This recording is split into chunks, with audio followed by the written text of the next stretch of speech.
Are there any statements by honourable members? Member for Fowler.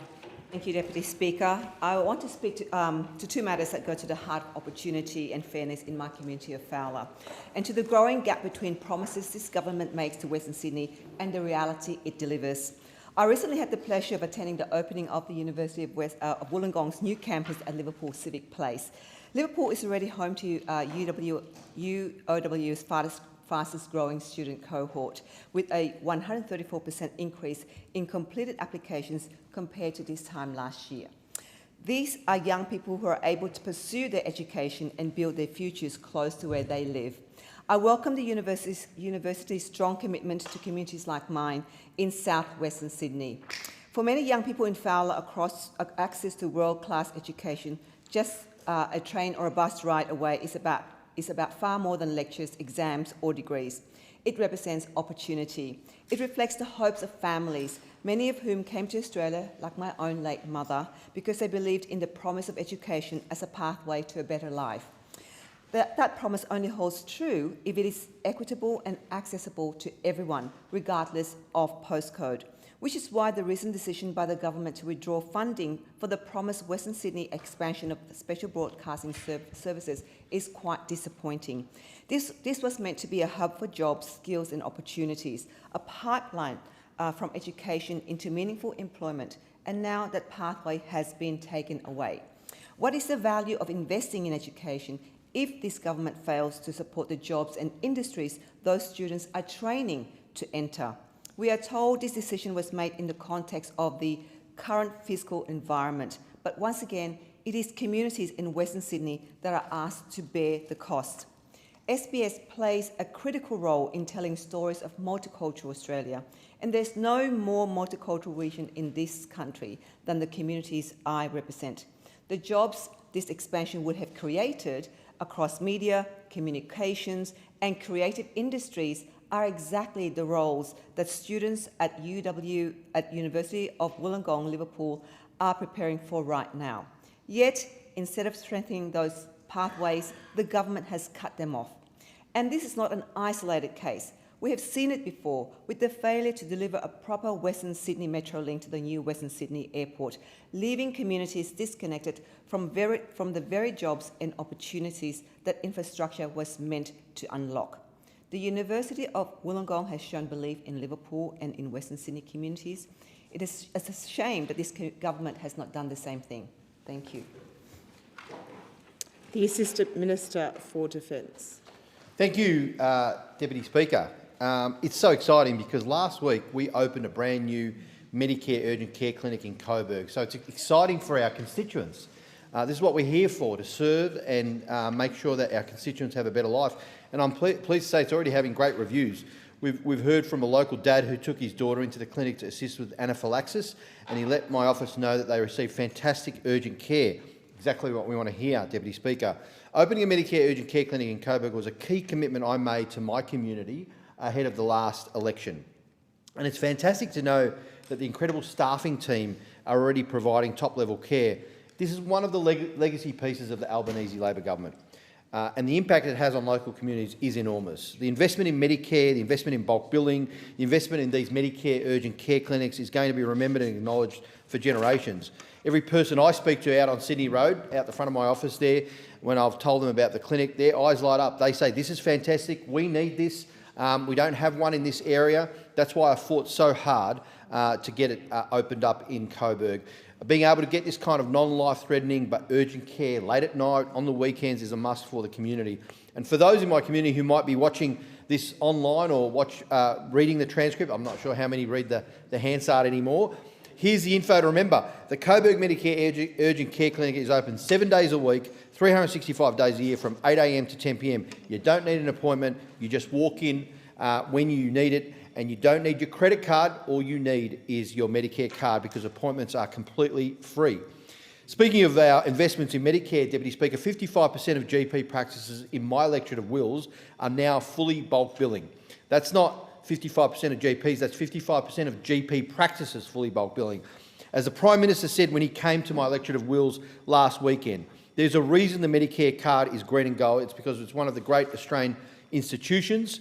It speaks to Australian values of getting a fair go, and that's what Medicare urgent care clinics are about as well. That's why our government has strengthened Medicare by expanding bulk billing incentives so that 9 out of 10 GP visits will be bulk billed by 2030.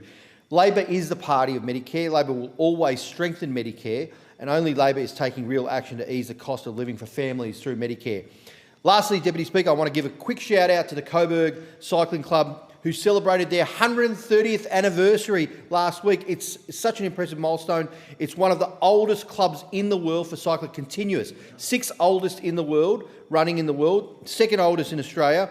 But it's not just part, the history is not just part of the club. It's part of Melbourne's history, and it's interest of me too as Assistant Minister of Defence, because 86 club members served Australia in the First World War, 16 sadly never returned home, and the club has produced elite riders, some have competed in the Olympics and the Tour de France. Happy birthday, Coburg Cycling Club. Member for Fisher. Thanks, Deputy Speaker. Today I'm giving a voice to every small business owner in Australia who is drowning in red tape while this Labor government looks the other way.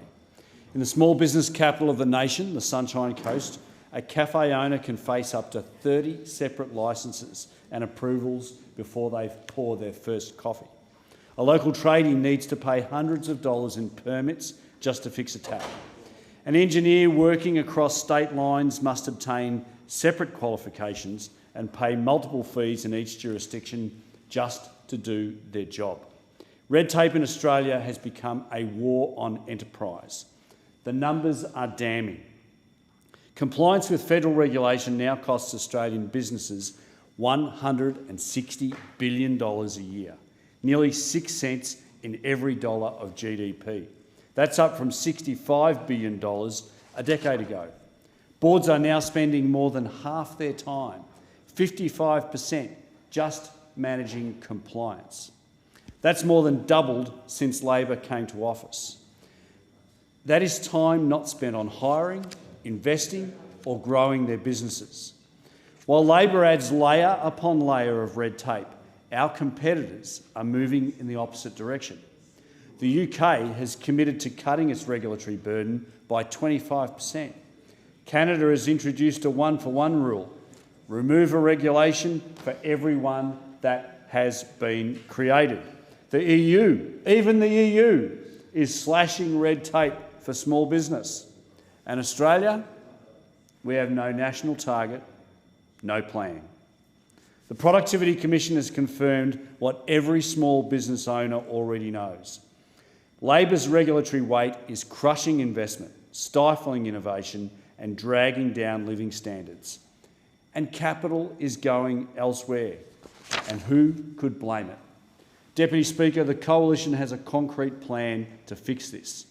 We will conduct a full national regulatory stocktake. We will set a target to cut the red tape burden, informed by consultation with business and in the community. We'll block the flow of new red tape by requiring regulatory offsets. If you want to add a rule, you have to remove one first. We will strengthen the scrutiny of new regulation so that no proposal passes without a rigorous assessment of its real cost to business.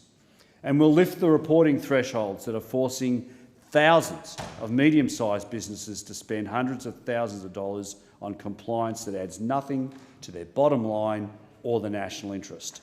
Labor is choosing complexity. The Coalition is choosing growth. Australia deserves better than this hopeless Labor government that just doesn't understand business. Minister for Infrastructure, Transport, Regional Development and Local Government. Thank you. Back in 2021, local dad Adam McNichol came to see me with an idea. Adam had been made redundant through COVID and had taken up running with his neighbour. After a visit to the Ocean Grove Road Running Festival, he thought, what if we could create something similar in Ballarat? For a lot of people, that would have been the end of the idea, but Adam frankly didn't stop. He got City of Ballarat on side, he got local businesses and sponsors on board, and he got Ballarat royalty Steve Monaghetti to be an ambassador and chief problem solver for his idea, which has become the Ballarat Marathon. At the inaugural event in 2024, there were 4,700 runners. In 2025, there were 9,400 runners, and for this year's event in April, the marathon and half marathon have already sold out, and we're expecting around 12,500 participants to take to the streets of Ballarat. The event now has 35 staff and over 450 volunteers. National and international brands have signed up to support it. Two-time Olympian Genevieve Gregson and her husband Ryan are running the half marathons this year. For elite runners, the Ballarat Marathon is a World Athletics ranking event and a qualifying race for the Abbott World Marathon Majors 2027 Age Group World Championships. It's an event for elite athletes, but it's also an event for everyone. In the past 2 years, we've seen children running with their parents in the 5 kilometre or mile sections and then stopping along the route to support others. Last year, an 81-year-old runner was cheered on as they competed in the race in 6 hours and 13 minutes. The marathon is more than just a race. It frankly is a Ballarat extravaganza. The race begins in the front of our stunning 1870s town hall along Sturt Street under the Arch of Victory, down the Avenue of Honour before circling Lake Wendouree. The marathon really leans into what Ballarat is known and loved for. The trophies are gold pans crafted at Sovereign Hill. Red coat soldiers from Sovereign Hill fire the musket at the starting gun to begin the race. The journey to this point for the Ballarat Marathon has been a marathon indeed, but I do want to say to Adam and the team, you've created an event in Ballarat that really showcases our city, but also showcases the spirit of people working together to make sure that our community is a great place. It's a terrific celebration on the streets. I'll be there yet again to see people running. I'm not going to participate. Unfortunately, I'm not a runner, but there are lots of people I know, and the joy that you see, particularly in families' faces as they're running with their children, is really a sight to behold. I look forward to a very, very successful Ballarat Marathon here just on the Anzac Day weekend in April. Thank you. Member for Casey. With the summer weather easing and bushfire risk subsiding, now is the time that we're able to thank our local fire brigades and volunteer firefighters for all their hard work on the ground in Casey and across the state of Victoria. The summer season saw many crews from my community tasked to assist brigades in fighting fires in Longwood, Walwa, Harcourt and other areas, while also protecting our local area. Without our volunteer firefighters, summer may have looked vastly different.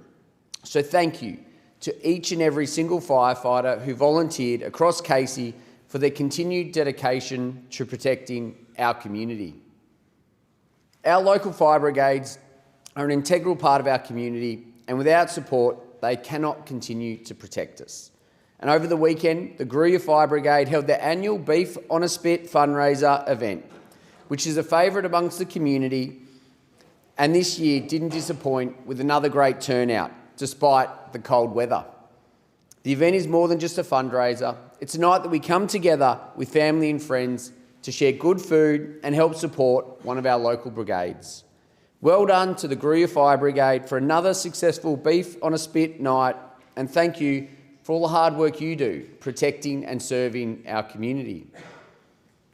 And another 2 important events occurred in our community over the weekend. The Belgrave South Fire Brigade and the Selby Fire Brigade celebrated 100 years, established after terrible bushfires in 1926. And it was a privilege to be in attendance for Selby Fire Brigade's centenary celebration on Saturday night. It is an incredible milestone and one that highlights the ongoing dedication of the volunteer firefighters and the ongoing support of their families and the wider community. The celebration was a night filled with laughter, stories of times gone by, reflection, remembrance of the hard work and commitment from all that the Selby Fire Brigade volunteers to continue to protect our community and the celebration of what they've done over the last century. And it was wonderful to speak to past and present members, their families, and view the incredible display of memorabilia of the last 100 years of service to the community across the Dandenong Ranges. From photos to uniforms to equipment and medals, each piece and document told a story that made up the last 100 years of the Selby Fire Brigade. It was a privilege to share in and help preserve the history of one of our local brigades. and it was an honour to be involved in the celebration of the centenary of the Selby Fire Brigade. And thank you to all those brigade members for their ongoing dedication that each and every firefighter has to protecting the beautiful Dandenong Ranges, the Yarra Valley, our wider community across Casey, all of Victoria, and when needed, any community across Australia that needs help. Thank you to our CFA. You are there when we need you the most. The member's time has expired. Member for Blair. Deputy Speaker, the annual country show season in my electorate of Blair is kicking off with the Ipswich show in mid-May. We're blessed to have 7 country shows in Blair, in the city of Ipswich, country towns like Rosewood, Marburg, Lowood, Est, Toogoolawah and Kilcoy.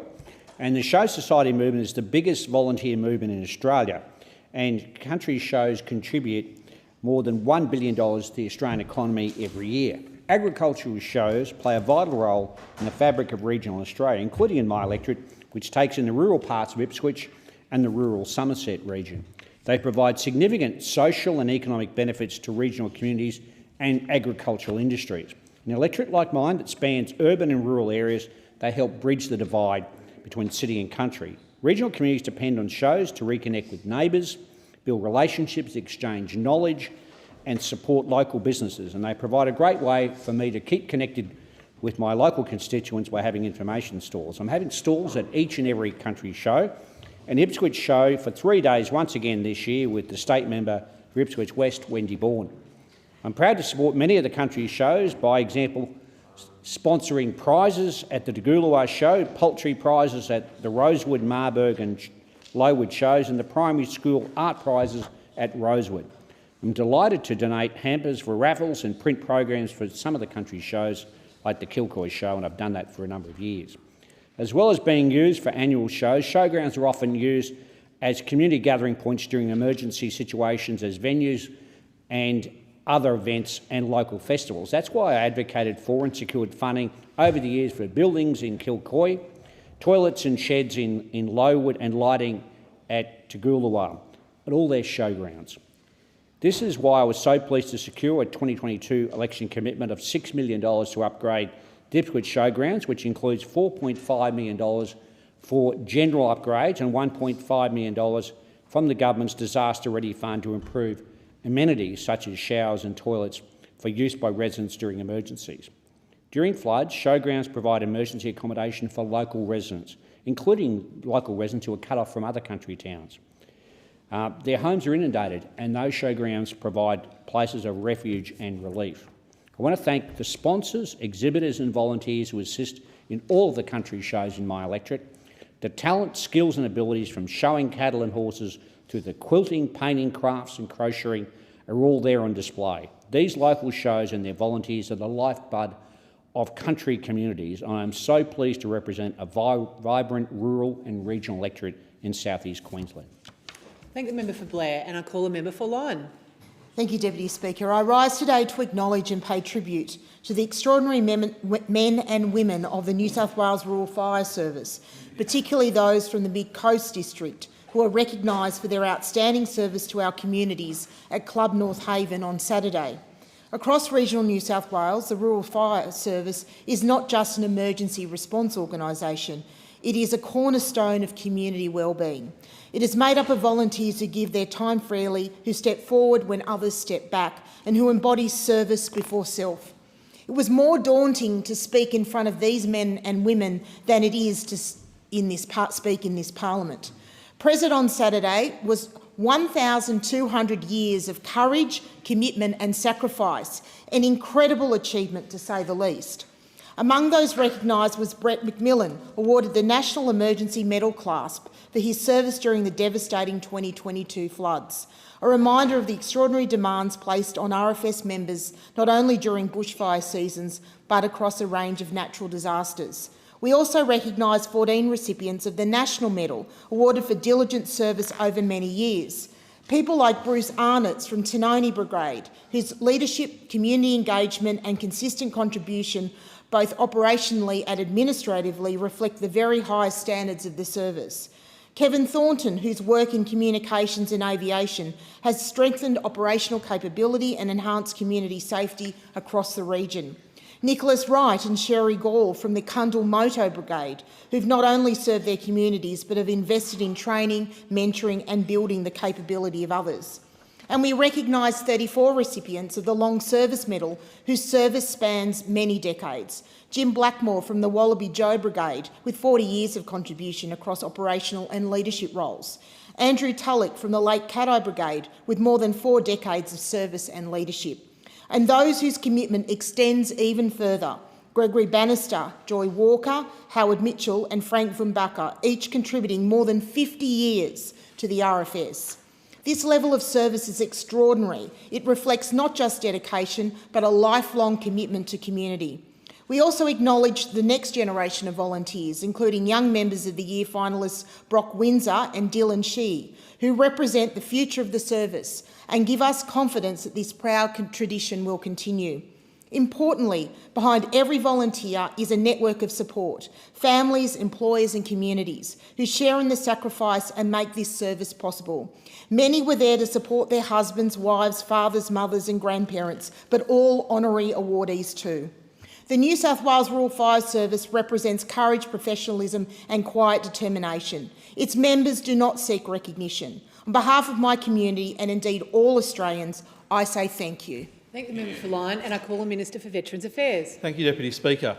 Last week I held the 9th annual Burt Youth Leaders Forum, our biggest yet, hosting 2 student leaders from 9 high schools from across my community to share the issues that they see as the most important to Australia.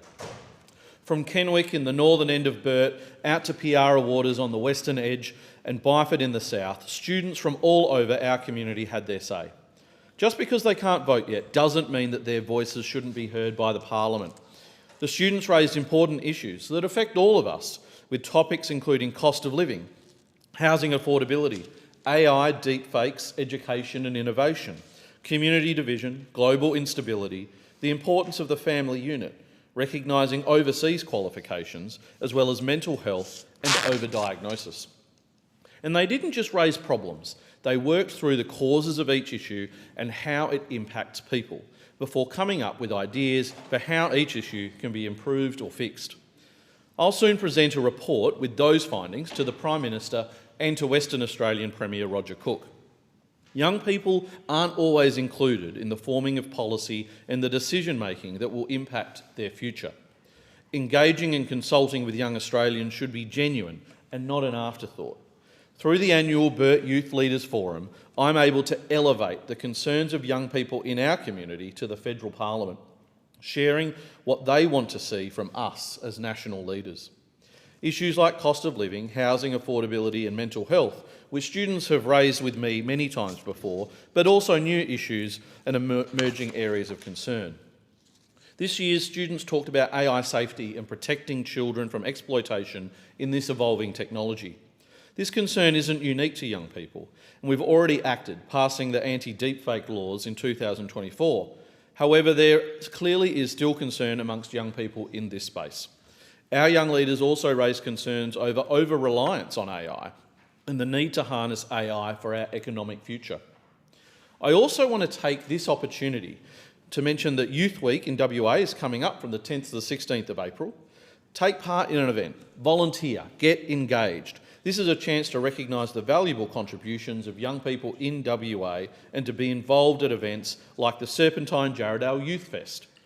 I can't wait to see the impact all these young leaders make in the future, to our community and to our nation.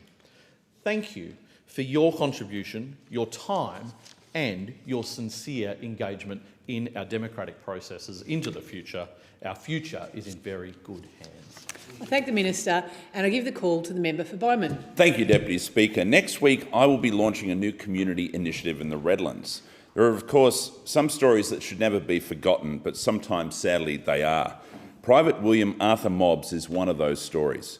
Born in Brisbane in 1891, the eldest of 13 children in a Queensland family defined by service, he stepped forward when his country called. In 1916, at the age of 25, he enlisted in the AIF. He would spend more than 3 years overseas, including on the Western Front in France, serving with the 3rd Divisional Ammunition Column, doing the hard, dangerous work of keeping guns supplied. When he came home, like so many others, he got on with life. And then, more than 20 years later, when the world was again at war, he stepped forward yet again. In 1940, at 49 years of age, he enlisted for a second time. Not because he had to, but because he believed it was the right thing to do. After the war, he settled in Birkdale and he worked as a labourer. He built a quiet life in my community. And when he passed in 1960, he was laid to rest at Cleveland Cemetery. But here's the part that should give us all pause. Despite serving Australia in 2 world wars, his grave was never marked. No headstone, no recognition, nothing to tell the story of a man who stepped forward not once but twice when his country needed him. Thanks to the work of the volunteers of the Australian Remembrance Army, this has now been uncovered. In Cleveland Cemetery alone, they have identified 19 unmarked graves of veterans, private mobs being one of them. Next week, I will launch with the Remembrance Army volunteers the Redlands Remembers campaign, a community effort to install a proper military headstone for private mobs, something permanent, something dignified, something that says clearly that this man served his country and is remembered. A $620 contribution has been made available through the Australian government's Marking First World War Private Graves grants, an initiative of the previous coalition government, but it does not cover the full amount of manufacturing and installing a fitting memorial for this local veteran. So we're asking the community to step in as well. Our goal is simple. We're looking to raise $5,500 to ensure that William Arthur Mobbs is properly honoured. I'll be contributing and I'll be asking locals to make a small contribution too as we approach Anzac Day. Because after serving Australia in 2 world wars, private Mobbs deserves better than an unmarked grave. And more broadly, there are thousands of veterans across the country in the same position. At the current pace, it will take generations to fix that. That is simply not good enough. This is something we can do in my little corner of the country to say that this service matters, that it was recognised, and that it is not ever going to be forgotten. Thank you. I thank the member for Bowman, and I call the member for Bennelong. Thank you, Deputy Speaker. I rise today to speak about Bennelong's wonderful multicultural communities, what they bring to the Australian way of life, and how they continue to build upon and enrich our already unique national culture. In March in Bennelong, we had the privilege of attending 2 truly outstanding multicultural events, Eastwood Harmony Day and Nowruz in the Piazza at Top Ryde City. Each in its own way reflected the strength, vibrancy and unity in our diverse community. Harmony Day reflects a deeply important Australian value, that diversity is not something that divides us, but something that brings us together. At Eastwood, we saw that firsthand. Representatives from Korean Australian, Chinese Australian, Italian and Vietnamese Australian communities, as well as many others, joined with local community groups to share their cultures through music, dance and traditional performances.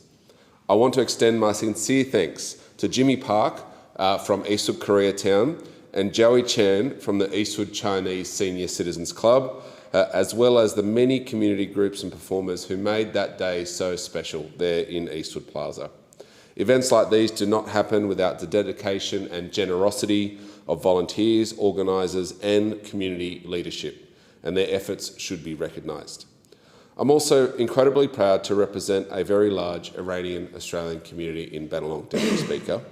Nowruz in the Piazza was a celebration of Persian New Year. Nowruz means new day, and a vibrant showcase in the rich cultural contributions they make to our community in Bennelong. This year, obviously, Nowruz carried a deeper meaning. Against the backdrop of war and hardship in Iran and additional trauma arising from conflict in the region, this has been an exceptionally difficult time for many in the Persian community here in Australia. What is traditionally a season of renewal has also become a time of reflection, healing and solidarity.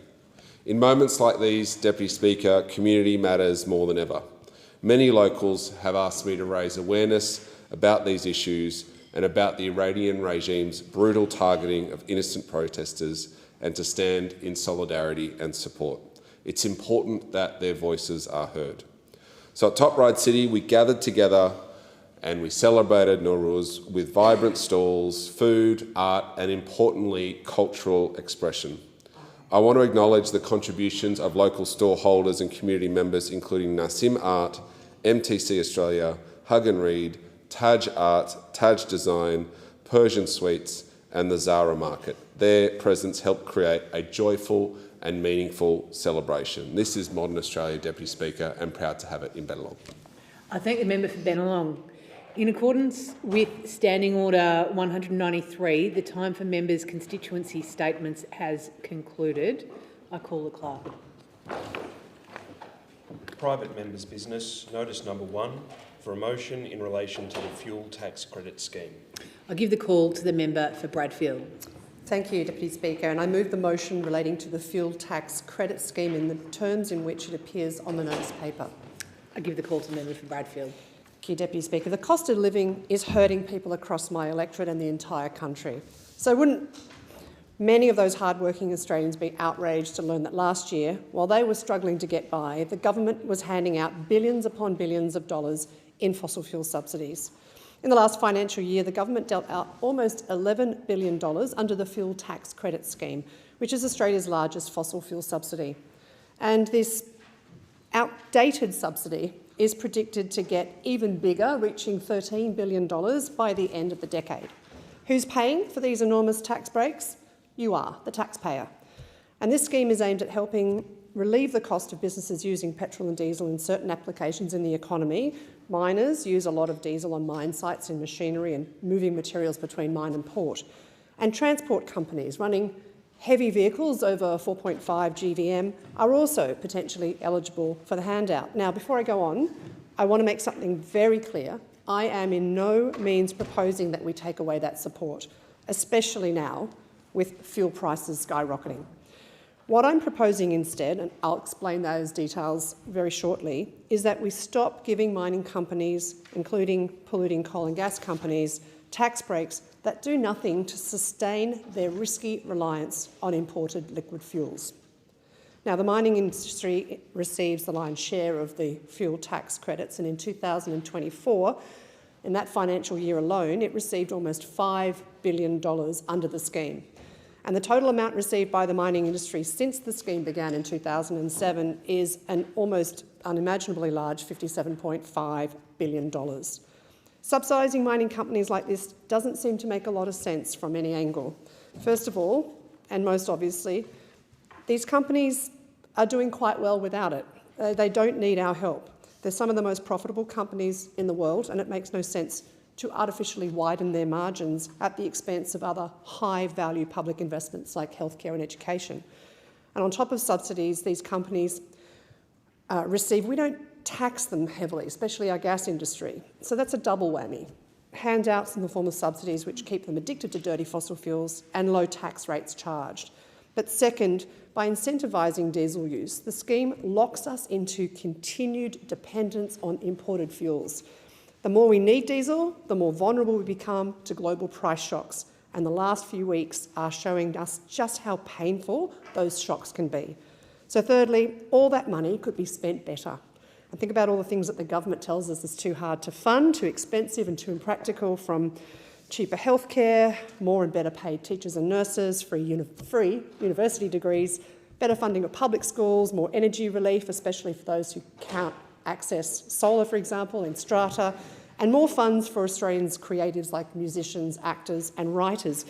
Look, the options are practically endless, and while we can't pay for them all, we could certainly afford more if we spent less on fossil fuel subsidies. So how do we do it without hurting farmers and small businesses? Well, our friends at Climate Energy Finance have come up with an excellent proposal for phasing out the fuel tax credits, and that is to cap the scheme at $50 million per business. Now, most farmers would stay well below that cap, while the only ones affected would be the small number of large mining companies currently benefiting from the scheme. These include coal companies like BHP, Glencore and Yancoal. And in the 2024 financial year, BHP received over $600 million in fuel tax credits and made a profit of over $10 billion. The motion I've put forward today calls on the government to implement this simple but powerful reform. And to make the proposal even more palatable, companies would be allowed to keep receiving credits over the $50 million, but only if they use that extra money to invest in assets and systems that deliver the shift for businesses and their supply chains to electrify and to decarbonise. Things like electric trucks, electric machinery and renewable energy infrastructure. Great ideas to future-proof their businesses in the mining sector and insulate against fuel shocks addressing climate change. So to be clear, no one is worse off from this initiative. This is sensible, smart reform. Smart for the budget, for reducing cost of living, for improving energy security and for cutting emissions. The fuel tax credit scheme must be reformed. Every day that the government continues to hand out these tax breaks, it's irresponsible and, quite frankly, it's disrespectful. It's disrespectful to all those Australians struggling each and every day, struggling at the checkout counter, struggling at the Bowser. Time has concluded. Is there a seconder for the motion? I second the motion and reserve my right to speak. Thank you, and I give the call to the member for Moreton. Thank you, Deputy Speaker. Deputy Speaker, they say that economics is about choices. And right now, Australians are staring down the barrel of some pretty challenging choices. Choices that no one should have to make. Because Australians are hurting when it comes to the Bowser. They're hurting when it comes to the checkout, and they're hurting when they go to pay their bills. Cost of living is the number one issue in this country. It's the number one thing on people's minds every single day. And Deputy Speaker, this is a government that chooses to focus on cost of living relief all the time. It's a government that has its eye firmly fixed on ensuring that everything we do is focused on giving the Australian people the relief that they need at a challenging time. And Deputy Speaker, I think it's worth looking at what choices can be made on this side of the chamber and on that side of the chamber. Because while the Albanese Labor government has chosen to make sure that our fuel reserves are here in this country, in Australia, in Brisbane and in Victoria, the opposition chose to send those fuel reserves overseas, over the other side of the world on a different continent. Deputy Speaker, while the opposition were in power, they closed down urea facilities. They chose to do that. And this government has chosen to invest in opening a new one. Deputy Speaker, when the opposition were in government, they oversaw the closure of 4 out of 6 refineries. And the Labor government is now working to ensure that we underwrite international fuel purchases. Deputy Speaker, we've passed legislation to double penalties for petrol companies for price gouging to $100 million. We've released 20% of Australia's fuel reserves targeted at the regions where people need that fuel the most. We've temporarily changed petrol and diesel standards to get more supply into the market so that we can ease prices. And we've been engaging with international partners to keep that supply flowing. We've appointed the National Fuel Supply Task Force Coordinator in Anthea Harris. And that role is to coordinate federal government, states and territories on security and the supply chain, to update it on supply outlook and distribution, and to support state and territory governments to get fuels to their regions. Deputy Speaker, this is an incredibly serious issue. It's an issue that Australians are feeling every day at their hip pocket. And this government has chosen to have a plan and to take action on that plan to ensure that when it comes to fuel, we are driving more supply to try and give relief to families who need it most. And Deputy Speaker, more recently we have seen an amendment to the Export Finance and Insurance Corporation Act to enable the government to underwrite the purchase of new fuel from international markets by the private sector. Export Finance Australia will allow fuel suppliers to enter contracts of insurance or indemnity to give guarantees to make loans or to enter arrangements needed to help secure supply from those international markets. Commonwealth powers will only be used to help acquire additional supply for fuel security, and where costs would be prohibited, for private suppliers to source on commercial terms without government support. Deputy Speaker, there is no doubt that fuel is impacting on families. There is no doubt that fuel is impacting on the movement of goods that Australians need, and there is no doubt that something needs to be done about it. And that is why this Albanese Labor government is focused on getting fuel into the country, on keeping fuel in the country, on driving up supply, on cracking down on those who seek to take advantage of a difficult situation for so many. And this Labor government is focused on making that a reality and taking action on that plan. The question is that the motion be agreed to. Member for Curtin. Thank you, Deputy Speaker. And I'm here to talk about the diesel fuel tax credit scheme, which I think the previous member didn't actually mention in her speech. The diesel fuel tax credit scheme is increasingly hard to justify in its current form. This is a policy that affects farmers, miners, transport operators and small businesses, but not evenly. There are two main problems with it. Firstly, it discourages decarbonisation. And secondly, when fuel supply is tight, it disproportionately benefits mining companies over farmers. Now, firstly, the decarbonisation problem. Well, Australia now has a safeguard mechanism to encourage large emitters to reduce pollution, but a diesel fuel tax credit to effectively subsidise pollution.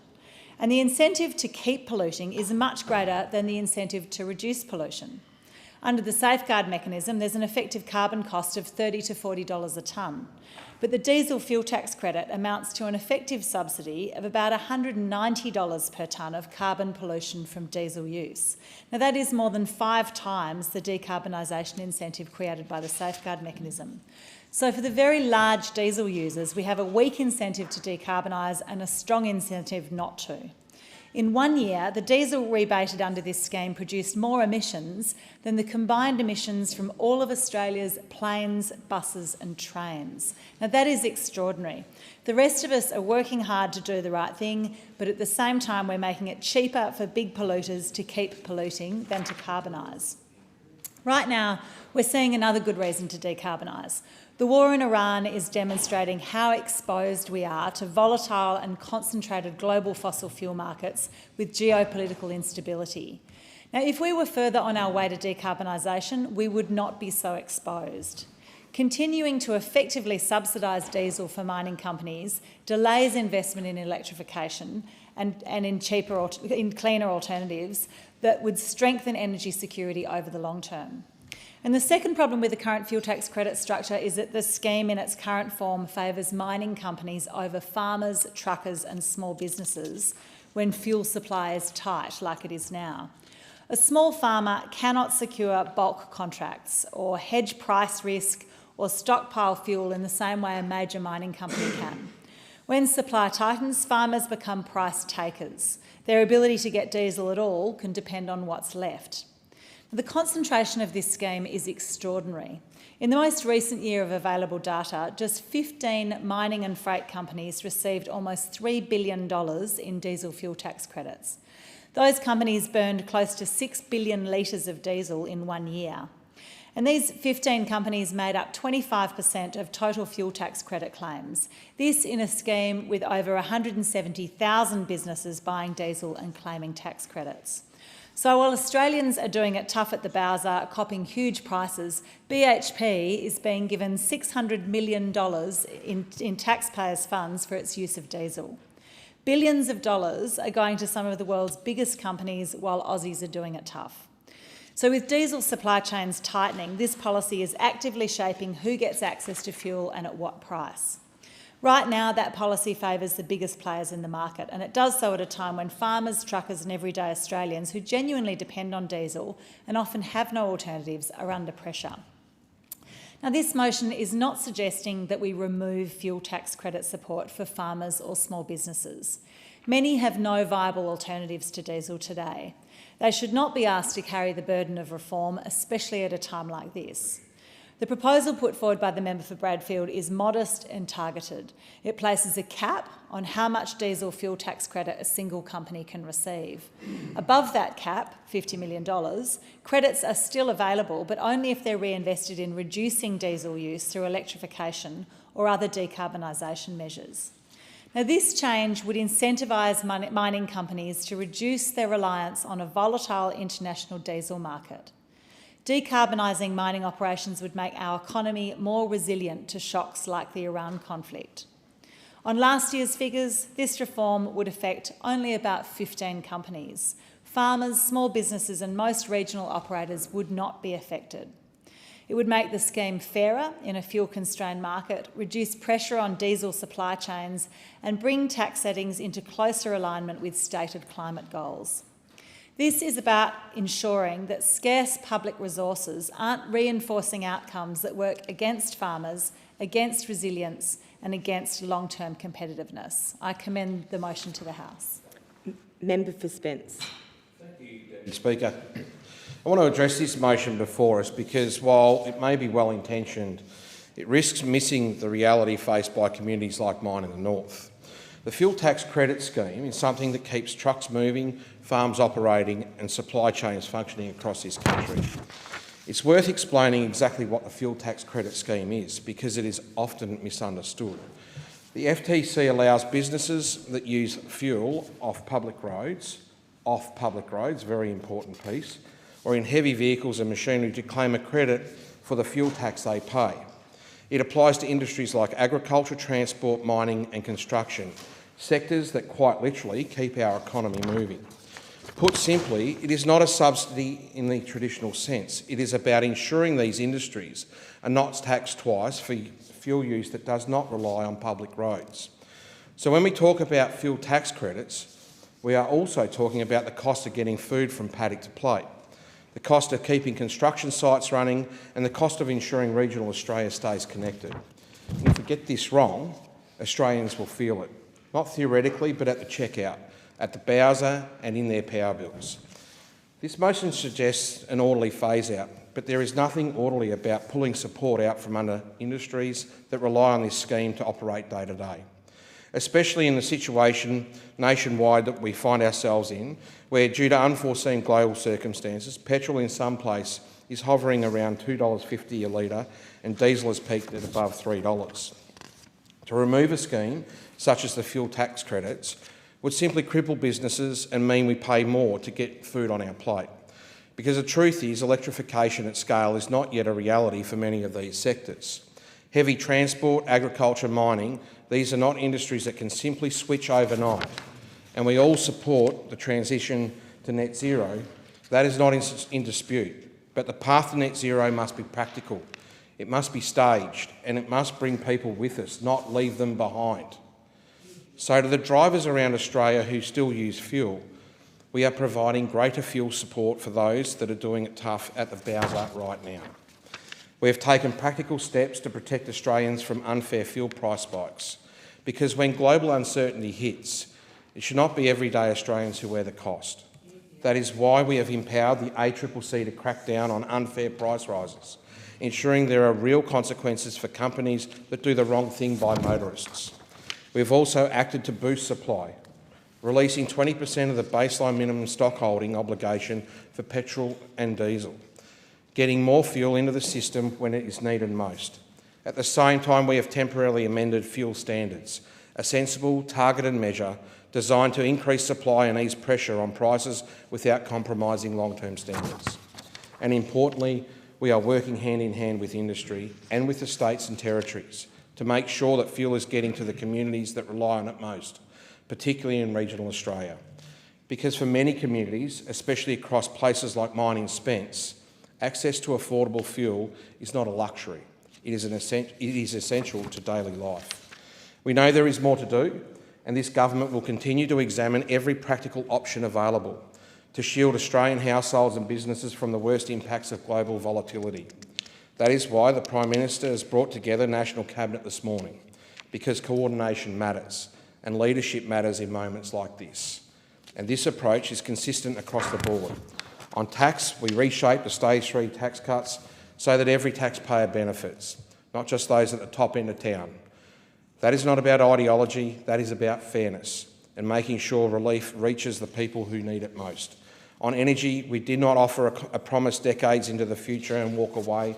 We have set clear targets. We back them with real investment, and we are getting on with the job of building the infrastructure needed. Because that is how you bring prices down over time, not through slogans, but through action. It is about doing the work now, making the investments now, and supporting Australians now. Thank you. Member for Dawson. Thank you very much. Well, Deputy Speaker, if you wanted to design a policy for deliberately sabotaging the Australian economy, bankrupting our farmers and to paralyse our mining industry, you would look no further than this motion. We're currently standing in the middle of a national fuel emergency, yet here we are debating a motion that treats our most productive industries as if they're a problem to be phased out. What we're seeing here today is the height of illogical nonsense, a motion that places ideology above the well-being and prosperity of our nation. The member's argument rests on a false premise that the fuel tax credit is a subsidy. Let me be crystal clear, it is not. It is a mechanism to ensure that the businesses are not taxed for the road infrastructure that they simply don't use. Now, isn't that fair enough?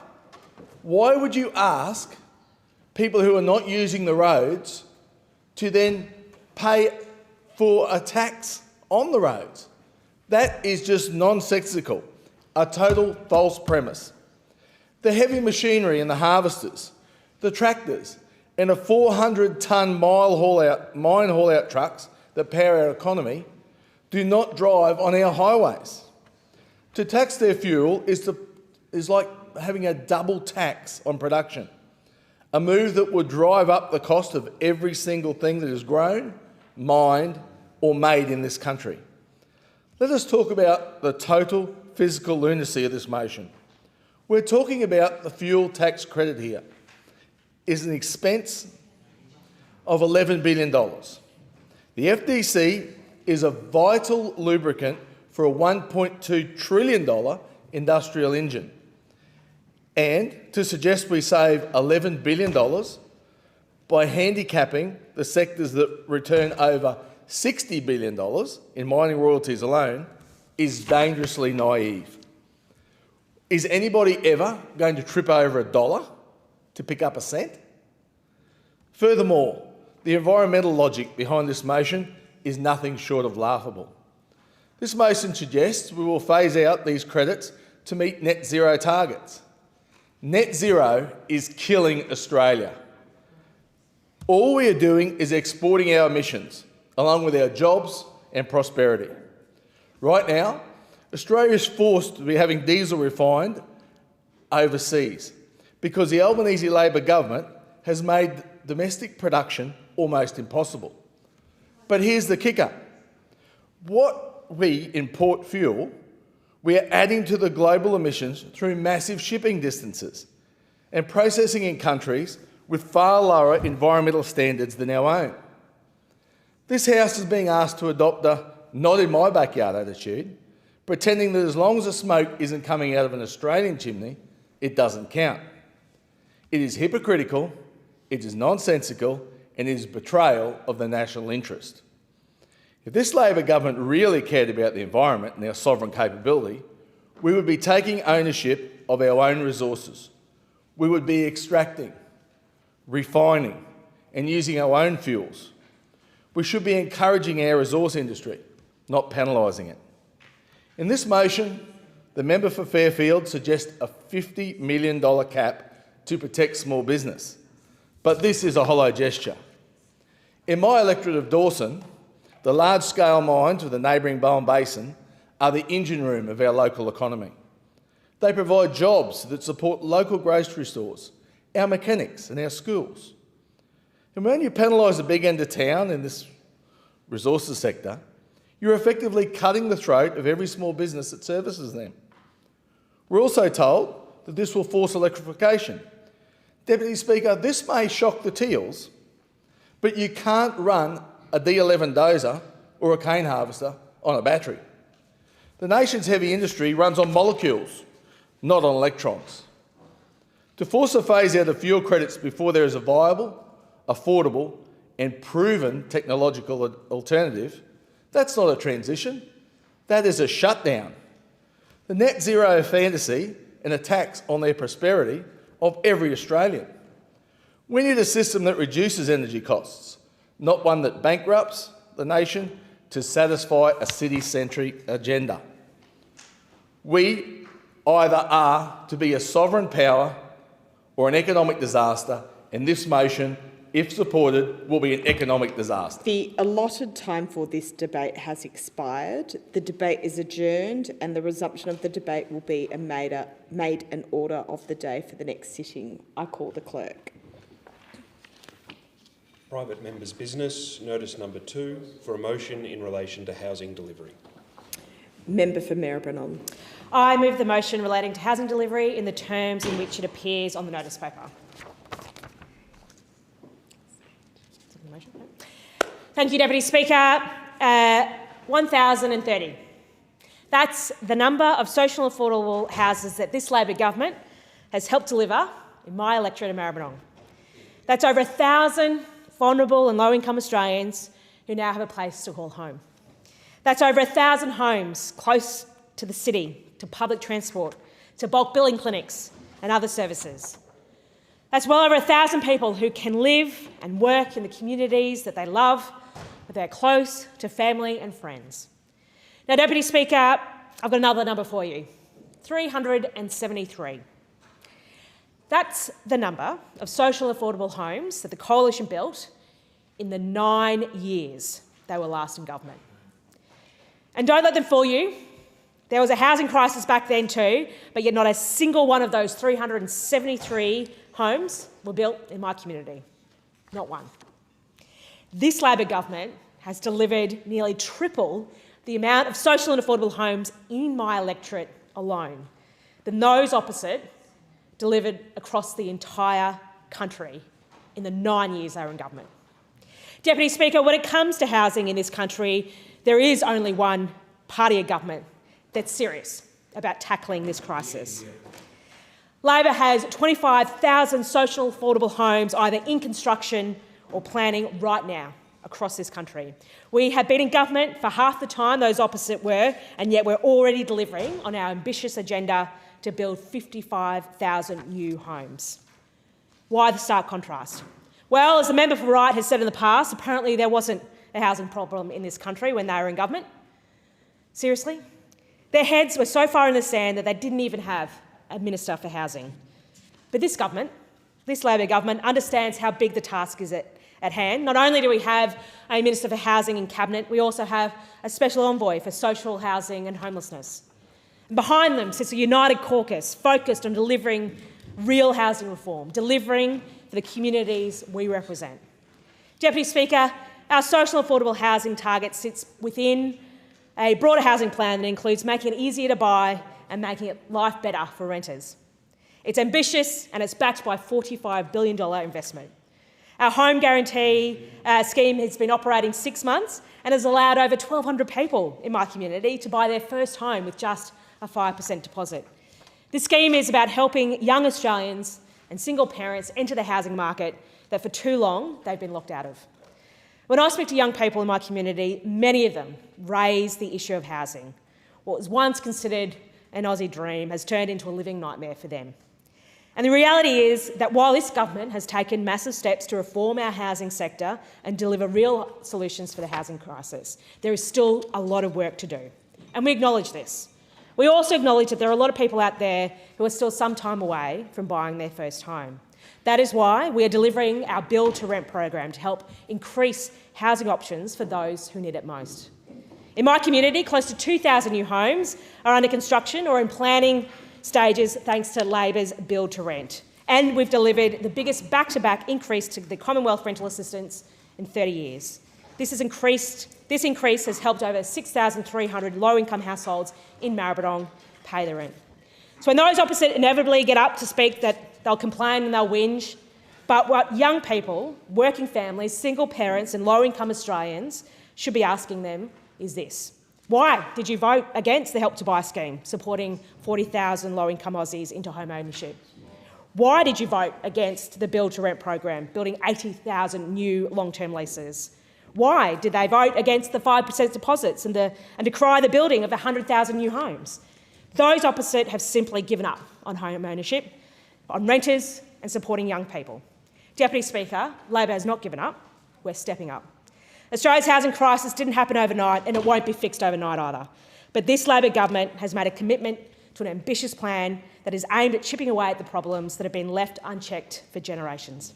Because young people deserve a chance at entering the housing market. Working families, especially single-parent households, deserve stability. And renters deserve the rights and freedoms to make the house they live in their home. Labor is working every day to deliver more and more of our massive housing plan, and it's about time that those opposite stop standing in the way of the Aussie dream of home ownership. I thank the member. And is the motion seconded? I second the motion and reserve my right to speak. I thank the member for Spence. The question is that the motion be agreed to, and I call the member for Ryan. Thank you, Deputy Speaker. I rise to speak on the member for Maribyrnong's motion on housing this morning. I just heard the member mention renters. Are these better protections for renters in the room with us? It's like this government is allergic to doing anything to help renters, consistently refusing calls to coordinate with the states to stop unlimited rent increases or provide some semblance of security through mechanisms like long-term leases and stopping no-cause evictions. Renting is as insecure as ever. Rents in Brisbane have risen 50% over the last 5 years, while wages have only increased 19%, and renters get punished by rate rises too. The unemployment rate will probably have to rise, says Michelle Bullock, the head of the RBA, who herself settled on a $2 million luxury holiday home on the coast on the same day as she hiked interest rates. That's hundreds of thousands more people unemployed if Bullock gets her way and keeps on hiking interest rates. That's millions more people struggling to pay their mortgage, foregoing a holiday, a present for their kids, a health checkup. For people like Michelle Bullock, who has a $1.2 million salary a year, that's just numbers. It's just what the economy needs. But you're not a number. People are not numbers, and the economy doesn't need it. Corporate greed demands it. You didn't cause this latest round of inflation. Trump's war, with Albanese's support and corporate profiteering, did. And yet we're told we have to pay for it. But the people making the decision to hike interest rates, to support these wars, to let corporations price gouge us, these people are completely exempt from the consequences. And politicians aren't the ones who'll be choosing between buying groceries and paying their mortgage. They make the decisions and are immune from their effects because they don't care about everyday people anymore. They only seem to care about the ultra-wealthy and massive corporations. The RBA has only one lever it can use: interest rates. When you only have a hammer, everything looks like a nail, but the government can do a lot more to tackle inflation and tackle rising inequality. The value of housing has gone up astronomically over the past couple of decades, a hugely strong contributor to inflation. And a big reason for that is our tax settings, particularly negative gearing and the 50% CGT, the capital gains tax discount. The Greens-led Senate inquiry into the operation of the CGT discount recently released their report that confirmed the extent to which it contributes to inequality in this country. It also heard from a wealth of economists who agreed that winding back the CGT discount is absolutely vital for tackling inequality and reining in house price growth. A teacher earning $100,000 a year should not pay more tax than someone earning $100,000 from their investment properties. A retail worker earning $70,000 a year shouldn't pay more tax than someone earning $70,000 from shares. We shouldn't tax workers more than asset owners, but that's what the capital gains tax discount enables, quite literally dividing our society between the haves and the have-nots. When the Howard government brought in the capital gains tax discount, a house cost 6 times the average wage. Now it costs 11 times the average wage. In just 25 years, the cost of buying a house relative to your income has almost doubled. So at auctions around the country, first home buyers are being constantly outbid by property investors that have more cash to play around with due to the CGT discount. 83% of the benefit of the CGT discount goes to the top 10% of income earners. 83%!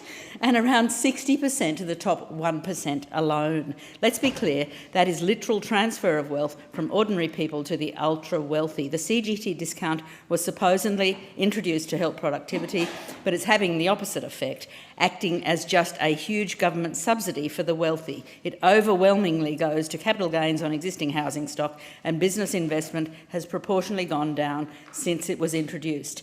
The CGT discount is an overwhelming failure that needs to be wound back urgently. I thank the member. The question is that the motion be agreed to, and I call the member for Cunningham. Thank you, Deputy Speaker. We know that under the previous government we saw a decade of inaction on housing.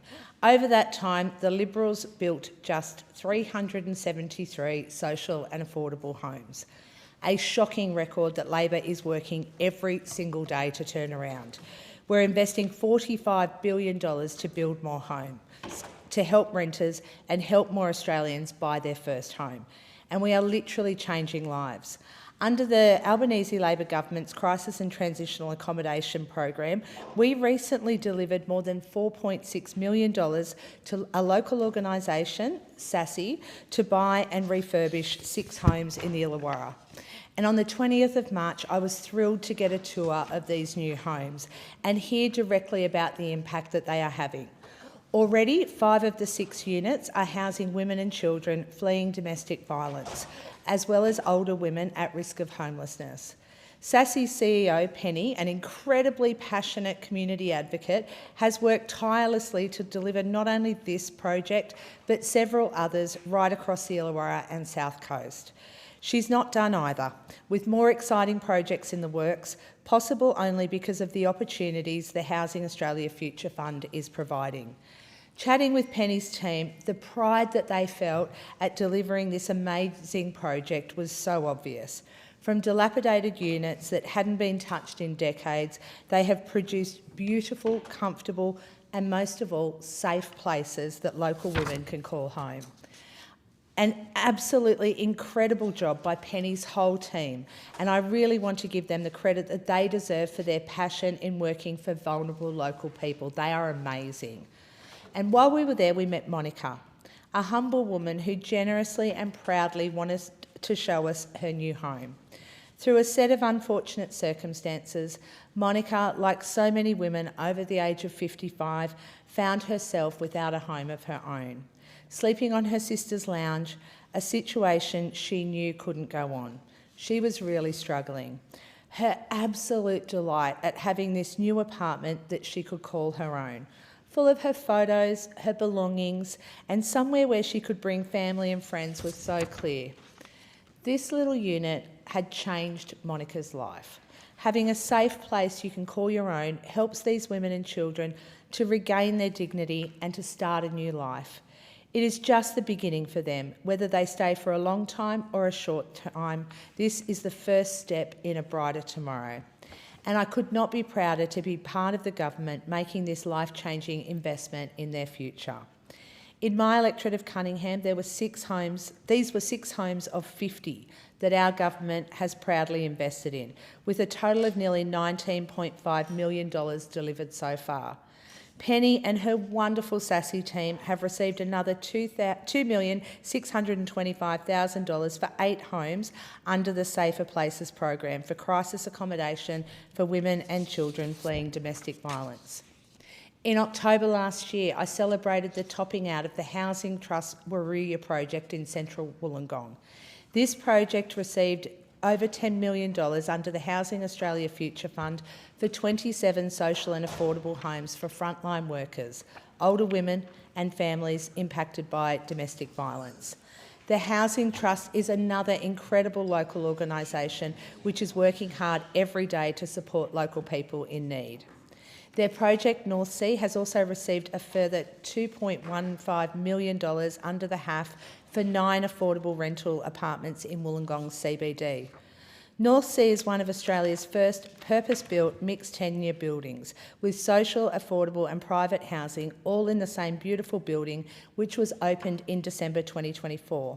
And I really want to thank Housing Trust CEO Amanda Winks and everyone in her team for their work helping vulnerable people across the Illawarra.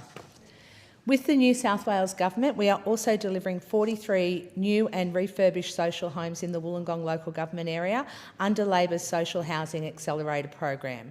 On top of this support for more social and affordable homes, we're also delivering for renters and first home buyers.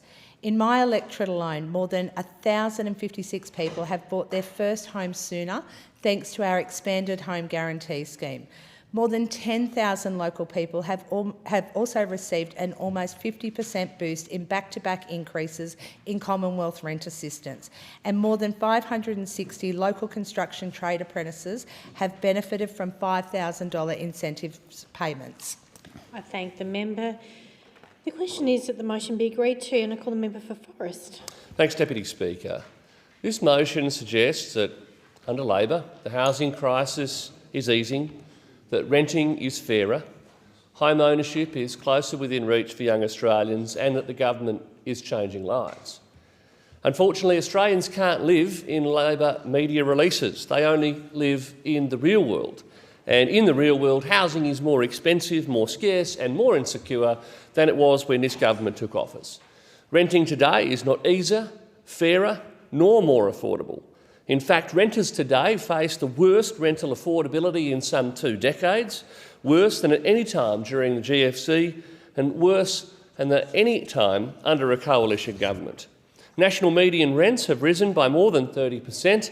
Low-income renters are spending more than 1/3 of their income on rent, and in a majority of Australian markets, less than 20% of rental stock is affordable for someone on the minimum wage. It is abundantly clear to us on this side of the House that you cannot regulate your way out of a supply shortage. Red tape is killing the construction of new housing in Australia, and until this can be fixed, renters ultimately pay the price. The government claims its 5% deposit scheme has made a difference to first home buyers, but this scheme hasn't built a single home, hasn't increased or corrected the disparity between supply and demand, and it has pushed housing prices even higher. Without any increase in supply, they have simply poured petrol on the demand fire in Australia, and it is little wonder that the median price of a house in Australia is now some $860,000, or more than 8 times the median household. It takes 11 years on an average wage to save a deposit for a home. So this government's idea instead is that having inflated housing prices with their 5% scheme, people are now expected to take on a 95% mortgage with interest rates only going up and up and up, with their inflation-fuelled spending spree continuing unabated. The scheme's capped at some 10,000 places a year, and less than 300 purchases have been completed nationally. And that leaves Australians to co-own their house with the government. It's effectively having the government as a shareholder in your own home, while you pay all of the maintenance and upgrade costs yourself. It's not structural reform. It is just simply rationed assistance in a truly broken system.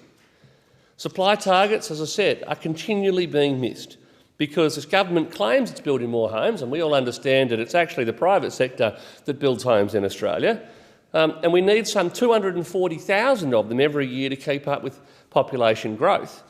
So under the National Housing Accord, we're already tens of thousands of homes behind schedule and going backwards by some 30,000 a year. So at the current rate, we are simply going to make this problem worse. not one state or territory across the entire country is on track to meet its housing targets. So as I say, you can't live in a Labor media release. You have to live in the real world. And the reality is that in the real world, housing is more expensive, rentals are more scarce, and affordability is poorer. The supply of housing can't be delivered in isolation, of course, because infrastructure is the missing link, and we don't really have a plan to deal with it under this government. The reality is that road networks, power, sewage and water connection issues are leaving zoned, approved and otherwise fit-for-purpose development land sitting idle.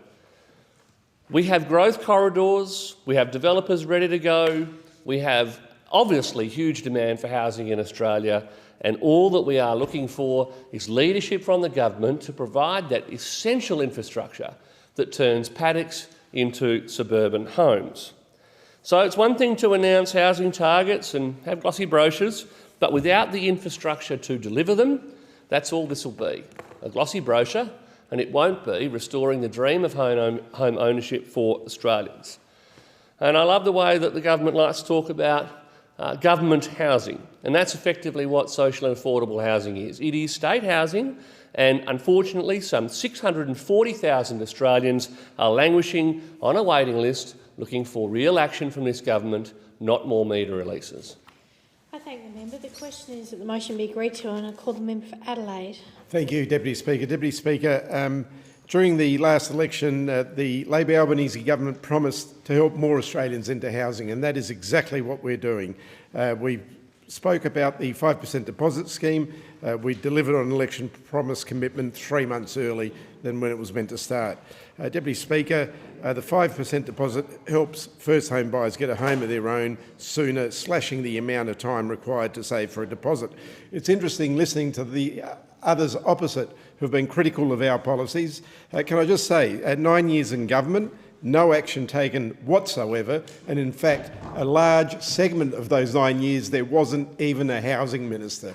And when questions were asked about housing, it was always handballed to the states. And we recall quite clearly when the opposition said, well, that's not an issue for us, that's an issue for the state governments, not for the federal government. Therefore, we have no action, total inaction for a long period of time, and now we're facing the consequences. But, Deputy Speaker, this government has brought the Commonwealth back to the table, including the states, to try and solve this problem. And it is a problem. Owning a house is so important. Many Australians today, that dream feels like it's slipping further and further away. So, Deputy Speaker, as a nation, we're doing the right thing. People are working, saving hard to try and buy that first home. I see it every day in my Adelaide community where I hear stories from parents about their kids who can't afford a house or from renters who can't afford to pay the rent. The crisis did not appear overnight, Deputy Speaker. I make that quite clear. The crisis has been there for a long time and there was total inaction. It will take time to solve. It will take time to make sure that we get all the things correct. And we're seeing the fruition coming through at the moment. We're seeing it. I've been to so many sod-turning events at the moment where projects are starting to take place, especially in my electorate of Adelaide. We have some magnificent projects that are taking place. For example, the Southwark development down in the western suburbs of Adelaide. Thousands of homes, apartments are going to go up, especially apartments for low-income earners and rents that will be at low subsidised prices for those who can't afford the full rents. And just in the past month, I've had the privilege of attending 2 sod-turning ceremonies in my electorate, moments that represent hope turning into reality. One was in Kilburn, where 29 new homes are being built for older women, a group now recognised the fastest growing cohort at risk of homelessness in Australia. So it's so important to see projects like this come to fruition. The other was in Bowden, delivering 24 social housing apartments and 6 affordable homes right in the heart of a thriving connected suburb, close to amenities, etc. And that's only the beginning. We've seen the HAF funding coming to fruition and many projects that I've been to visit to see the construction that's taking place. Across the country, Deputy Speaker, ambition is meeting action at a scale. The goal is bold: 1.2 million new homes. Already more than 570,000 homes have been started in construction, and there is no slowing down. This takes planning, it takes coordination, and it takes leadership. But most of all, it takes listening to the communities, what's needed, where the at-risk are, and the at-risk to renters, to first home buyers, and to people who simply want a fair chance. And while building homes is critical, so too is helping people afford them. That is so important. And already hundreds of thousands of Australians have been supported into their own homes, people who might still be waiting on the sidelines otherwise. So, Deputy Speaker, home is not just the building. It's a stability for a child going to school. It is dignity for an older Australian who's worked all their lives. It is confidence for a young couple starting life together. Housing in this nation should not be a privilege. It is a foundation for a decent life. And making sure, Deputy Speaker, that every Australian has a fair chance at a safe, secure home is not just an economic responsibility, it's a moral one. And it is our duty, all of us, to ensure that we do everything we can to ensure that there is housing for Australians. We are a first world country. We should not be in this situation, but because of the inaction of governments over the years, we are. I thank the member. The question is that the motion be agreed to, and I call the member for Fadden. Thank you, Deputy Speaker. And interesting that we stand up at the start of another parliamentary week and Australia is still gripped by a fuel crisis, a cost of living crisis, and importantly for today's motion, a housing crisis. Now, the member who moved this motion today, I would expect should have been reading off the talking points given to her by her own minister, but instead I heard some terms that were very familiar to me. It's a message that I have said over and over in this place, and that is that the great Australian dream is turning into a nightmare under this Labor government. And full credit to the member for Maribyrnong because she actually recognised that today. This government is painting themselves to be the great defender of housing, but in actual fact, they are the vandals. They are the vandals of the great Australian dream. Now, I say that this is turning into a nightmare for Australians because this is a crisis that touches every single demographic impacted by housing. And we know that everyone needs a roof over their head. And what I see in this crisis is that it doesn't matter which end of the spectrum you're at, you are impacted. If you're a person who is fortunate enough to own a home with a mortgage, you are now paying $27,000 a year more in interest than you were in May 2022 when this government came into office. If you're a renter, your rents are up by 22%. Homelessness is on the rise, and seniors and our most vulnerable are feeling insecure about their future in housing. So for this government to come in here today and suggest that all is tickety-boo and on the right track is quite deceptive in my suggestion. And the recent speaker, the member for Adelaide, again, maybe reading off my talking points, said that the dream of home ownership is slipping away. Well, Deputy Speaker, I couldn't agree more. And the real solution that the Australian people have at hand is the election of a coalition government. And I want to outline why fundamentally that is where the starting point for a solution needs to be. We must unapologetically defend Australian values. And one of those values is the ability to have your own self-determination of where you live. And that can only be delivered through home ownership. We want our country to once again be one of opportunity, aspiration, freedom and safety. And all of those things are delivered through having a home of your own.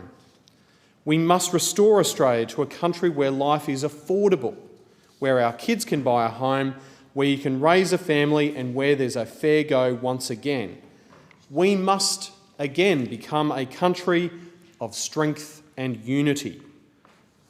All Australians, especially young Australians out there who I know are feeling pretty depressed in these current times and under this Labor government of their prospects of owning a piece of Australia, they deserve the stability that's been afforded to generations of Australians, to have the stability and the security that comes from home ownership. So we know that it is only the coalition that will re-establish home ownership as the centrepiece of the Australian dream. Now, one wonders why this government has set a target, a headline target of 1.2 million homes over 5 years, when they know full well, Deputy Speaker, that they cannot deliver on that promise. This is nothing more than a press release that is out there to try and create some sort of idea that there is a solution ahead, but there is not. This government has done nothing to change what delivers housing, and so as a result they are falling further and further behind their 1.2 million homes target. What does that mean? It's created false hope for young Australians. There are less tradies in the system, and overall they're falling about 80,000 homes short of this target already. They've broken the system and they have no solutions to fix it. I thank the member. There being no further speakers, the debate is adjourned and the resumption of the debate will be made in order of the day for the next sitting, and I call the clerk. Private members' business. Order of the day number 1, housing. Resumption of debate on the motion moved by the member for Fadden. The question is that the motion be agreed to, and I call the member for Forrest. Thanks, Deputy Speaker. And again, listening to the government speakers today, you'd think that under the Albanese government, renting is fairer, home ownership is more affordable, and indeed that life is better for Australians. The reality couldn't be further from the truth. And indeed, for all their talk about how many houses that the government's building, you'd almost think that Minister O'Neill's down on a building site in high vis with, her steel caps on, slinging some bricks around. But the reality is that dwelling completions are now running at 170,000 homes a year, compared to more than 200,000 homes a year annually under the coalition. So that is less housing stock being built in Australia at the same time as under the well-commented on migration surge, we've had epic demand for new homes in Australia. So their answer was the National Housing Accord. But in the time since the Albanese government's been in office, Australia's population has grown by 1.6 million people, creating demand for some 640,000 additional dwellings. So we've got less dwellings being built, we've got more people coming to Australia, and somehow it is a galloping shock to the government that house prices are through the roof and rents are skyrocketing at the same time. So even the government's own advisory body has belled the cat here and said that the government's going to miss its own target by 60,000 homes. So 60,000 homes is the shortfall that we're talking about. But again, if you read the media releases, this is all great. Renting is more affordable, home ownership is within reach, and life is great. Housing can't be delivered in isolation. It depends on infrastructure to unlock new land for development, and that is what we are missing in this debate. Across declared growth corridors, zone, structure plans in place, you name it, roads are inadequate or missing, power and water connections delayed. Indeed, in my own state of Western Australia, it is not uncommon to wait 18 months for a power connection for new developments, whilst sewerage, schools, transport links, healthcare, you name it, infrastructure in our community is under incredible strain. So approved developments are not proceeding to the construction of new homes because the enabling infrastructure simply isn't there. This Housing Australia Future Fund has delivered 895 homes, which is less than 0.2% of the annual housing stock required. I mean, at that rate alone, it'd take 60 years to clear the existing waiting list for government housing.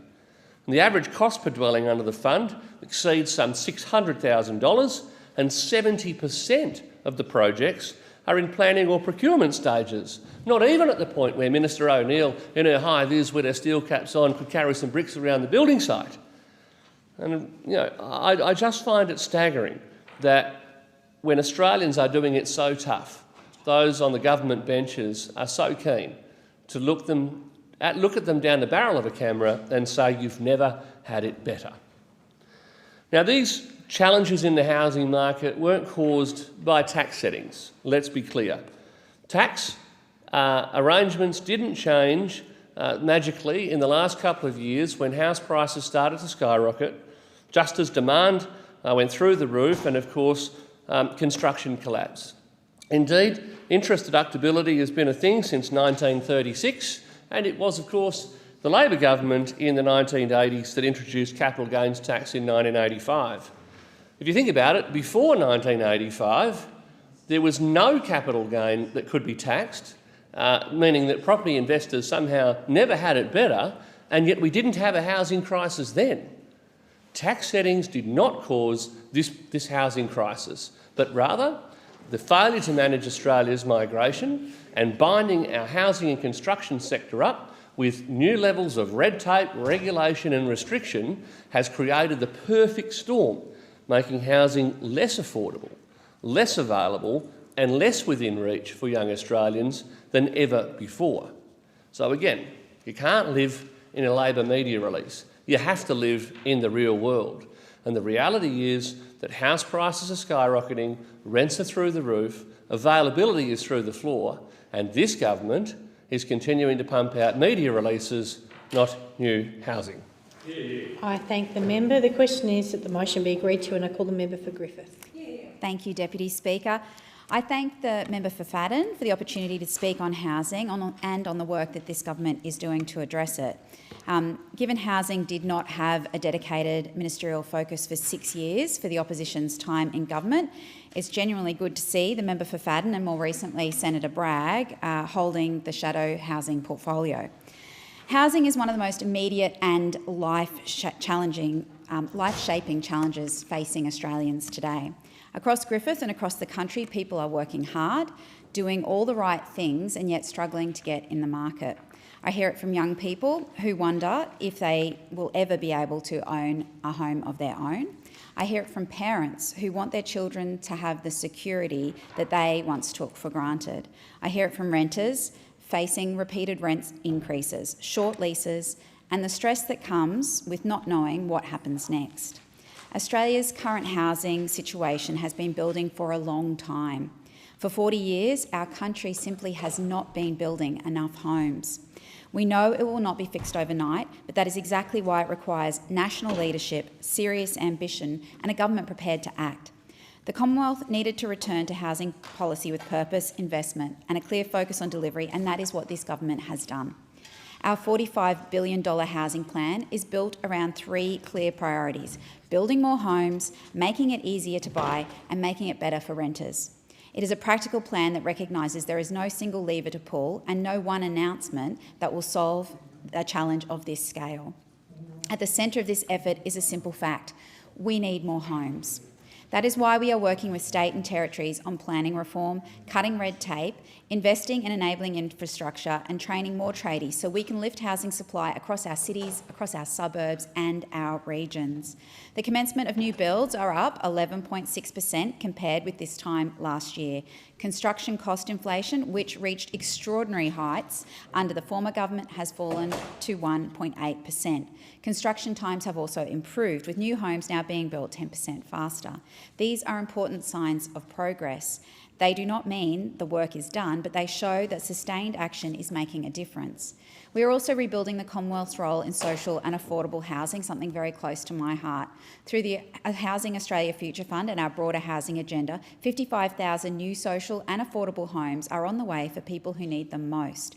That matters deeply because for many Australians, the private market alone will never provide the security or affordability that they need. I have seen what it looks like in Griffith through the Brisbane Housing Company project in Stones Corner. Last year, I was proud to welcome the Prime Minister to see residents moving into these 82 brand new social and affordable homes. We met John, Jan, Karen and heard what secure housing meant for them. John told me that it was the first time in years that he had been able to sleep soundly. That stays with you. Behind every housing statistic is a person, a family, a life made more stable, and the quiet relief that comes with finally having a place to call home. Alongside the work to increase supply, we're making it easier for people to buy their first home. More than 50,000 Queenslanders have now bought their first home with help from Labor's 5% deposit scheme, including more than 1,140 in my electorate of Griffith since February. That is practical support that helps people get into the market sooner. At a mobile office in West End recently, I spoke with Mitchell, a young man in my electorate who finally has a genuine chance to enter the housing market through Labor's Help to Buy scheme. For people who have felt locked out for too long, that kind of support can change the direction of their lives. At the same time, we know many people in Griffith and across Australia rent, and they deserve support as well. For 7,270 renters in Griffith, we have delivered back-to-back increases for maximum rates of Commonwealth rent assistance, amounting to an increase of almost 50% since we came into government. Renters not only deserve assistance, but a housing system that offers greater stability and even better options. Everyone deserves a safe place to call home.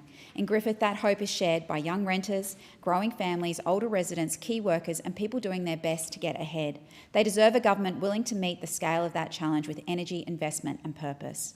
Labor has brought the Commonwealth back into the work of building homes, backing buyers and supporting renters, and communities like mine are already seeing a difference.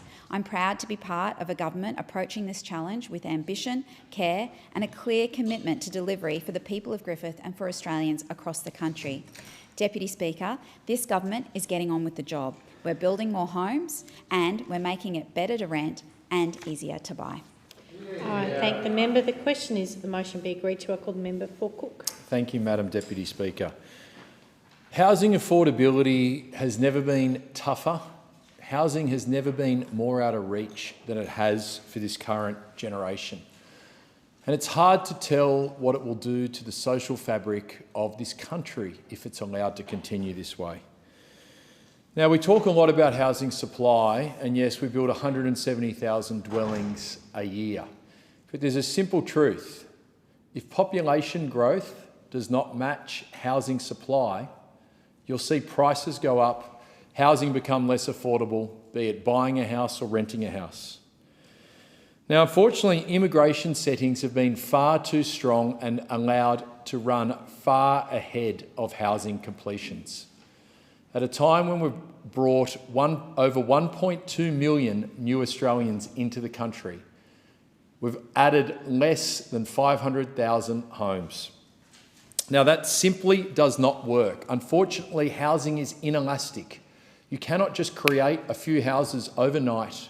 You have to go through planning, you have to go through financing, construction, lengthy delays. So any mismatch between population growth and housing supply sees substantial price increases. The same is likely true if we can have housing supply outstrip population growth. That needs to be the aim.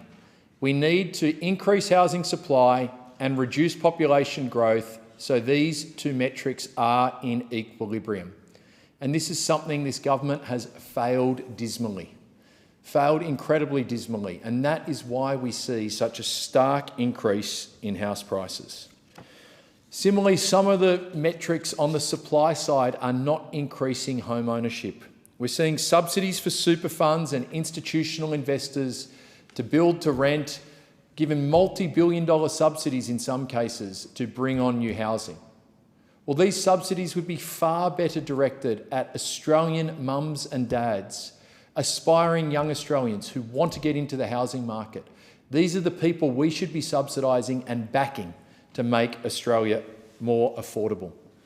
These are the people who are also punished by unsustainably high immigration levels. These are the ones who local areas are getting crowded as they fight for sporting fields, fight for car parks, places in local public schools, and see housing become increasingly less affordable. And yes, this government's reckless spending is even adding more difficulty to that. Because government spending is at a 40-year high outside of the pandemic, we are seeing inflation run ravage through people's paychecks and interest rates climb higher and higher. Australia, having the highest inflation of any advanced economy in the world, made it extremely vulnerable for a fuel shock.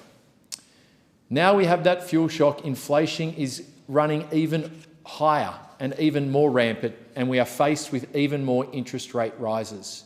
The average Australian family is now paying in excess of $25,000 a year more in interest alone on their mortgage.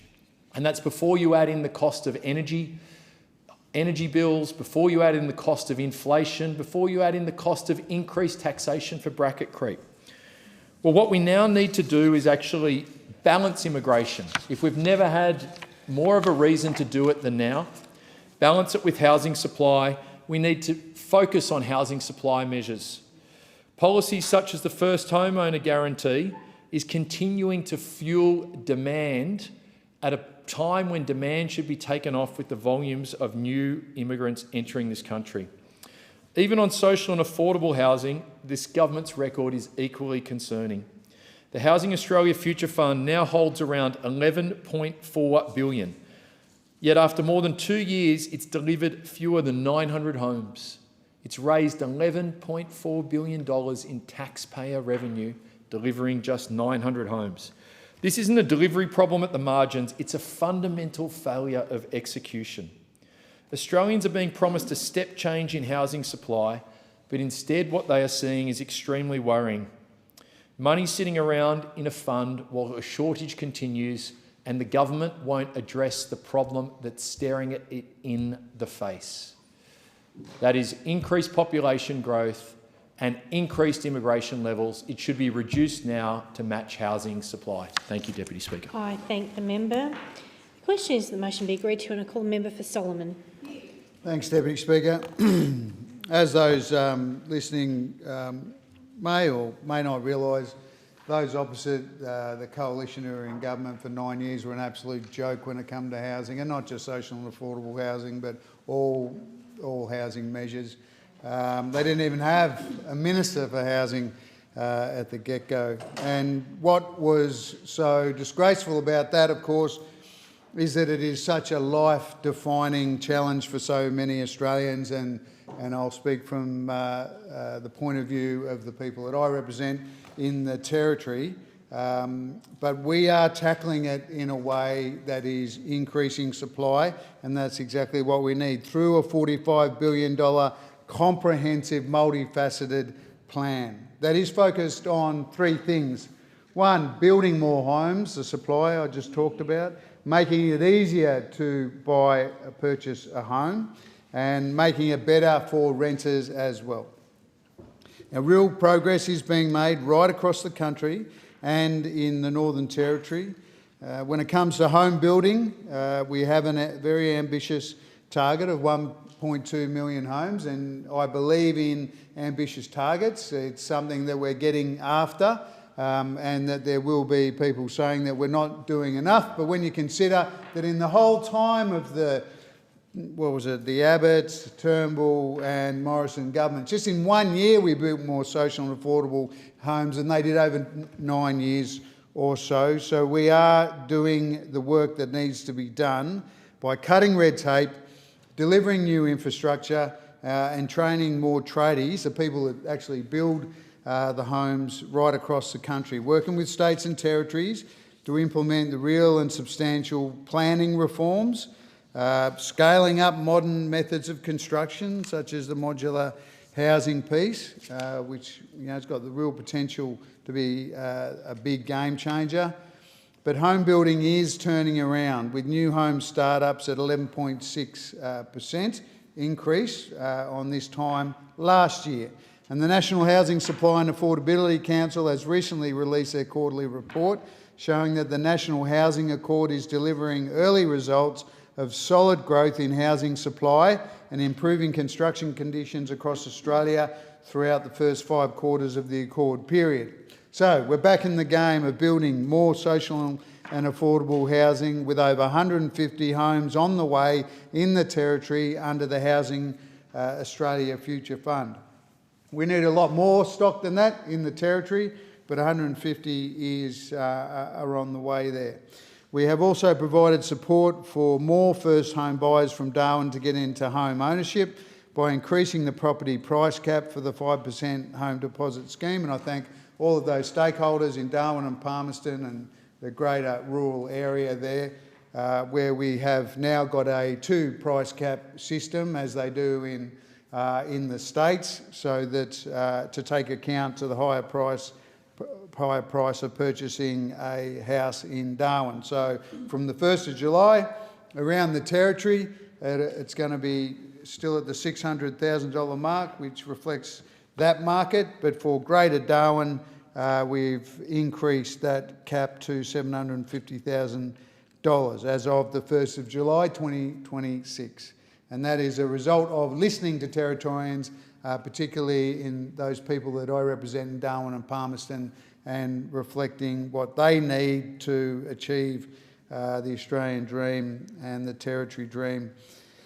Now, this change brings the NT in line with the other states, as I mentioned, but make sure that our cap is aligned with the realities of our market, and gives home buyers in Darwin, Palmerston, the rural area, Greater Darwin, more choice. Hundreds more Territorians will be able to get into home ownership years sooner because of this change, and it'll also save them tens of thousands of dollars on lenders' mortgage insurance. The 5% deposit scheme has already helped more than 1,800 people in the Northern Territory move into their first home since we came into government. Has been welcomed by people like Luis Espinoza at HIANT, and he's one of those stakeholders in my electorate that I want to thank for their advocacy, as well as Ruth Palmer as well from the Property Council. I thank all Territorians for their support of that policy. I thank the member. The question is that the motion be agreed to. I call the member for Riverina. Thank you, Deputy Speaker. And we can talk until we are blue in the face about the home situation, people getting a roof over their heads, renters, making sure the economic conditions are right for construction companies. But out there, they are feeling a sense of frustration. They have been badly let down by this government when it comes to the housing sector. You only have to look at the construction insolvencies per financial year to know that what I'm saying is true. In the last full year of the coalition government, there were 351 construction insolvencies in 2020-2021. The following year, that number increased to 494, and that was on the cusp of the government changing, and Prime Ministers Keating and Howard both famously said, when you change the government, you change the nation. And then we see in 2022-23, 981 construction insolvencies.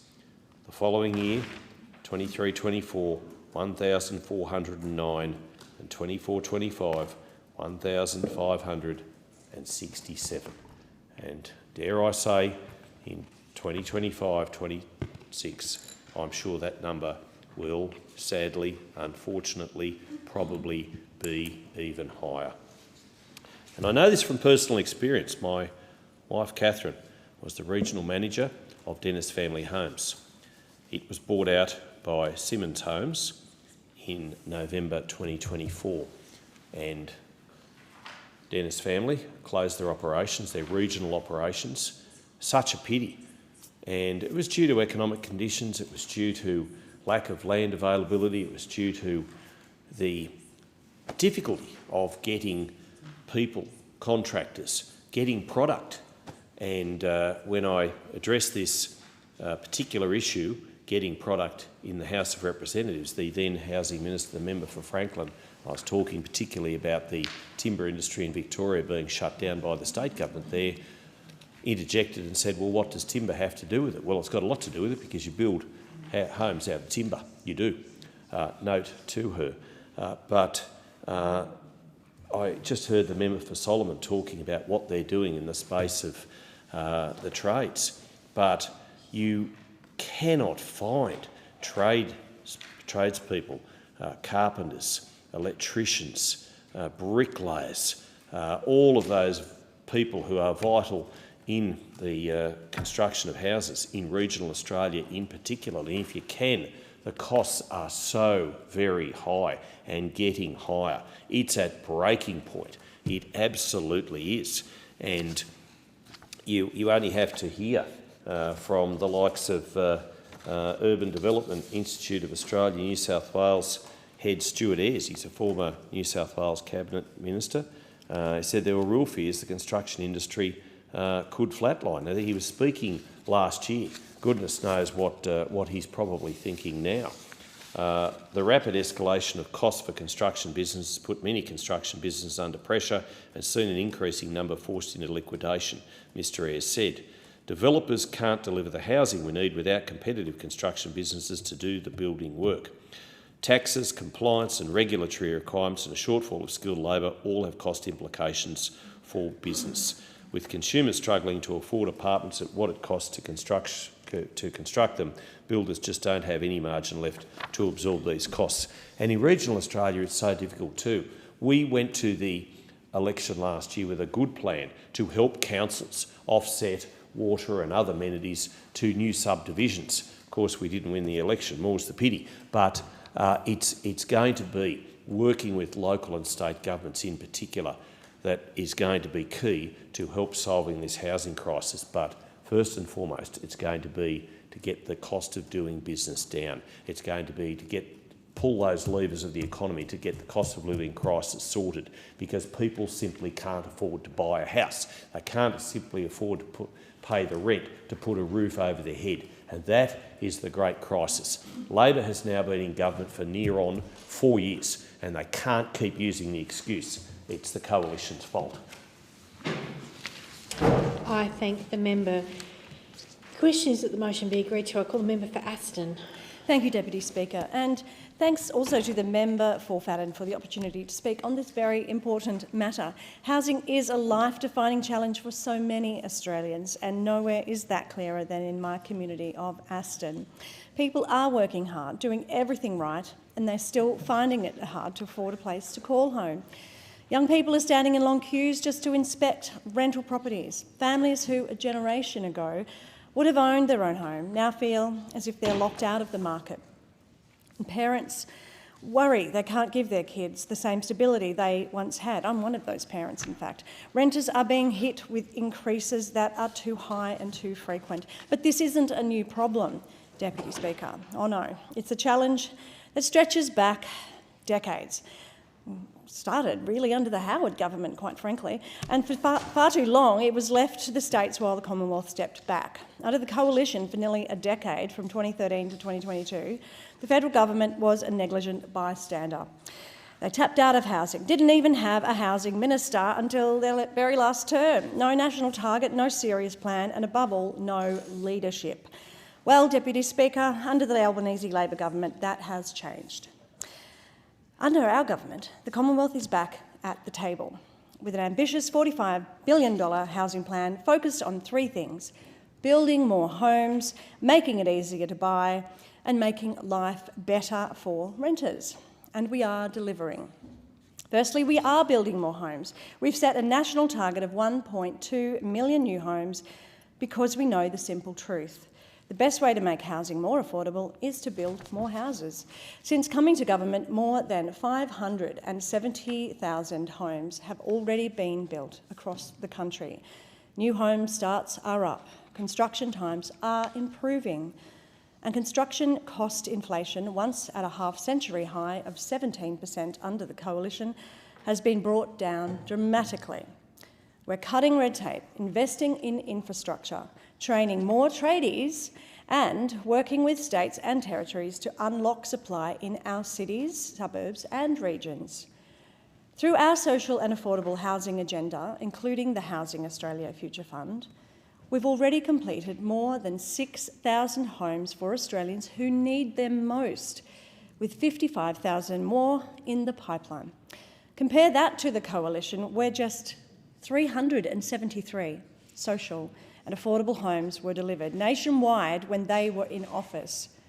And even now, 3 leaders, since they were in government, they're still standing in the way.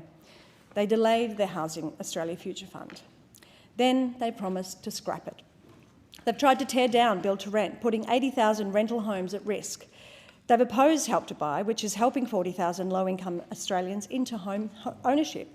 And they've even opposed one of the most practical, life-changing policies we've delivered, the 5% deposit scheme. In Aston, this important scheme matters because right now families and young people in our community are getting into their first homes with just a 5% deposit, cutting years off the time it takes to save. It is life-changing. It means no more lining up for rentals, no more uncertainty at the end of every lease. It means a place to call your own, somewhere you can raise a family, plant a garden, have a cat and a dog or a budgie, hang pictures on the wall and plan your future. Across Australia, more than 230,000 people have already been helped into home ownership through this program. That's 230,000 lives changed. And yet the opposition calls it a gimmick. They vote against it, and now they want to rip it away. The truth is, the Coalition have given up on home ownership. They stand in this place and claim they support home ownership. And the question is simple: how can they? How can they claim to support Australians getting into homes when they oppose every single measure that makes it possible? Labor has a plan. It's ambitious, it's comprehensive, and it's already delivering real results for communities like mine in Melbourne's Outer East. We know this challenge won't be solved overnight, but we are making real progress, building more homes, helping more Australians buy their own home, and delivering a fairer housing system for the future. Deputy Speaker, I am proud to stand here today as a member of a government that is finally taking this challenge seriously and delivering on housing for all Australians. Thank you. I thank the member. There being no further speakers, the debate is adjourned and the resumption of the debate will be made in order of the day for the next sitting. And I call the clerk. Private members' business, order of the day number 2, a motion on the education system, resumption of debate moved by the member for Laylaw. The question is that the motion be agreed to. And I understand the member for Pearce would like to present a copy of their speech for incorporation into Hansard in accordance with the resolution agreed to on the 6th of November 2025. That's correct, Deputy Speaker. Thank you. I thank the member for Pearce.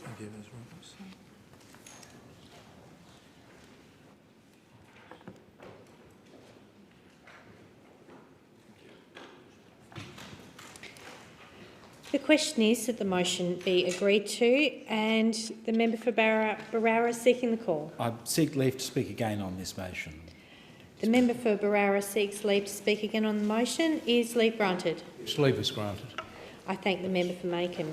The question is that the motion be agreed to, and I call the member for Barara. Thanks, Deputy Speaker. I rise to speak on the topic of investing and supporting schools. There are 2 things to be said on this topic. If a government can't keep principals safe, it's not supporting schools, and if a government can't adequately fund Victorian public schools, it's not investing in schools. On both counts, the Albanese government has failed. Today's Daily Telegraph and Herald Sun reports are a disgraceful read. They report violence against school principals has surged by up to 150% since 2011. They report some principals too frightened to leave their offices at drop-off and pick-up. They carry the chilling warning on the current path that someone is going to die. The wider data is grim. Reporting today on the Australian Principal Occupational Health, Safety and Wellbeing Survey says 47.8% of principals experienced violence in 2025. 53.7% faced threats of violence.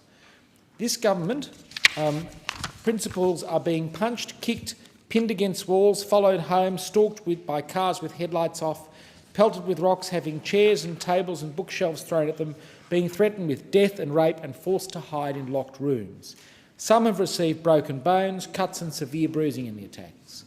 The ACT is the worst jurisdiction. The ACT under Labor has had an increase in physical violence against principals of 150% between 2011 and 2025. In the ACT, with its 25-year Labor government, I'm told it's now safer to be an inmate in a correctional facility than it is to be a school principal. It's a disgrace. Enough is enough. The Coalition says enough. We back principals. We respect their authority. We believe a school leader should be able to walk the grounds of their own school without fear. We believe governments should empower principals. That's what we stand for. Empower principals and enforce discipline. Empower principals to maintain safety. Now, this government has, for the better part of a week, been congratulating itself on full and fair funding. But in Victoria, the spin doesn't match the facts. The government has been constantly gaslighting. When the Prime Minister stood up in March last year and said every jurisdiction was on track to receive an increase in school funding to receive the full school resourcing standard, it simply wasn't true. It simply was not true. The proof is publicly available. To get an increase in funding, what you need is a document called a bilateral agreement between the Commonwealth and the state. In March last year, there was no bilateral agreement between Western Australia and no bilateral agreement with Victoria. It was a falsehood. Labor must have been feeling the pressure of that untruth because in desperation, in December 2025, the Albanese and Allan Labor governments signed a stopgap funding measure that lasts for just 12 months. There are two things to say about this. First, it expires at the end of the year, and second, it simply maintains the status quo. There is no increase on the table. So if you put the Northern Territory to the side, as the Prime Minister himself has done, recognising the unique challenges in the Territory, then thanks to the Allan and Albanese Labor governments, Victorian government schools have the lowest funding in the entire country. The funding for Victorian public schools is lower than the funding in New South Wales, Queensland, Western Australia, the ACT, Tasmania and South Australia, and it is entirely the fault of the Allan and Albanese Labor governments. Compared with New South Wales, in this year alone, high schoolers in Victorian public schools are shortchanged by $860 per student for every single one of the 667,000 Victorian students.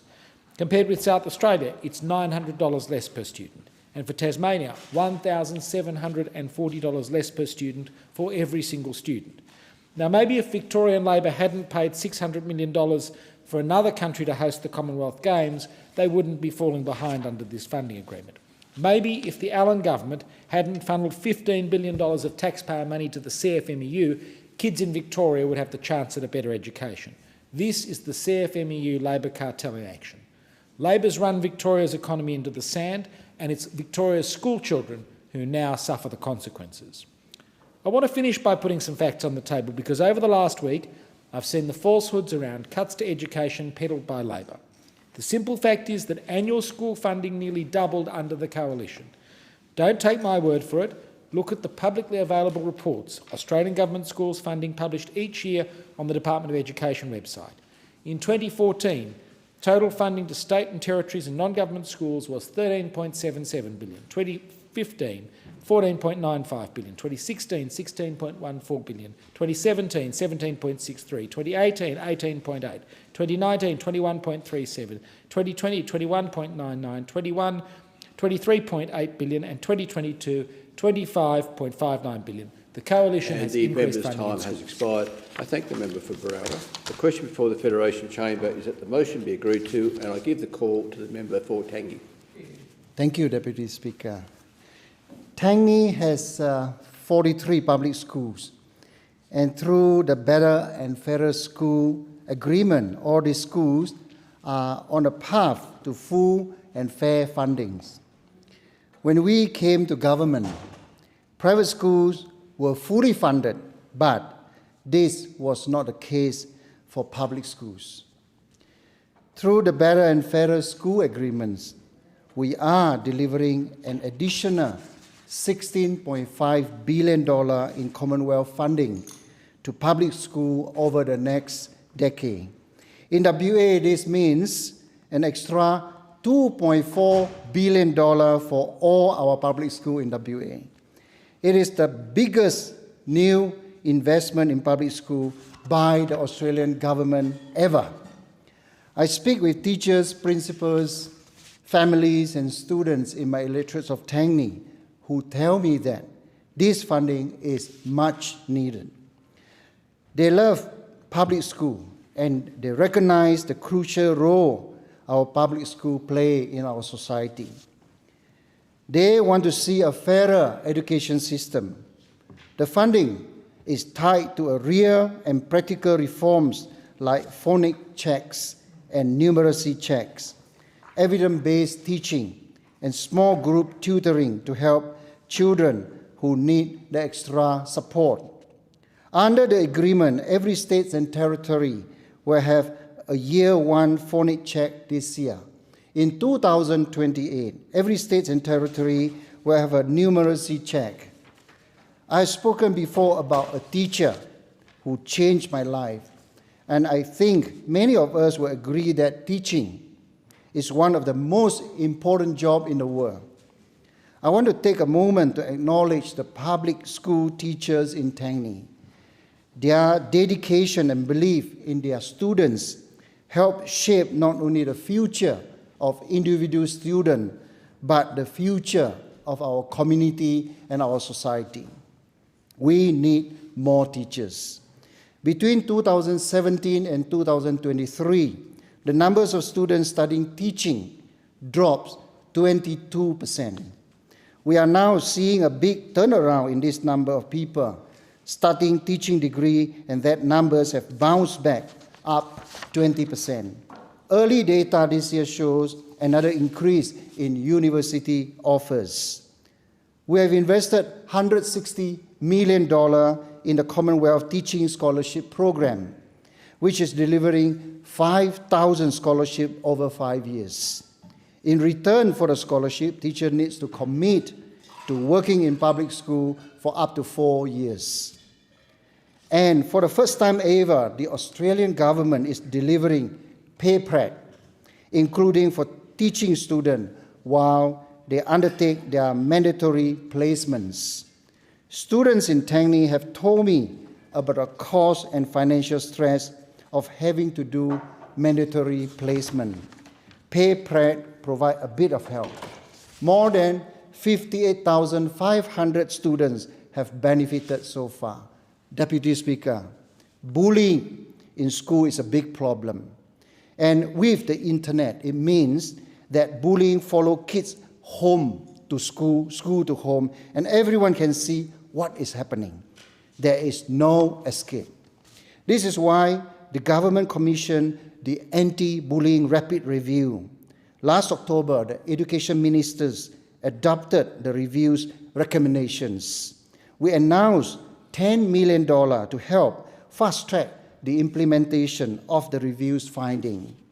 They agreed to a national plan that includes all schools taking initial steps to respond to bullying within 2 school days.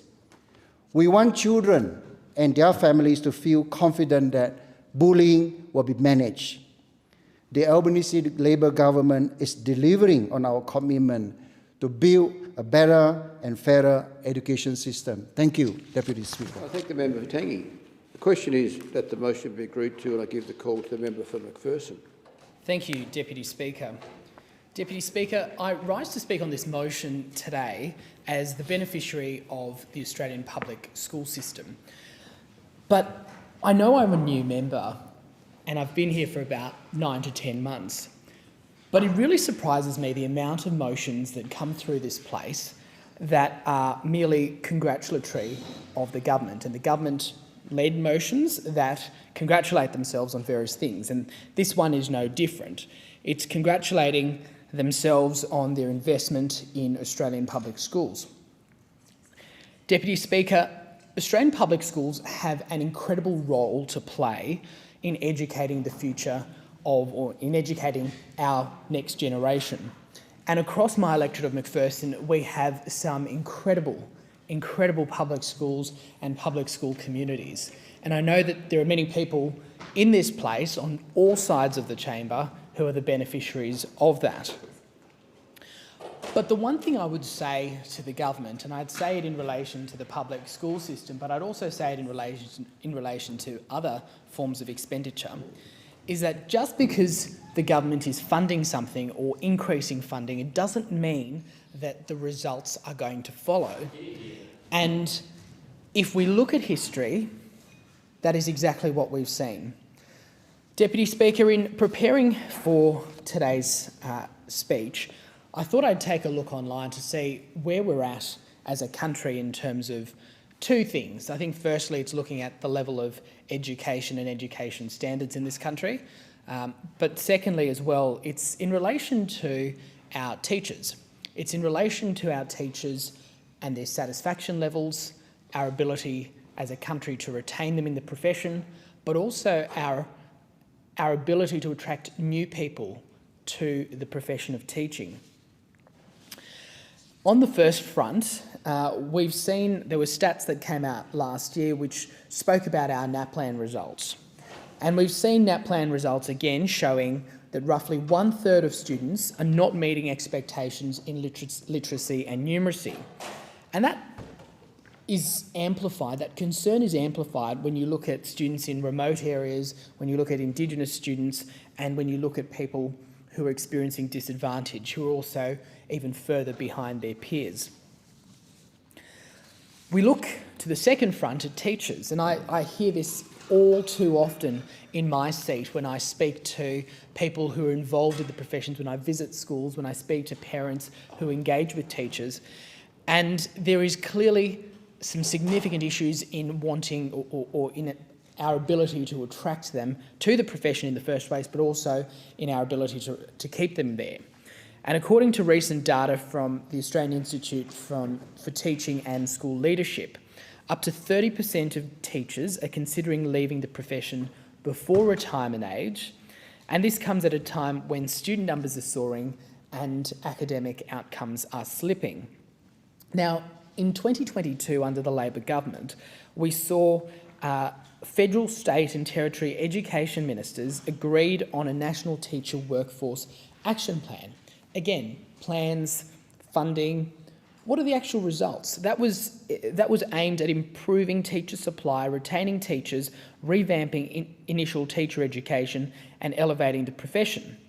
Now we're 4 years on from that, and where are we at? Research has showed that the stresses that are leading teachers to quit the profession are only worsening. They're only worsening.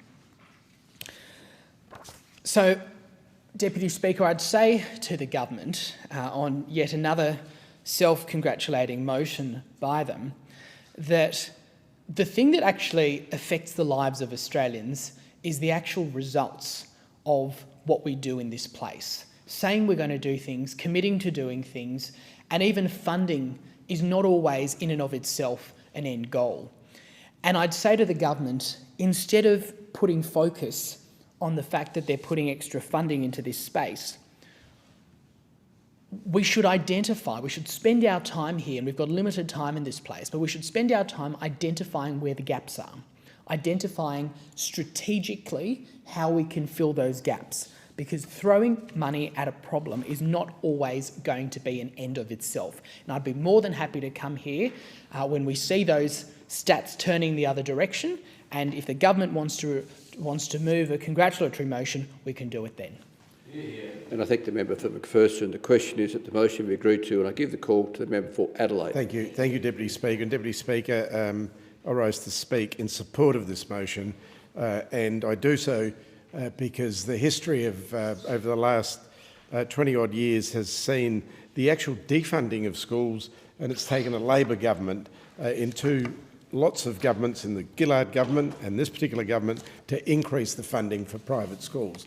We saw a system under the Howard government that fully funded private schools but totally ignored public schools. And schools in my electorate, Deputy Speaker, suffered. They suffered immensely. Schools like Woodville Gardens Primary, Cowndilla Primary, my own junior primary school that I attended, Sturt Street Primary, Gillis Street Primary, Chella Gardens Primary School, Parkside Primary, Plimpton Primary, Torrensville Primary, Blair Ethel North Primary School, some of the schools that actually needed funding. And when I would visit these schools, you would see you would see the shortfalls. And Deputy Speaker, what we have done since being in government is to ensure that schools are appropriately funded, and we know that this particular government has seen not just the funding of schools and signing the agreements and ensuring that all this will take place. It will take time, of course, but also ensuring that there are goals attached to the funding. In other words, retention rates, teachers being able to ensure that children are completing what's required to go on to the next grade. So this is all about creating opportunities where there otherwise might not be any. And we know that if you want to make change in someone's life, all the research, everything points towards education. You give someone the decency of a good education, you turn their lives around. It is one way of perhaps changing the generational cycle of poverty by giving someone education, by changing the entire community, by giving a community education, and by changing the whole nation and the direction it's taking by giving them an equal opportunity to education. And that is so important. As members of Parliament, we have responsibilities for health, for security of the nation, but education is right up there and should be up there because it changes the nation, it changes people's lives, and it turns around people's lives. We also have some very good educators, teachers who are undervalued, teachers who give their all, where they try to create the opportunity that might otherwise not exist. And all of us in this place, I'm sure if I asked each and any one of you a question about how has a teacher changed your lives, you would all have a story about a particular teacher. In my case, I had two great teachers. I may not be standing here today if it wasn't for them. One was Rod Sawford, who was the Federal Labor member for Port Adelaide.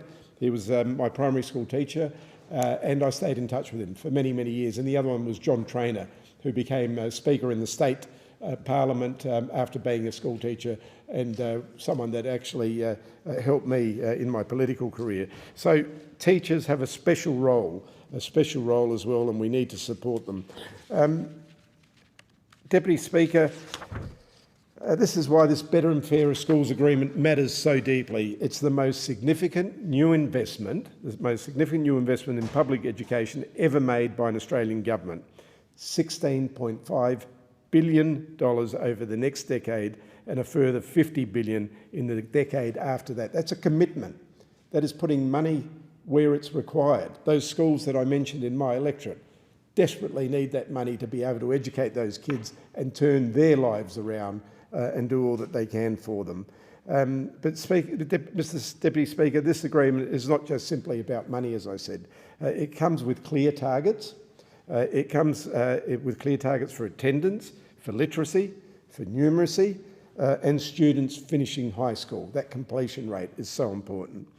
And it comes with practical evidence-based reforms to help achieve those goals, Deputy Speaker, and that includes phonics, numeracy checks to identify children who need early support. It's about identifying the kids that are falling behind or need that support early on, and ensuring that they get that support that's required to keep them right through to completion dates.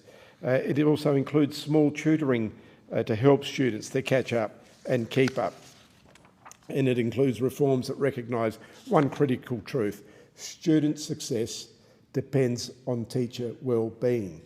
We need to respect teachers, and we need to ensure that teachers have the resources that they require. The member's time has expired. The question is that the motion be agreed to, and I give the call to the member for Grey. Thank you, Speaker. Speaker, let's get real. What I've increasingly becoming frustrated with in relation to this government is the obsession with announcements. Record funding this, record funding that, without any focus on outcomes. We as legislators in this place should be focused on outcomes, not announcements. And that is certainly why I came to public life. Because ultimately Australians don't live on announcements, they live on outcomes, they live on results. In my electorate, I represent one of the most diverse communities in the country. That diversity is something that I'm proud of, but it also comes with real challenges. I have communities facing entrenched disadvantage, generational welfare dependence, and some of the lowest education outcomes in Australia. In fact, Grey is ranked 146 out of 150 in Australia, and that is simply not good enough. And yet, despite all this so-called record funding, the data is going backwards. The evidence is going backwards. I have schools where attendance rates are sitting at 66%. 66%. And that is not just a statistic, that is a warning sign. That is thousands of children missing out on the most basic foundations for a meaningful life: education. Because education is not optional. It is a precursor to opportunity, to employment, to dignity, and to breaking cycles of disadvantage. If attendance is failing, if outcomes are declining, then no amount of press releases about funding can mask the truth that the system is not working for regional Australians. What I want to see from this government is not more announcements, but accountability. Show us the outcomes, show us the improvement, show us the data that proves lives are actually getting better. Because if we continue down this path, where success is measured in how much is spent rather than what is achieved, we will not only fail these communities, but we will entrench their disadvantage even further. And in doing so, we make our economy less productive, and we place even more pressure on Australians already struggling with the cost of living crisis. Speaker, Labor talks a big game on education, but the reality on the ground is different. Regions are being left behind. Have any of those opposites been to these remote communities or regional communities in Butte, Kadina, Port Augusta, Canibba, Coober Pedy? Costs are rising fast. In regional South Australia, the cost of an independent education has hit an average of $242,000. Even a free government school in regional SA now costs parents over $95,000 across the child's schooling life, when you add up uniforms, camps, transport and associated costs. These numbers, of course, consider 13 years of education, but even divided per year, it is significant, especially when you consider these are not elite schools. These are not boarding schools. For these schools, when energy prices skyrocket, when electricity is up 40%, gas up 42%, these schools have no choice but to ask families to pay more. They are paying for Labor's inflation. And it's not just schools, Speaker. Childcare is struggling. In the electorate of Grey, again, we have the worst access to childcare in Australia.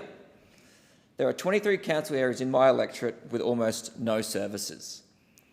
This causes parents to leave the workforce and make our local staff shortages even worse. Because, Speaker, today you need 2 incomes to raise a family, and if there's no childcare in your local community, it puts pressure on your local businesses. Recent data shows that in September 2025, over 3,600 childcare services were charging above the fee cap. That is almost double what we saw in 2022. And this is not the fault of our local providers. It is the result of Labor's economic mismanagement. After 4 years, this government owns the economy, but we have the highest inflation in the developed world, and it is being driven by decisions made here in Canberra. Government spending is at a 40-year high. This keeps inflation high, which keeps inflation rates high.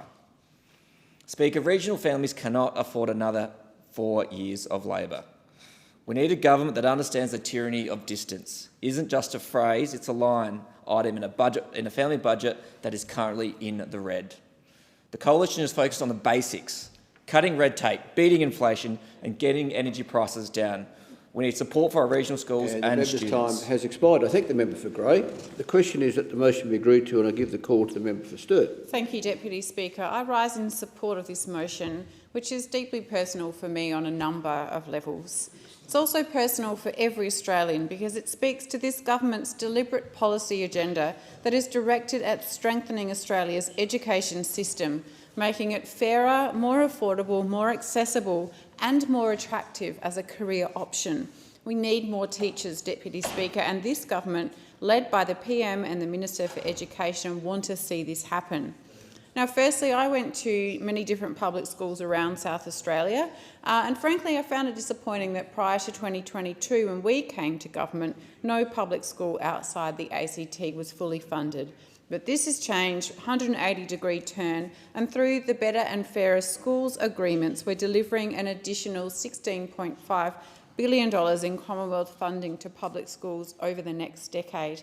Now, the member for Grey claimed this was just a funding announcement. That is wholly incorrect. This funding arrangement is linked to outcomes. It is linked to improving literacy and numeracy standards. It is linked to increased mental health support for students, and it's also linked to school attendance. And we've seen that school attendance is increasing, and in 2025 it was 88.8%. Now, secondly, almost 10 years ago, I completed a Master of Teaching in Secondary Education as one of those pesky mature age students who sits up the front and asks too many questions.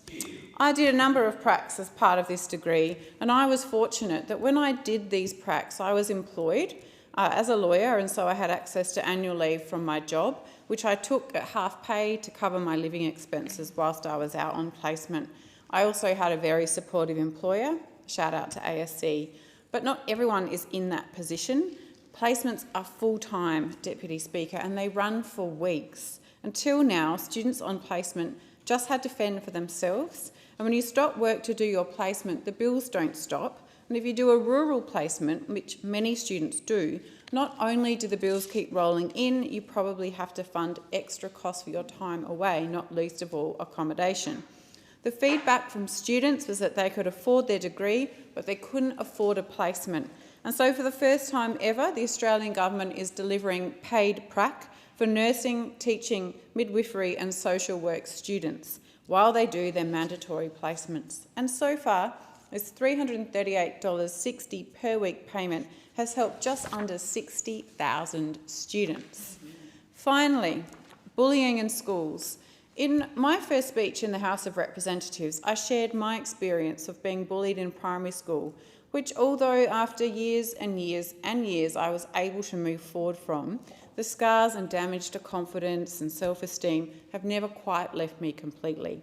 And we know that now, with the internet and social media, bullying is getting worse, not better. Kids are suffering all day at school and then after school and on weekends, often very publicly. That suffering is sometimes catastrophic and irreparable, which I describe as a tragedy, but for some affected kids and their families, that word is an understatement. So I commend the Minister for Education and his commissioning of the Anti-Bullying Rapid Response Review, and I also personally thank him for briefing me on the review's progress and recommendations. The review attracted over 1,700 submissions from teachers and students and their families, and education ministers around the country quite rightly adopted the review's recommendations in October 2025, with a key recommendation being that schools commence action within 2 school days of becoming aware of a bullying complaint or incident. In addition, we have made a $10 million investment to help fast-track the implementation of the review's findings. Now, this will be dedicated towards developing resources to help prevent and address bullying and funding a national awareness campaign. The more awareness, the more attention we can bring to this issue, and the more we call it out for what it is, which is completely unacceptable, the better place we will be to ensure that kids can go to school and their parents can send their children to school confident that bullying will be identified and addressed. There is no place for bullying in schools, Deputy Speaker, and I'm proud to stand with the Education Minister as he seeks to address the causes and ensure that bullying is managed appropriately across the education spectrum. I thank the member for Sturt. The question is that the motion be agreed to, and I give the call to the member for Nichols. Thank you, Deputy Speaker, and I acknowledge the start of the school year, and I thank the teachers, the principals and the support staff for all their work in classrooms across Australia. And the Coalition supports strong public schools. But we don't accept Labor's claim that spending announcements alone equal reform and better outcomes. On Labor's record investment claims, funding announcements are not the same as delivery in classrooms, and Australian schools already have highly funded are already highly funded by international standard, and that's good, but students have been going backwards in literacy, numeracy and engagement. So more money without accountability does not guarantee better results for students. And despite the claims of Labor, most public schools will still not reach 100% of the schooling resource standard, even at the end of the agreement period. Now, the simple fact is that annual school funding nearly doubled on the Coalition's watch, from around $13 billion in 2013 to over $20 billion in 2022. And that is the Coalition's record of investing in school education, virtually a doubling of annual school funding in 9 years. And Labor continues to claim this is a cut, but that is a falsehood, Deputy Speaker. On teachers and workforce shortages, teachers deserve respect, support and safe classrooms. And Labor talks about valuing teachers, but workload, burnout and classroom disruption are driving people out of the profession, and we've got to find ways to keep them in. Teacher shortages are being felt most acutely in regional, rural and remote schools, but there are a number of initiatives to try and address this, such as Teach for Australia and the Nexus program, which I've been involved with. On teaching incentives and training measures, encouraging people into teaching is important, but getting them to stay is the real challenge. And paid prac and scholarships will not fix shortages if graduates enter classrooms that are unsafe, unsupported and overwhelmed, and state governments have a huge role to play in making sure that classrooms are safe, supported and not overwhelmed. And the Coalition believes teacher training must focus on classroom readiness, behaviour management and practical skills. Bullying, as the previous speaker said, is a real concern. It's unacceptable and must be addressed consistently and decisively. National frameworks mean little if schools lack the authority and support to enforce standards. Clear discipline, early intervention and parental engagement are essential to safe learning environments, Deputy Speaker. On fairness and equity, a truly fair education system recognises that regional and disadvantaged students face higher costs and fewer options. Equity means funding that follows need, supports choice and delivers opportunity, not one-size-fits-all agreements that are designed and delivered just from Canberra. Parents deserve real choice across government, Catholic and independent schools. My mother, who had an exemplary 40 years in the public school system as a teacher, wanted me to go to a public school, and my father wanted me to go to a Catholic boarding school. In the end, I did a bit of both, and they both had their positives, Deputy Speaker. In closing, the Coalition supports public education and teachers, but we will not pretend that spending announcement equals success. Our focus remains on student outcomes, teacher support, classroom safety and genuine accountability of the system. Australian families deserve an education system that delivers results, not just slogans. Thank you, Deputy Speaker. So I thank the member for Nichols. The question is that the motion be agreed to, and I give the call to the member for Griffith. Education is very close to my heart. My passion for education led me to complete my teaching qualification, and I later spent many years working at the Australian Indigenous Education Foundation, where I saw firsthand how education can open doors and change lives. I'm also a parent of 2 school-aged children, so like many parents, I know the rhythms and realities of school life. I know the joy that comes when a child grows in confidence. I know how much families value a great teacher, and I know how important it is that every child in every Queensland classroom has the support they need to learn, belong and thrive. I'm proud that the Albanese Labor government is building a better and fairer education system. Through the Better and Fairer Schools Agreement, we are delivering the biggest new investment in Commonwealth funding for public schools ever. Nationally, that means an additional $16.5 billion over the next decade, with a further $50 billion in the decade after that. For Queensland, it means an extra $2.8 billion in Commonwealth funding over the next 10 years. This is a substantial investment in our state schools, our teachers and our students. Most importantly, it puts every public school on a path to full and fair funding. What makes this agreement so significant, it is not only about funding levels on paper, it's about linking funding to practical, evidence-based reforms that will improve student outcomes. That includes phonic checks, numeracy checks, evidence-based teaching and small group tutoring for students who need extra support. That literacy That literacy focus is especially important to me. Reading is not simply one subject among many, it's the foundation that helps children engage with every other part of their learning. When children get a strong start in literacy, they are better able to participate, keep up, and see themselves as capable learners. Deputy Speaker, I have seen that also in my own community through my Griffith Little Readers program. Coming into this role, it was important to me that any initiative I undertake within our school communities is sustainable, responsive to identified needs, and focused on building the capacity and resources of the schools themselves. This is a program that is providing thousands of early reader books, decodable readers, to primary schools across our community, where I am personally funding up to $1,000 worth of decodable readers to each eligible primary school in our electorate of Griffith. Deputy Speaker, none of the important work that happens in our classrooms happens without our amazing teachers who do some of the most important work in our community. They build skills, shape confidence, spark curiosity, and help young people imagine what is possible for their future. The Albanese Labor government is taking action on teacher shortages through a national plan focused on improving teacher supply, strengthening initial teacher education, retaining the teachers we have and elevating the profession, and planning for the future. We are investing $160 million in Commonwealth teaching scholarships. We're funding 4,000 additional university teacher training places, supporting more places in the High Achieving Teachers program, and investing to reduce workload pressures so teachers and school leaders can spend more time on teaching and learning.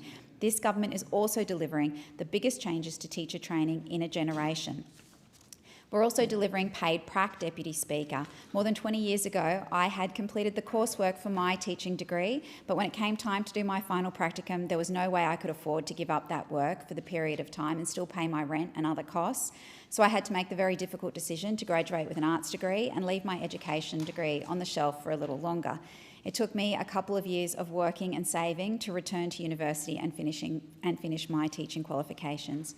Too many students have told us that they could manage the study but struggle to afford the placement component of their degree. Now, for the first time, eligible teaching students can receive financial support of $338 per week while undertaking their mandatory placements. That might sound simple, but it addresses a very real barrier. This is what better and fairer education system looks like. That is what the Albanese Labor government is delivering, and I am proud to support it. So little people sitting at their desks today at Bulimba State School and Buranda State School, and our impressive young adults opening their laptops at Cavendish Road State High School and Cooperoo Secondary College continue to get a world-class education, and our young people continue to receive the support they need to learn, belong and to thrive. Will resume their seat. The time allotted for this debate has expired. The debate is adjourned and the resumption of the debate will be made an order of the day for the next sitting. And I call the clerk. Private members' business, notice number 3, a motion on neighbourhood and community centres to be moved by the member for Lyne. And I call the member for Lyne. Motion relating to neighbourhood and community centres in the terms in which it appears on the notice paper. And the member for Lyne has the call. Thank you. Deputy Speaker, I rise today to highlight the extraordinary work of community and neighbourhood centres across the mid-coast and the growing challenges they face as they support Australians doing it tough.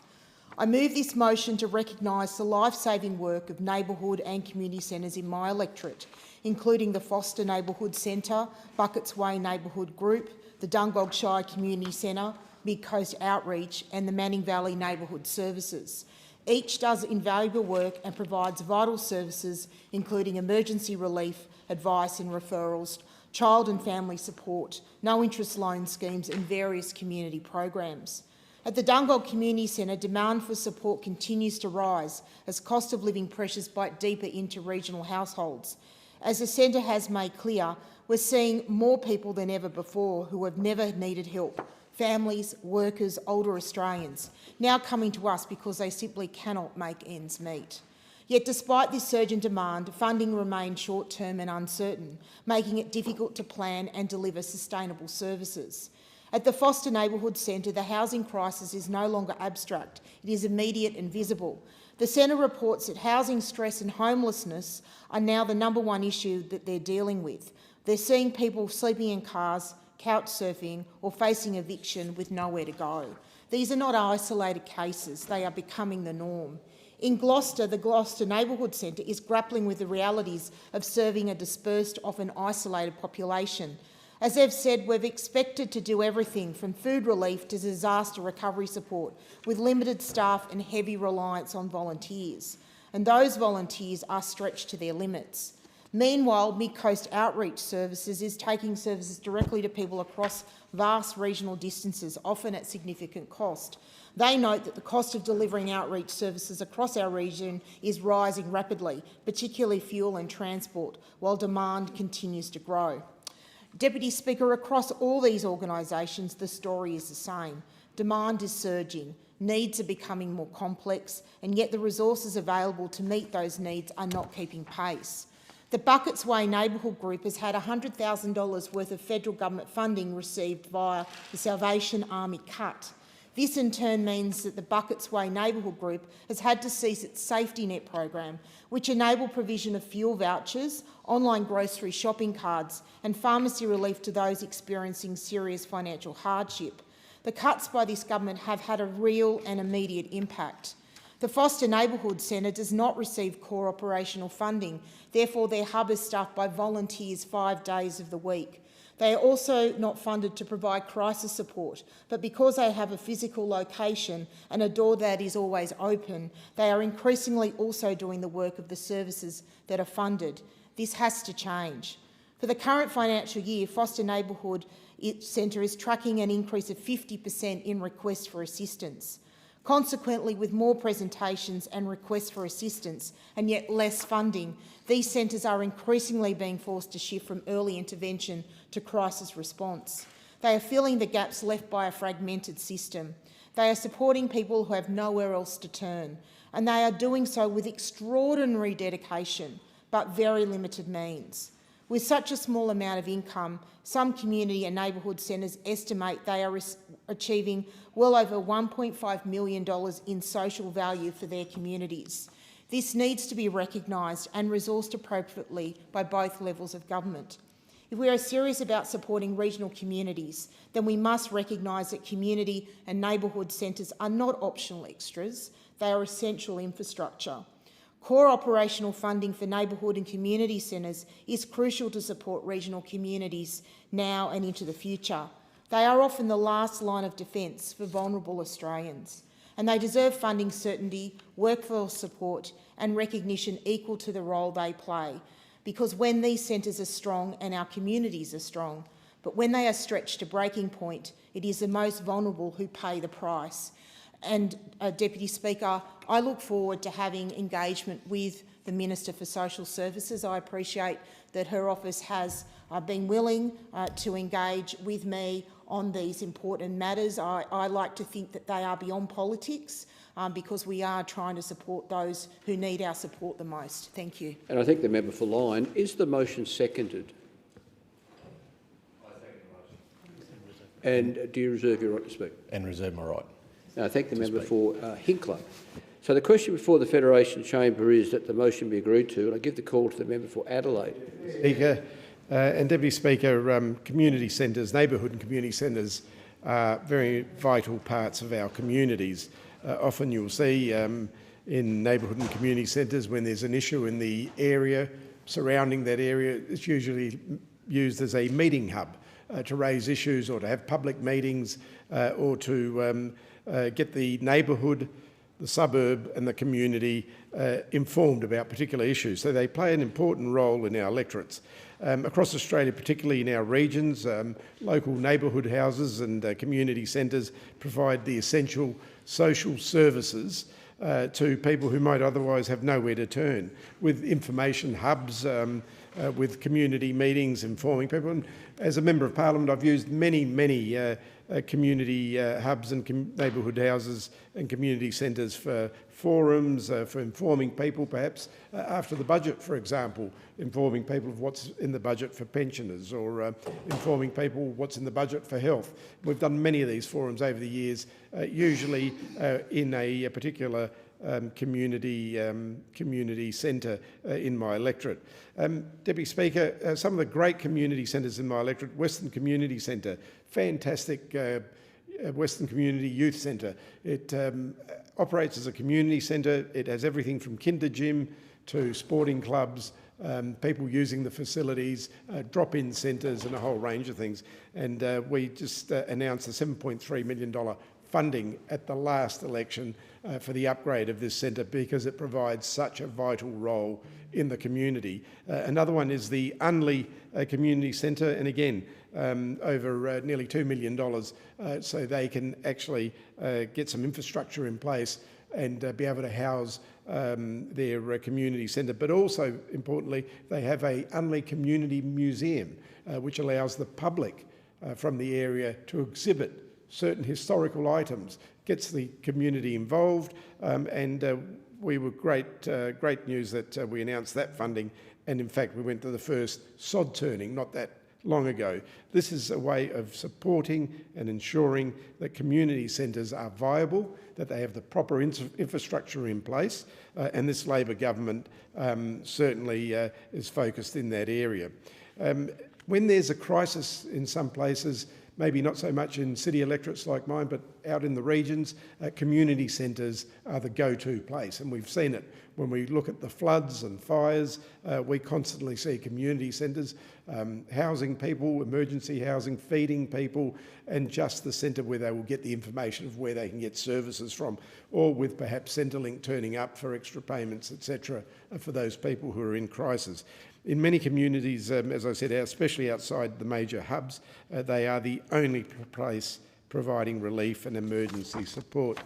Deputy Speaker, what makes this even more remarkable is that these centres are driven by people, by volunteers, people that are involved in the community, by staff and volunteers who work tirelessly and selflessly, not just providing those emergency services that I spoke about, but just everyday community. Every day, everything from cooking classes to kinder gyms to mums drop-in centres, parents drop-in, sporting clubs, a whole range of things. And I've seen it in my electorate when I move around the electorate and see the many, many different community centres. For example, the Payinthi Prospect Community Centre, great drop-in centre. It also housed next to the library, so people can go in and do research and meet with other like-minded people. The Unley Community Centre, which I spoke about, has a variety of activities, social groups, cafes, focusing on seniors and community connections. And then we have the Goodwood Community Centre, under the auspices of the Unley Council, a little bit separate, but offers a variety of activities, social groups, again, cafes, but also it houses the Greek Pensioners Association, where they meet every so often, 100, 150 people. They have this massive cook-up of lunch, and many ministers have come through there with me when I've been taking them through the electorate, and I've got to say they all leave very well fed, Deputy Speaker, and if you're ever in my electorate, please come along. The Fullerton Community Centre, magnificent centre in my electorate that offers a whole range of events, art exhibitions, the Kilburn Community Centre, and of course we have the Glandore Community Centre, which houses Coast FM, a radio station, a voluntary radio station. So community centres play a very important role. The member's time has expired. And I thank the member for Adelaide and for the invitation. The question is that the motion be agreed to, and I give the call to the member for Hinkler. Thank you, Deputy Speaker. I rise in support of the motion brought to the House by the member for Lyne. In regional Australia, neighbourhood centres are an essential service, the heart of our communities. They foster safety, connection and social capital. They're the places where community connection happen. They are especially called upon to stand up and support communities during times of crisis. So now, more than ever, we need to provide them with adequate support. This is underlined as we endure the cost of living crisis, the fuel chaos and in recent times natural disasters. Parliament must recognise the vital role of neighbourhood and community centres in providing essential social services to individuals and communities in need. We must recognise that neighbourhood and community centres provide critical relief and emergency support, and let us acknowledge the hard work and dedication of the staff and volunteers. And often the staff are not paid at the levels they deserve due to the limited funding received.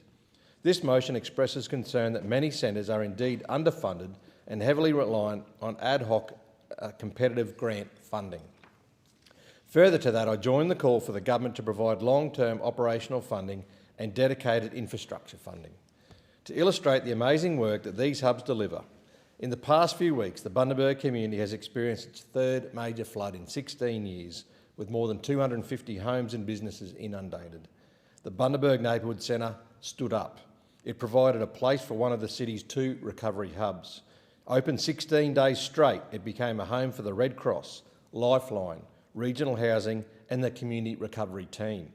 A place to serve the community, and serve it did in our greatest time of need. Bundaberg's Neighbourhood Centre goes beyond emergency support. Extensive programs provide a place with purpose for people in my electorate. Migrant services, loan support, tax help, disability support, playgroup, assistance in technology and even a sewing circle. Deputy Speaker, is there anything these centres won't do when the need is identified? We need to do better for these hubs. I thank Corrie McColl, Bundaberg Centre Manager, and Praveen Matthew, the Multicultural Coordinator, for their leadership and commitment in our community.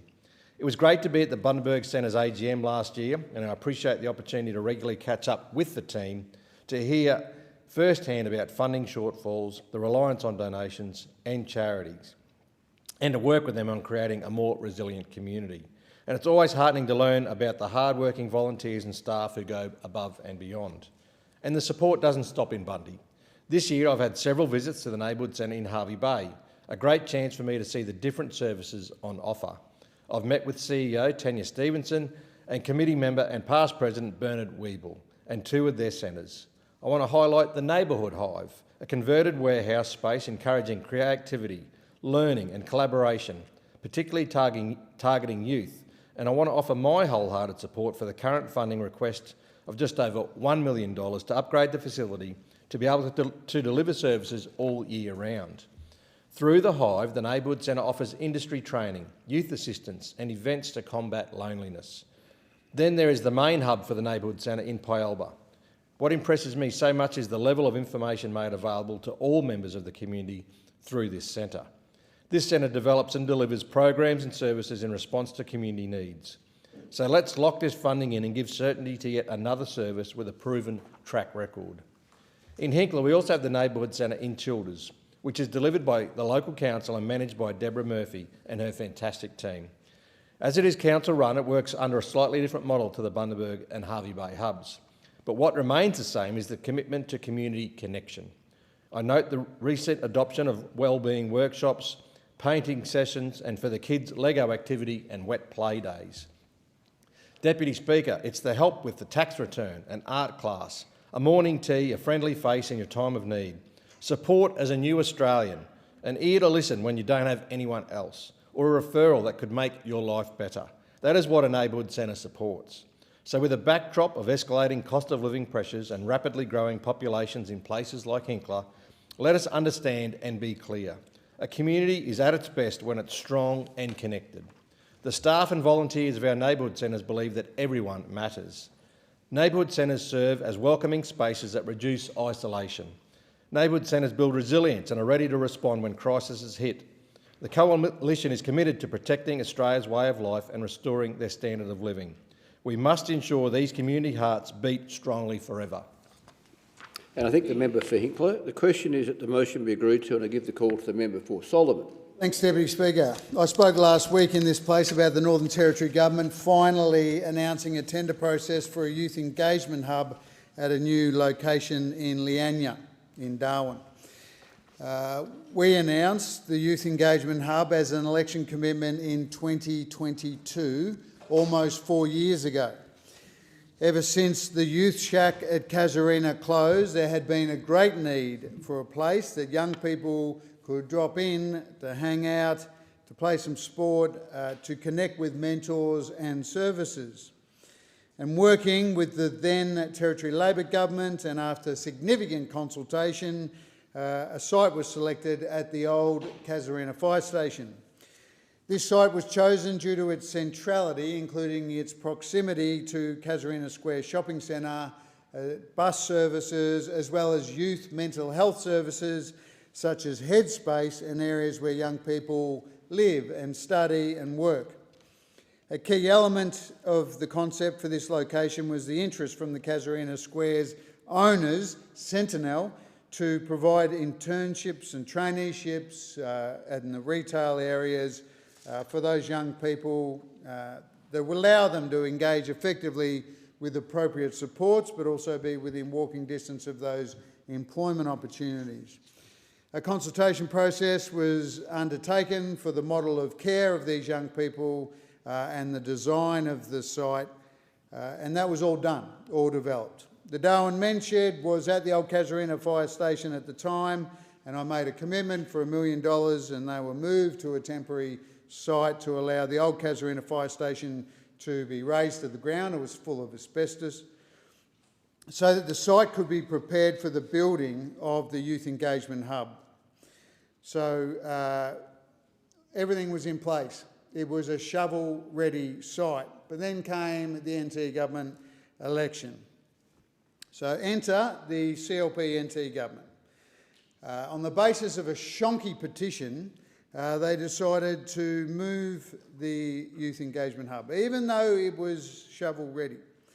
And the petition was a sham and wasn't reflective of the community that these young people lived in. Shameful. It was all counter to the stakeholder engagement report that was commissioned previously, talking about 450 stakeholders. The aim, of course, of the Youth Hub is to improve the well-being of our youth and will also help to reduce youth offending rates, which has been and continues to be a major issue for the local community.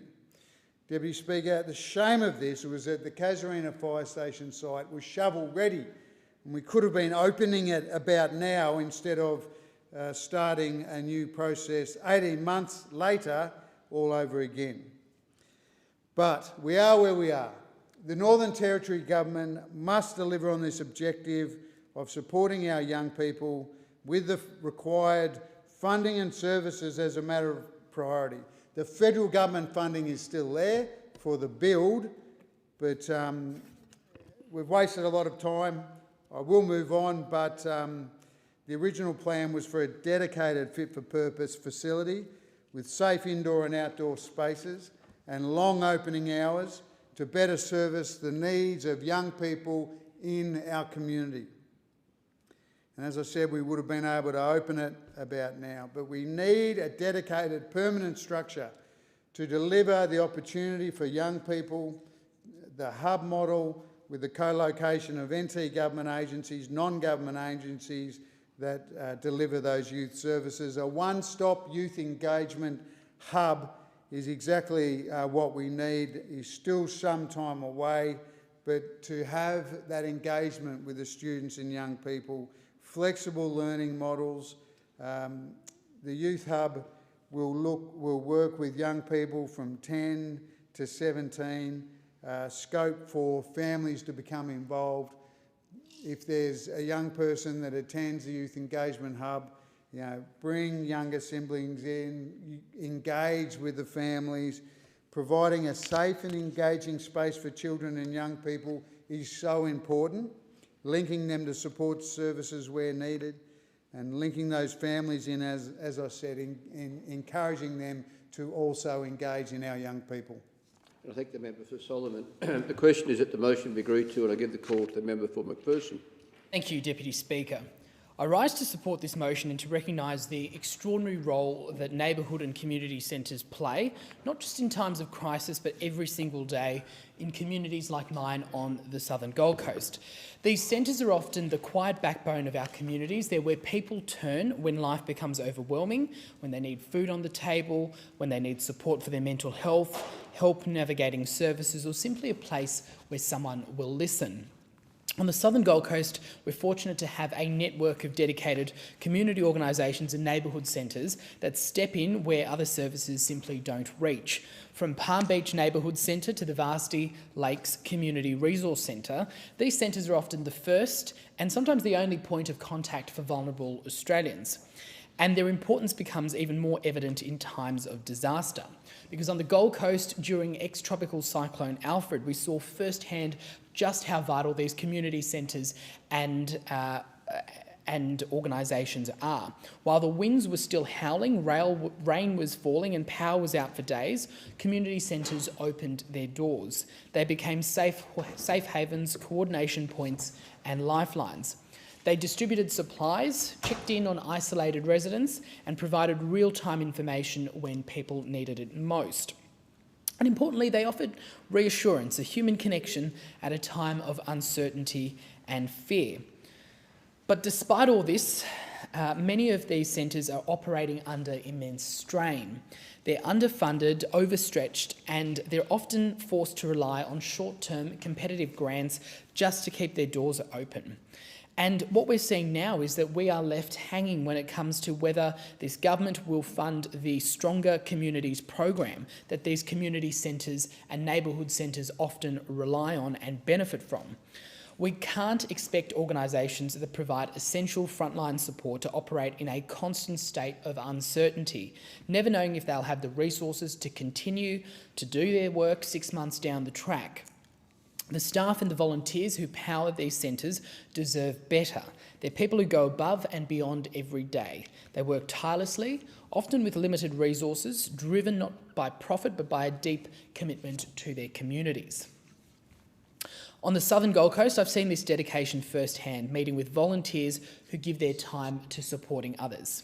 Investing in community centres is not just the right thing to do, it's the smart thing to do, because when we see these support, or when government supports these centres, we strengthen our communities, we reduce pressure on other services, and we ensure that there's help that's available early before problems escalate to a crisis. This motion rightly acknowledges the indispensable role of neighbourhood and community centres.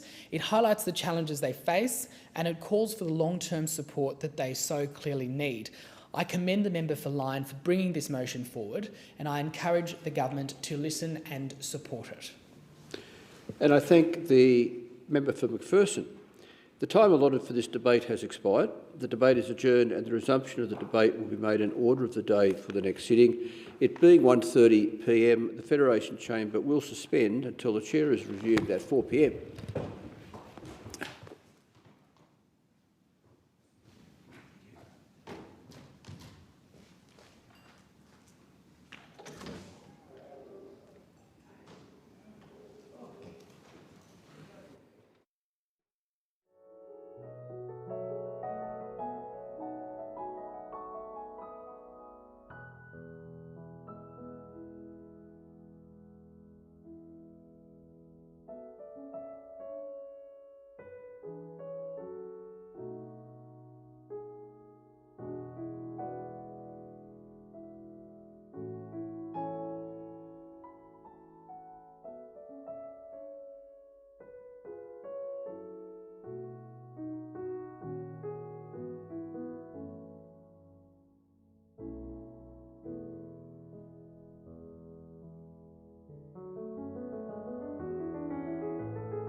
Are there any statements by honourable members? And I give the call to the member for New England. Thank you very much, Madam Deputy Speaker. Obviously, the issue in regards to fuel, the fuel crisis continues on in the seat of New England. In fact, it continues on in regional Australia. I was just on the phone then to Ben Clifton from Transwest. They still can't get access to product. And in some instances, there's sort of nuances of arriving and the legalities mean they turn up with multiple trucks and get turned away. We have Ben Clifton and others coming down tomorrow. They'll have a meeting with the Minister for Energy and Resources, and hopefully then the next day or later on that afternoon meet up with the Treasurer. This is vitally important that the ministers within the government hear from the people on the ground, especially those who are in the independent sector dealing on the spot market. I have been working as best I can, because I've got to put parochialism aside on these things, with the government in regards to legislation and dealing with mitigating risk in such a form as you can bring fuel in here, encourage people to go into the spot market, especially in Singapore, and purchase product. When a tanker leaves, there can be up to 250 million litres on it if it's a large tanker. That's an awful lot of money. If the market goes against you, could send you broke. And I want to compliment the government on their actions thus far. We've got something done. We've got a lot more to do. I look forward to being a positive force and bringing that about. I call the member for Werriwa. Thank you, Deputy Speaker. I've spoken in the past about the way different cultural and religious groups in the electorate of Werriwa celebrate New Year from the 1st of January until almost August. In this tradition, the most recent New Year celebration was at the invitation of the Assyrian National Council of Australia and the Young Assyrians. The Assyrian civilisation and culture is one of the oldest on earth, dating back 7,000 years to Mesopotamia. In the Assyrian calendar, this year is 6,776. Traditionally, New Year is celebrated on the 1st of April and in ancient times lasted several days, including processions, prayers, rituals and public gatherings. New Year is a proud expression of identity, resilience and cultural continuity. The New Year event held this year at Fairfield Showground was, as always, a wonderful expression of Assyrian pride and tradition, and it was great to have the PM Albanese in attendance. National costumes, food stalls, entertainment and dance on the night were terrific, and it was an honour and a pleasure for me to attend. My electorate is home to thousands of Assyrian Australians. Their contribution to community life in every area is significant, and our part of the world is only strengthened by their presence. Congratulations to Hermes Shaheen and Dennis Suro and all the volunteers who organised this New Year's celebration. I trust that year 6776 is a wonderful year full of happiness, joy and good health. I call the member for Fowler. Thank you, Deputy Speaker. For those of you who missed the New Year's resolution on the 1st of January, we'll come to Fowler, like the member for Werriwa. We have New Year celebrations for months on end. March is a very special month for our community. For Catholics, we have Lent and Palm Sunday just passed. And for our Assyrian and Chaldean Australian communities, it is their New Year celebrations. I want to thank Sam Youssef, President of the Chaldean League Australia, his Secretary, Laith Alchino, and His Grace Bishop Mar Amel Nona for always welcoming me to their cultural activities. This year marks the 7,326 Akitu Festival. I also recently joined Assyrian Australian community to celebrate the 6,776 New Year, which falls on April the 1st, which is my birthday, by the way.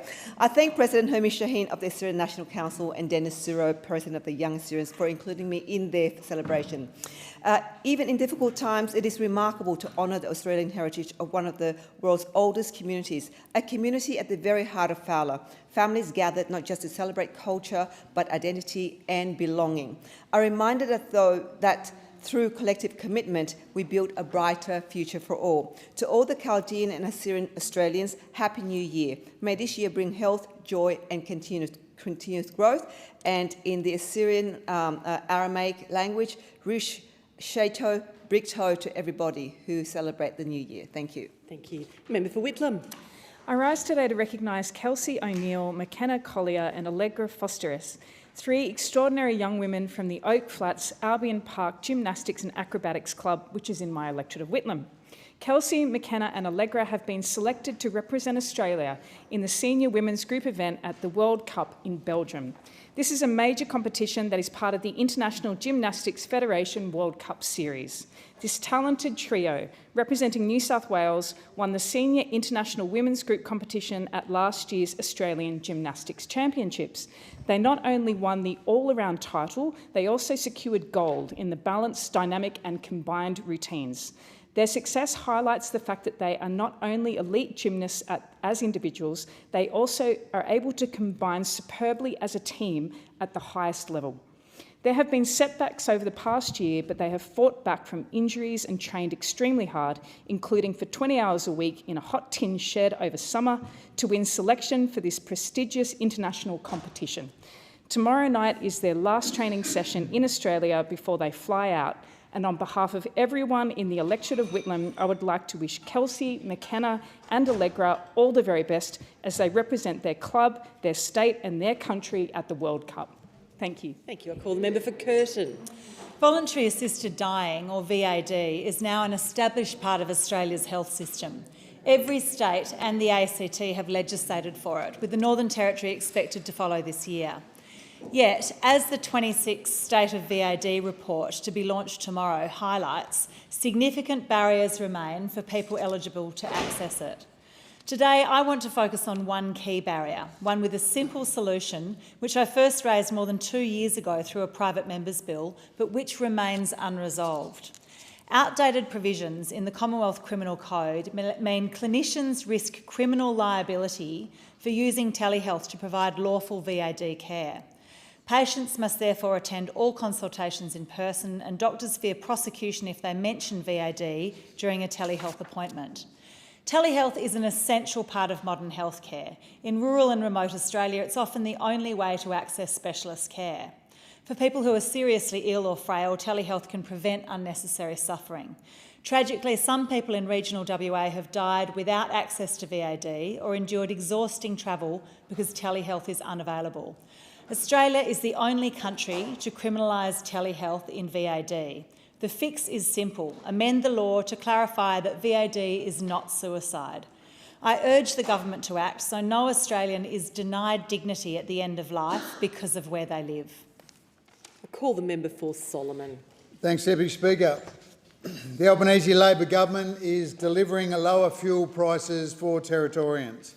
The Australian government will halve the fuel excise on petrol and diesel for 3 months, cutting the cost of fuel by about 26.3 cents per litre and reducing the cost of a 65-litre tank of fuel by about $19. We've also reduced the heavy vehicle road user charge to 0 for 3 months to help truckies continue their vital work for our Northern Territory and for our nation. Also, the next scheduled increase in the heavy vehicle road user charge will be deferred for another 6 months. The ACCC will continue to monitor fuel prices to ensure that the lower excise rate is fully passed on at the bowser. Australia's fuel supply outlook remains secure in the near term because of the actions that our government has taken. However, the longer that this war goes on, the worse the impacts will be. So we are acting now to prepare and shield Australians from the worst effects of this conflict. It may be on the other side of the world, but it is going to impact Australia. We know that, we acknowledge it. We're working with the states and territories to ensure that Australians have fuel at a price that continues to be low as possible. Call the member for Mackellar. Thank you, Speaker. Today, I would like to recognise and thank the many dedicated community organisations that support Mackellar's 2,800 veterans and their families. These organisations are driven by deep care and compassion to support those who have served our nation.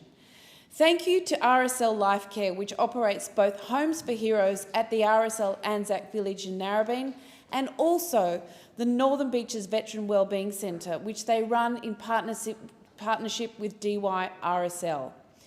Thank you also to Saltwater Veterans for strengthening veterans' wellbeing and mateship through sailing, and to Roses in the Ocean for your powerful work in lived experience suicide prevention. And of course, an immense thank you goes to our RSL sub-branches: Pittwater, Avalon Beach, Collaroy, DY, Forestville, Narrabeen, Palm Beach and the War Veterans Village. Through remembrance, advocacy and community, you continue to stand beside and pay tribute to those who have served our nation, ensuring their service and sacrifice is never forgotten. I also want to acknowledge the government's recent increase in the DVA rebates for veterans accessing medical and allied health care. After years of neglect, this increase was desperately needed and something I called for very strongly to ensure our veterans have access to the care they need when they need it.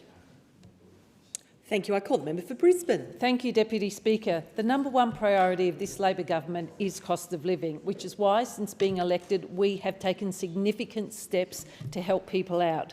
From tax cuts to $25 scripts to energy bill relief to seeing a GP for free, we're helping ease cost of living. Now, while war wages overseas, we are seeing prices at the petrol pump go up. And if we listen to the other side during question time, you would swear that this government was completely oblivious to that and doing nothing. But nothing could be further from the truth. Again, we, this Labor government, are stepping in to help with unexpected hip pocket hits. Today, we have the fuel excise for 3 months. We're cracking down on grifters who are trying to rip people off by price gouging. We're legislating higher penalties for petrol companies that do the wrong thing, up to a maximum of $100 million per offence. And we've given the ACCC more powers in terms of price monitoring and the ability to issue on-the-spot fines. Now, no one wants to see consumers hit in the hip pocket by someone who thinks they can make a quick buck, because who loses out, Deputy Speaker, when that happens? Everyone. Every person who might be dropping their kids off at school or who's running a business and trying to keep the door open. The conflict overseas shouldn't be seen as an excuse to profit off Australians. The new laws are for the people of Brisbane and beyond, and my message to the servos is don't take advantage. Don't treat my community and other Australians like mugs. Do the right thing. It is so un-Australian to price gouge. I call the member for Cook. Thank you, Deputy Speaker. I want to congratulate the winners of my 2025 Christmas card photography competition. They beautifully captured the stunning character and coastal aspect of lots of Cook. Jess and Jordan Wilkin from Wilkin Photography, thank you for your fantastic photo. Michael Sutton, the creator of Humans of Cronulla, who does beautiful morning photographs every day at Cronulla Beach. Carolyn from I Love Kurnell showcased the extraordinary natural environment off beautiful Kurnell, and their photos made the front of our Cook Christmas card. I'd also like to acknowledge the outstanding runners-up whose work equally highlighted how special our local area is. John Vale for his image of Gymea Bay, Jane Hole and Sandra Riley capturing beautiful Cronulla, made by TM with a stunning perspective of Sans Souci, Lynn Stokes with a beautiful scene from Oyster Bay, and Silverback, our local skateboarding celebrity dog, Giotto, who's currently sick and unwell with a GoFundMe page. Please donate to Giotto generously. Keep him shredding. That's what we want to see him back and well. Each of these entries reflect the pride people have in our gorgeous local community. They're the stories that make up our community and make it special. To all the winners and participants, thank you and congratulations. Call the member for Moreton. Thank you, Deputy Speaker. Deputy Speaker, the premise is a simple one. Get together with your neighbours, share some food, play some games and meet some new friends. That is the premise of Neighbour Day. It's held in Currabee just this last Saturday gone, and it's put together by a fantastic community champion, Faze Ahmed. It's been an annual event since 2021, and whether you're riding on a pony, whether you are playing backyard cricket or whether you're sharing a snag, it brings our community together in a special way that reduces isolation, strengthens local ties, improves community wellbeing and bolsters social cohesion. Deputy Speaker, this last Saturday just gone, kids were proudly displaying their medals and holding up their trophies. We heard about one player hitting a half-century of just 22 balls, and we were there to celebrate players at the McGregor Cricket Club Awards. I want to congratulate and thank the members of the executive there, and Ankur, Chirag and Namisha, for all that they do for the club that's been around since 1974 and boasts 270 members from Super Sevens to elite competitors and many more joining the Junior and Master Blasters program. It's almost entirely volunteer run with strong parent involvement in coaching, umpiring, scoring and administration. And to those players, I say congratulations to all of you. Well done. I call the member for Capricornia. Thank you, Deputy Speaker. Australians don't need to be told something is wrong with the economy. They feel it every single day. The reality is simple. The economy is weak, fuel supplies aren't guaranteed, and families across this country are hurting. Energy security, once something Australians could rely on, is now a growing concern. When fuel supplies are uncertain, it doesn't just affect transport, it hits agriculture, freight and the very backbone of our economy. Without reliable and affordable energy, productivity suffers and prices go up. It's that simple. Let me give a real-world example from a pineapple farm in Yeppoon. Normally this farm relies on 1,500 litres of fuel each week. Right now it's been rationed to just 1,000 litres, only 60% of what it needs. In the short term there's a small buffer, but if this rationing continues for 2 weeks, pineapple farming operations will stop. The farm will still pick fruit, but it won't plant new crops. And that means in 2 years' time there'll be no fruit to harvest. That's not just a supply issue, that's an economic warning sign.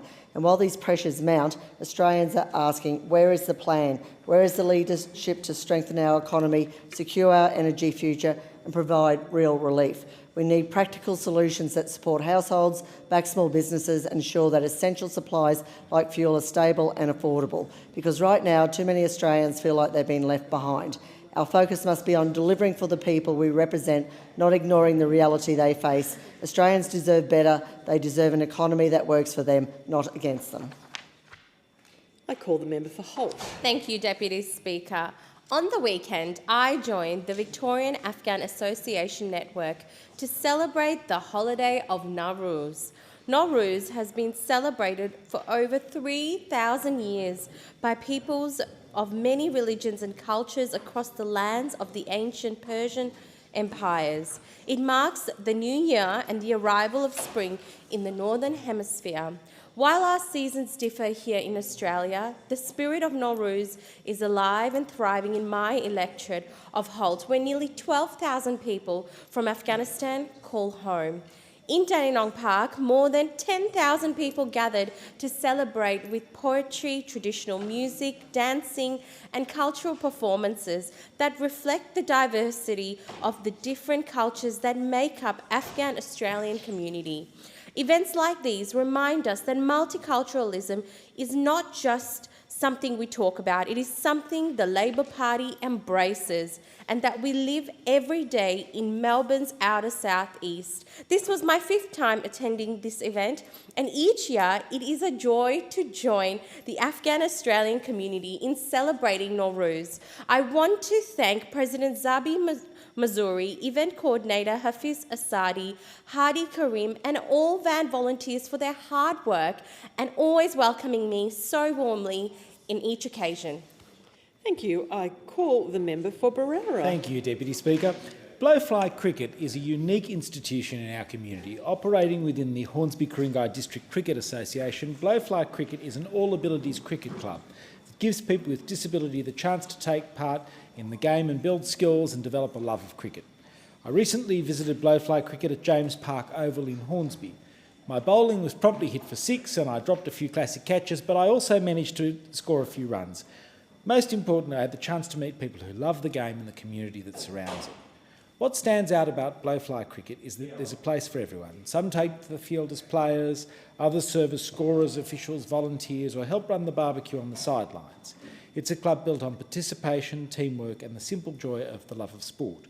We're fortunate to have Blowfly Cricket in our part of Sydney, and it's an important part of the sporting life of our community. I want to acknowledge some of the people who make it happen. The founder and volunteer manager Mark Rushton, President Shabana Hakim, Secretary Kate Guild, Vice President Bill Peterkin, Club Person of the Year Azan Hakim, 91-year-old Dougal Graham, their oldest volunteer, Young Volunteer of the Year Riku Leonard, Captains Maddie Jones and Ronnie McKenzie, and Kakra and Penny Yaboa for their leadership in the club's inclusive volunteer program, as well as the dozens of other volunteers, parents, local sponsors and supporters who make running this club possible. May Blowfly Cricket continue to go from strength to strength in our community and around the country in the future. I call the member for Bullwinkle. 5 little monkeys jumping on a bed. One fell off and bumped his head. We all know the rhyme, Speaker, but for a family in my electorate recently, this classic childhood mishap became very real last Sunday afternoon when their little monkey took a tumble and ended up with a nasty gash on his forehead. But the panic didn't last long because, lucky for this little monkey, his mum knew exactly where to go. The new Mundaring Medicare Urgent Care Clinic, which officially opened its doors just last month, and with 530 presentations already. They didn't have to face a crowded emergency department or wait for a simple procedure. They walked straight in and were seen immediately. A bit of medical glue to the forehead and a brave sticker later, they were back home. But the story doesn't end there. Just a week later, the same mum found herself back at the clinic, but this time with her husband, who had been struck down by a severe viral illness and who also received prompt attention. This is the beauty of the Mundaring Medicare Urgent Care Clinic. It's a game changer for our community for 3 reasons. It's fully bulk billed, families don't have to dip into their wallets, extended hours and no appointments, no referral necessary. It's making life easier, cheaper and safer for every little monkey and their parents in my electorate.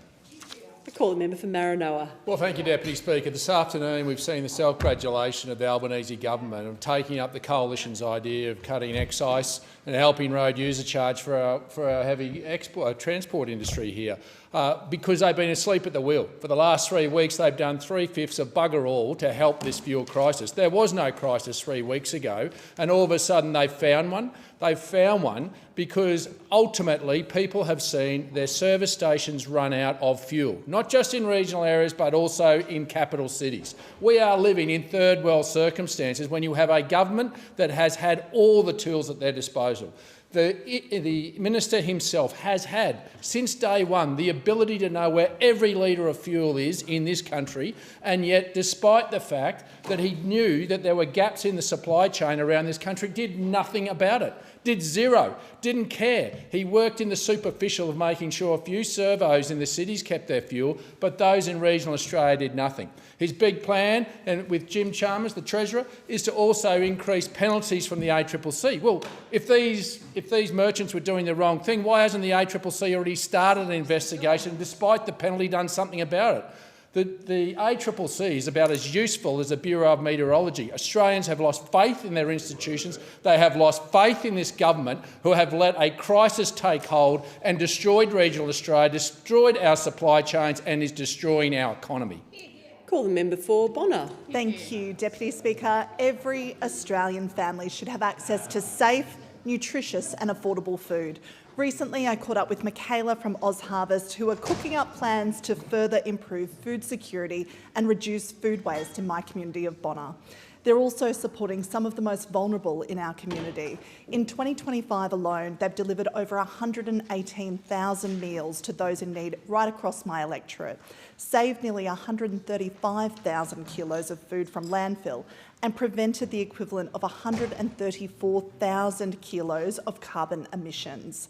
They're also working with 5 charity partners and 5 schools locally, delivering their Feast program, helping educate our next generation about food sustainability. I'm proud of the Albanese Labor government, who is backing food security for those who need it most.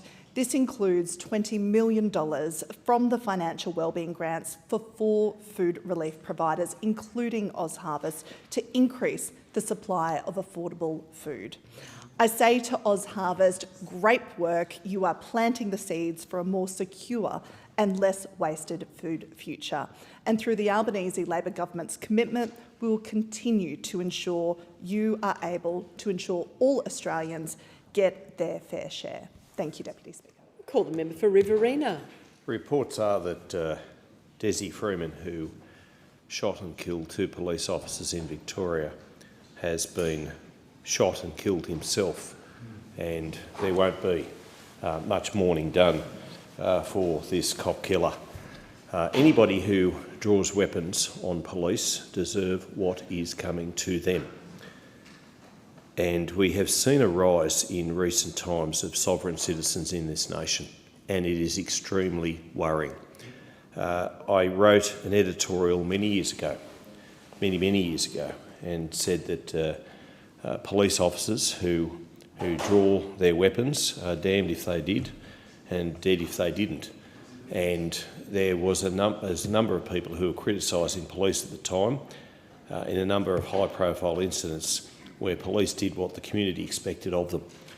And we have seen, both in Queensland and Victoria, officers slain by people who have drawn weapons. And we have to protect our police. Police have to protect their police. So we've seen all too often in recent times, I have personal experience of this, of police officers not being protected by their own. Well, police officers do a darn fine job, and I commend them for it. I'm just glad that we've now got a police commissioner in New South Wales, in Malvern, who will stick up for his officers, and I certainly give him every respect in that regard. Call the member for Sturt. Thank you, Deputy Speaker. I recently attended the 60th anniversary of the Campbelltown Rotary Club, held at the San Giorgio de Melara Club in my electorate of Sturt. This 60th anniversary celebration was a celebration of 60 years of service to others and service to the community. Yeah. And to give context to just how long the club has been contributing to the community, its charter was entered into 1966, which is the year we moved into decimal currency, away from pounds, shillings and pence to dollars and cents. The club has been around for 21 constitutional referendums and has seen 16 Prime Ministers and 13 South Australian Premiers. So it has seen significant social change and political change, but throughout all of that change, one thing has remained constant, and that is the club's dedication to community and to serving others. At the party, we reflected that so many big things go on around us. The world is frequently changing, moving, sometimes incredibly rapidly.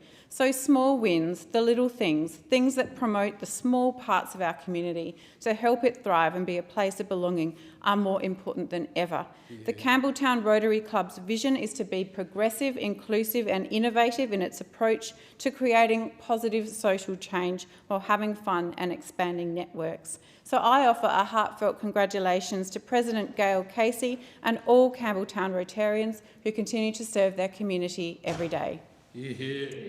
Member for Lindsay. Thank you, Madam Deputy Speaker. I rise to speak about something very positive and warm and wonderful in my community of Lindsay, and the Nepean River gets used for many causes. We walk the 6-7 k's around the river, and the other week it was for Get Down for Down Syndrome walk, and it was beautiful. There was so much love and family atmosphere and cuddles. It was a fantastic splash of colour, blue and yellow socks. I tried to wear socks with my high heels. I didn't get very far, but it's a really great campaign. It's all about fun, but it's also about inclusion and ensuring that people across my community do feel included. And the socks, the colourful socks, have a simple, meaningful definition that socks come in all shapes and sizes and designs, just like people, and each one is different, and that's exactly what makes them special. It's a wonderful reminder that our differences are often something to celebrate and not to hide.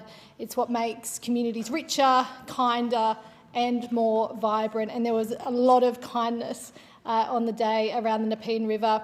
And it was particularly special because it was also in celebration of World Down Syndrome Day, understanding the importance of inclusion and opportunity and carrying on that very important message and ensuring that people right across our community, especially in times like this, feel loved and needed.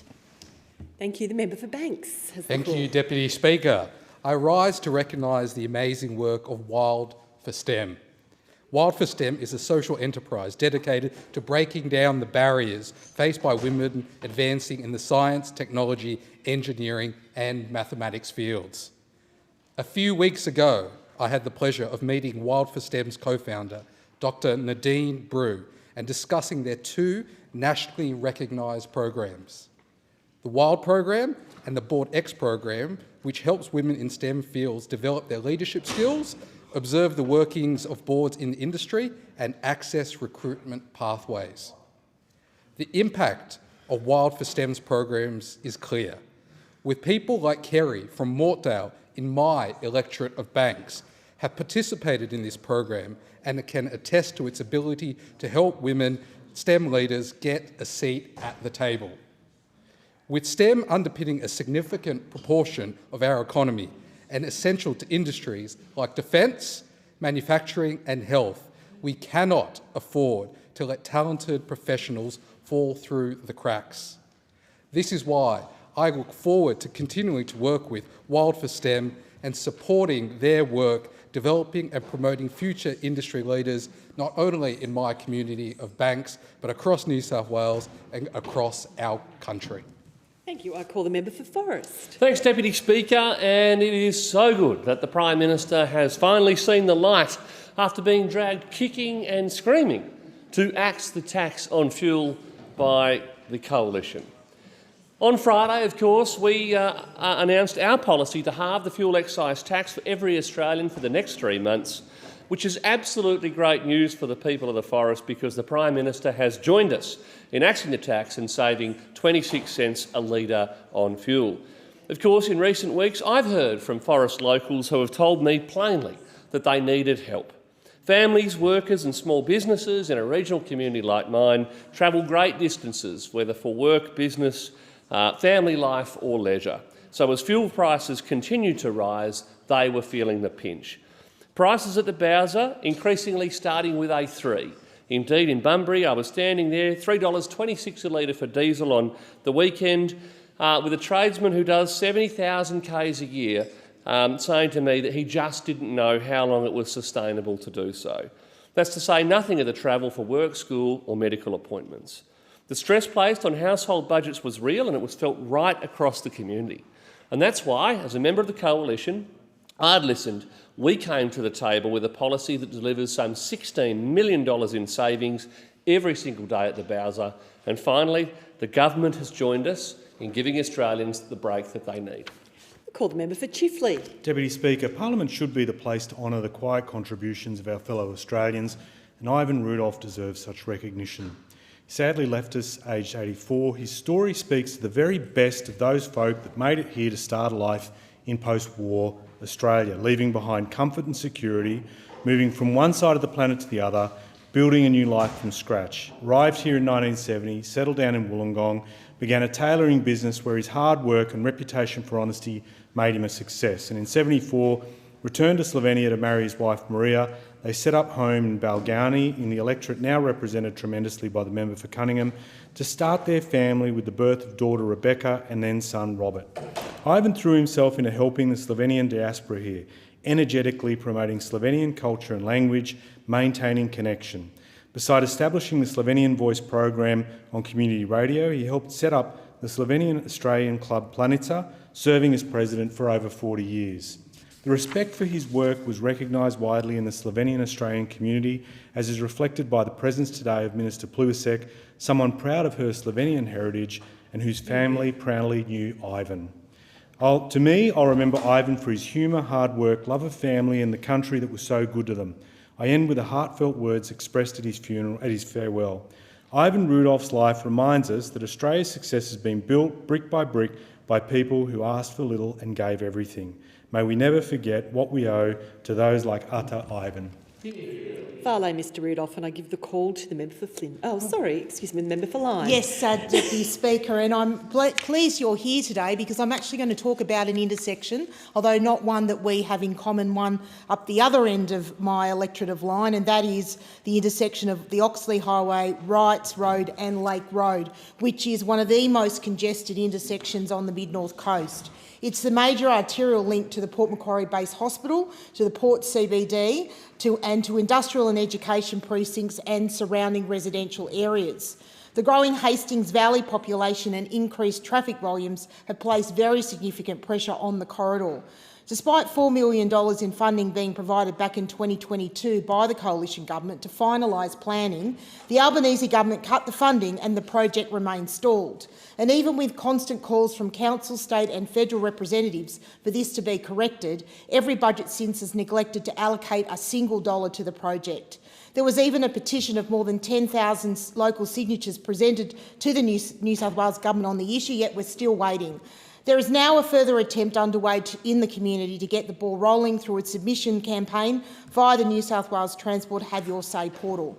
This is not the place or the issue for governments to play partisan politics, so I ask the government to provide the funding that was taken away to enable the project to get moving, to address the critical corridor, to address the congestion on the Mid-North Coast at Wrights Road. Thank you. Thank you. I call the member for Bean. Deputy Speaker, currently we're seeing significant underrepresentation of women in our top industrial positions, where highly skilled and diverse leaders are exiting STEM. In order to allow for Australian innovation to truly prosper, we must remedy these issues of structural inequality. This can help be achieved by programs like Wild for STEM, an initiative providing valuable leadership training, tailored network building and opportunity for industry experience. Over 150 Australian women have benefited from this program. 100% of participants have retained a career in STEM, with half receiving new roles or promotions, and 28% gaining positions on boards within 1 year. Over the coming 4 years, Wild for STEM aims to advance the careers of 300 emerging female leaders in STEM in an objective possible through government investment. I'd like to recognise Dr Clara Verbila, a constituent of Bean. Clara holds her PhD in genetic statistics, working alongside key agricultural sectors, including her decade-long collaboration with the CSIRO. Participating in Wild for STEM allowed her to strengthen her leadership capacity while developing and expanding her network and connections in industry. She now serves as the Vice President for a global agriculture technology company, proving the value of programs like Wild for STEM that champion diversity in Australian industries. Thank you. I call the member for Flinders. Thank you. The Mornington Peninsula is being left behind by Victoria's state Labor government. The Committee for Frankston and Mornington Peninsula recently released a benchmarking report showing that the state government has poured $4.2 billion into the Geelong region, but just $1.8 billion into the Mornington Peninsula. Per person, that's $14,400 versus $5,600. Same state, very different scoreboard. And what's Geelong getting for it? A $449 million convention centre, train infrastructure, waterfront upgrades, and meanwhile on the peninsula, we're still calling for basic road upgrades, better public transport, and a hospital that's fit for purpose. Geelong gets a stadium refit. We get potholes on Point Nepean Road. Geelong gets major investment in train infrastructure. 80% of my electorate still has no access to public transport. And the worst part of it is that the peninsula is paying for all this work over the ditch. We pay more in taxes in everything, land tax, cladding tax, and $225 million more in payroll tax every year. We're funding the upgrades, but we're not getting any of them. But right now, voters in Nepean have a chance to call it out. This by-election on the 2nd of May is your opportunity to send a message loud and clear to the Allan Labor government that Peninsula is done being treated like a poor cousin, and ask my fellow residents of the Southern Mornington Peninsula to vote for Anthony Marsh so he can fight for our fair share in Spring Street. I'm going to call the member for Leichhardt. Thank you, Speaker. The tourism season is upon us, the 4-day break that a lot of people look forward to. And if you're headed to far north Queensland, or if you're lucky enough to be a local, can I recommend heading over the river to the Daintree?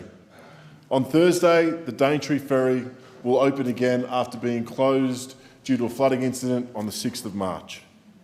It's open for visitors. You could go there for a half-day reef tour. You could look for crocs or cassowaries, take a dip in one of the croc-free swimming holes, grab an ice cream or the tropical fruit that is in abundance. These are not big businesses. These are family businesses who have been cut off because of no fault of their own. The Daintree is one of the last truly wild places on the planet. You'll go there and you'll have a great time. And the people of the Daintree will welcome you with open arms. We can support our local families and our local businesses really close to home by driving that hour and a half up the road from Cairns, taking that ferry and heading into the wilderness. Go and look out over Cape Tribulation and experience what people put on their bucket list right around the corner. I know it's been a hard few weeks for the businesses at the Daintree. They don't ask for much, but they want to show off their region. So I urge everyone in Far North to head in that direction and support our local businesses. Call the member for Barker. Thank you, Madam Deputy Speaker. Madam Deputy Speaker, Australians, including states and territories, have been pleading for leadership, and today we've finally seen some, albeit 4 weeks into a crisis. Now, I welcome the announcement of a national security plan around fuel. This is it's serious and it's necessary. But this government has a track record of big announcements and weak delivery. So I'm going to review that plan's details very carefully. We also welcome the reduction in fuel excise and road user charges. That relief is needed now, particularly as Easter is just around the corner. But it shouldn't have taken the opposition to do the heavy lifting on this. The Prime Minister should have led. He should have taken action before now. And if the Prime Minister thinks the people of Australia believe that it was his idea all along, I just want to read a text message I received from a transport operator this morning. Hi Tony, thank you for the help putting pressure on the government. The latest announcement is no doubt a result of that pressure. Madam Deputy Speaker, Aussies get it. Aussies get that when there is a lack of leadership from the Prime Minister or the Minister for Climate Change and Energy, it's the opposition that has taken the lead. Now, it's disappointing that this Prime Minister has had to follow, but at least we have dragged him to the point that he needed to get to 4 weeks ago. Call the member for Macquarie. The strength of our national cultural policy, Revive, is that it's grounded in the ideas and aspirations of Australians themselves. As Special Envoy for the Arts, it's been heartening to see so many of the ideas shared during the 2022 consultations become a reality through this policy. 3 years into a 5-year plan, we've delivered on 75 of the 85 actions we committed to. We've taken important steps to rebuild the sector, supporting artists, strengthening institutions and backing live music and local storytelling. I'm proud of what we achieved, but I know there's more to do. Our cultural policy must evolve with the communities that it serves. That's why we've opened consultation on the next cultural policy. The input will ensure that our policy continues to reflect the ambitions of the arts community and help realise its potential. We want to hear from artists, audiences, communities right across Australia, whether you're a leading major organisation or a small homegrown outfit, an individual artist or simply someone who values creativity every day. My message to people right across the country is your ideas and experiences can help shape what comes next, how we support creativity, expand access and tell Australian stories in a way that's ambitious, inclusive and future-focused. I encourage everyone to have their say. I call the member for Page. Thank you, Deputy Speaker. Deputy Speaker, in a time of a crisis, when there's an emergency with things going on, you either see real leadership or you don't. And what my community feel right now is we are not seeing real leadership in this country in what are very extenuating circumstances. Now, we do acknowledge, I acknowledge, that these circumstances aren't the doing of the Australian government or people in Australia, but they are having ramifications obviously all around the world and very severe ramifications in our economy. Within 4 to 5 days, Deputy Speaker, of the conflict in Iran starting, I was getting calls from major agricultural players, processors and the like, who already were having fuel supplies say they were going to be cancelled or they weren't going to get them when they normally would, which was causing immediate problems. The Parliament the next week, Deputy Speaker, we were all down here asking questions of the Minister for Energy and Climate Change about we were highlighting issues and supply issues that we saw. That whole first week, nothing to see here from him. Nothing to see here. There were no issues. Everything was under control. Then suddenly the week later, well, yeah, we don't have a full reserve issue, but yeah, there's 500 petrol stations across the country who don't have enough fuel. Again, we come up with the solution. The price issue was causing massive and will still cause massive inflationary impacts across this economy. We were saying you need to do something about it. Finally, they follow our commitment to half the fuel excise. They need to lead on this, Deputy Speaker. Call the member for Newcastle. I rise today to recognise an inspiring young Novocastrian, Tilly Murgatroyd, who is charting an exciting course into Australia's maritime industry. A proud Novocastrian, Tilly has recently stepped into a role as Port Officer with the Port Authority of New South Wales, an achievement built on her dedication, skills and hands-on training in Newcastle. Through a unique traineeship with the port, where the Port of Newcastle and Svitzer combined to develop skills around towage, pilotage, support, on-water safety and port operations, Tilly's gained the kind of real-world experience that sets her up for a strong and lasting career on the harbour and at sea. This is exactly what we mean when we are talking about creating effective employment pathways, giving young people the opportunity to learn, to train on the job, and to step confidently into secure, skilled jobs in their own communities. Tilly's journey also speaks to something bigger, the importance of opening doors for more women in traditionally male-dominated industries like the maritime. Programs like this don't just build careers, they build the future workforce of our region, which needs support in a growing economy and thriving port. And for Newcastle, a city defined by our working harbour, there is something especially powerful about seeing the next generation stepping forward to keep that legacy strong. To Tilly and to all the young people of Newcastle considering a career on the water, I say this: there is a place for you and a future that is worth pursuing. In accordance with Standing Order 43, the time for members' statements has concluded and I call the clerk. Private members' business, notice number 4 for a motion in relation to the National Disability Insurance Scheme. I call the member for Bowman. Thank you, Deputy Speaker. I've moved the motion related to the National Disability Insurance Scheme in the terms in which it appears on the notice paper. Deputy Speaker, it's important that we recognise how significant the National Disability Insurance Scheme is. What a game changer it has been for so many across the communities that we represent in this place. We talk a lot about the big reforms that have happened over the course of the Australian Federation, and I don't think there are many that have had the sort of game-changing impact that we have seen from the National Disability Insurance Scheme. And both sides of Parliament should be proud of the progress that we've made to try to ensure that those who are the most vulnerable in our communities are looked after in a way that we would expect them to be. You know, it's often said that the true measure of a society is how we treat our most vulnerable. And if that is the true measure of a society, then Australia should be very proud at how well we do treat our most vulnerable with this really world-leading reform that has been brought into place over recent years. But of course, with that important reform and with this institution that we've created and the very, very complex regulations and legislation that underpin it, it is so critical that we have good stewardship of the NDIS and we ensure that every dollar that is invested from the taxpayer is going where it is intended, and to ensure that no one is slipping through the cracks. This is a scheme that is reaching maturity now. It's it was 13th year. It's a bit like a teenager, if you like, Deputy Speaker. It's sort of reaching that point now where it needs to make a call as to which direction it's going to go in. It could very easily slip into an overly bureaucratic, sort of centrally controlled, grey, soulless sort of bureaucracy that doesn't get the results we want.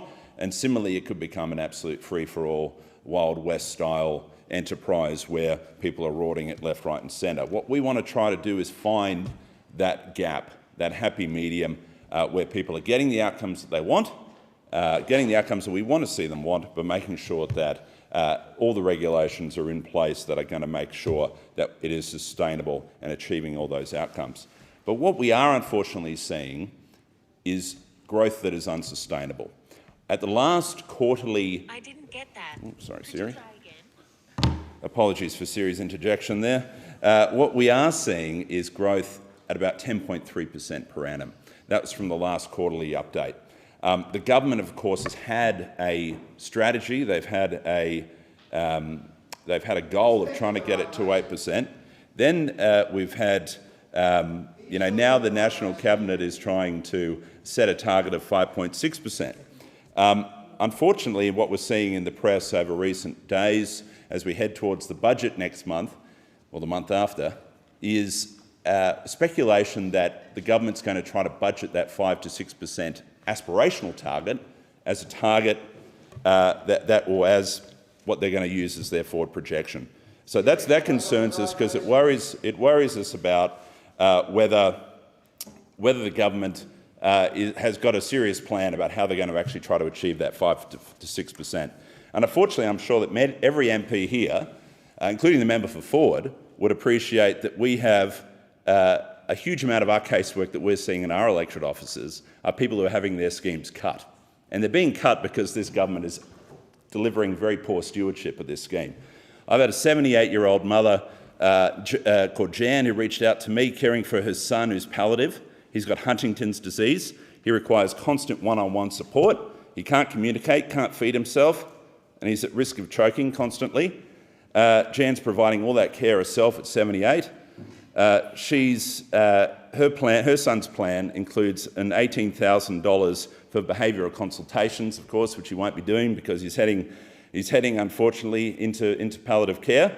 But she's had a significant cut in her funding.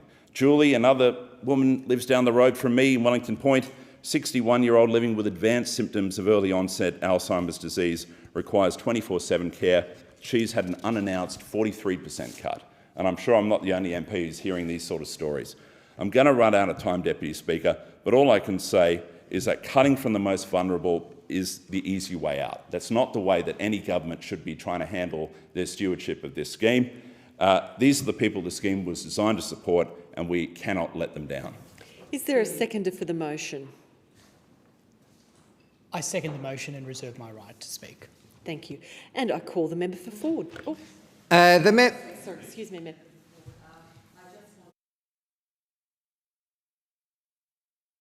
I just want to state the question that the motion be agreed to, and I call the member for Ford. So I rise to speak against this motion, and I've got to say that the one thing that I really expected when I got here was that there'd be a lot more bipartisanship behind the scenes. And I've been disappointed to see that actually this opposition are focused on scoring political points, on making division where there really should be cooperation on so many things. We've seen it all week over the over fuel, and we see it on the NDIS as well. I guess it is that that working together doesn't encourage Facebook clicks. And so the other thing that I think is that the opposition and the member for Bowman should be I'm a little bit gobsmacked. Order. Well, it's not that I'm happy to respond to interjections, but I mean, what's the interjection? Are you interjecting about me interjecting? So like I'm happy to. I think because the member for Bowman, if I could address what he's concerned about, is that really he was talking about on one hand the scheme continuing to blow out, while on the other hand making cuts. And I make this point and I'd like to make the point that I did have a life outside of politics. I had a life in construction and in farming, but for the last few years I was working for a senator, from 2018, where we saw the NDIS grow under the former government, and all of the problems that we saw in 2018 and beyond, all of those problems when the scheme was small and manageable just scaled up as they got bigger, as the former government took their eye off the road, took their hand off the wheel, and let the NDIS career completely out of control. And so he mentions a growth of 10%. It was more than double that when we came to government. It was 22% when we came to government. Totally unsustainable. Totally unsustainable. Either it was deliberate negligence or it was incompetence. But either way, it has totally undermined the scheme, undermined public support from the scheme. And for the opposition to come up in here and say that they actually support the scheme really does make me wonder what their motivation is. They talk about fraud as being this this way to get at it, but there's one thing about the most stunning number that I've come to learn recently is that this government conducts more inquiries, reviews more claims every single day than the former government did in an entire year. I mean, you talk about fraud in the scheme, you talk about mismanaging the scheme. But unless you're prepared to put those resources in, which this government has done, unless you're actually prepared to put those resources in through rebuilding the public service, then that fraud's going to go completely unchecked, and you're going to see it grow at 22%. Ultimately, the problems around this scheme were evident in 2018, where they chose to do nothing about it, and it has taken a lot of guts by this government, really, because the stories that the member for Bowman mentioned are heart-wrenching stories. They are stories that as MPs we deal with all the time, but they only happen because the problems that have been allowed to fester. And the one thing that I think needs to be made clear is that if we get this right, if we maintain public support for the NDIS, then it is going to grow. That this isn't about throwing people off. It's not about cutting the NDIS. Ultimately, in the medium term, if we can grow it at about 8%, but get it to grow around that 4 or 5%, then it is going to be sustainable. And there's a couple of other things that do need to be just sort of stated as fact here. That over the 2-year period to September 25, average plan budgets actually increased by 4.7% per annum. That the average payment per participant also increased by 3.3%. These are the sorts of increases which are sustainable and which are in line with inflation, and the sort of increases that the community, that if we can get this right and if we can keep it sustainable, that we'll maintain that community support. But I think for the opposition to come in here and really to move this motion it's an exercise in total incredulity that the proxy to come in here and move a motion that really deserves to be condemned by the Australian people, just as their mishandling of the NDIS for so many years also deserves to be condemned.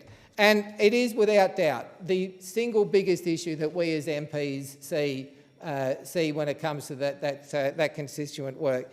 It is in Ford, I think, one of the single biggest cohorts of people. We've got about 7,000 people on the NDIS. We need to get it right. But the opposition playing politics, playing division, and not looking at what they did is not the way to handle this. The question is that the motion be agreed to, and I call the member for McPherson. Thank you, Deputy Speaker.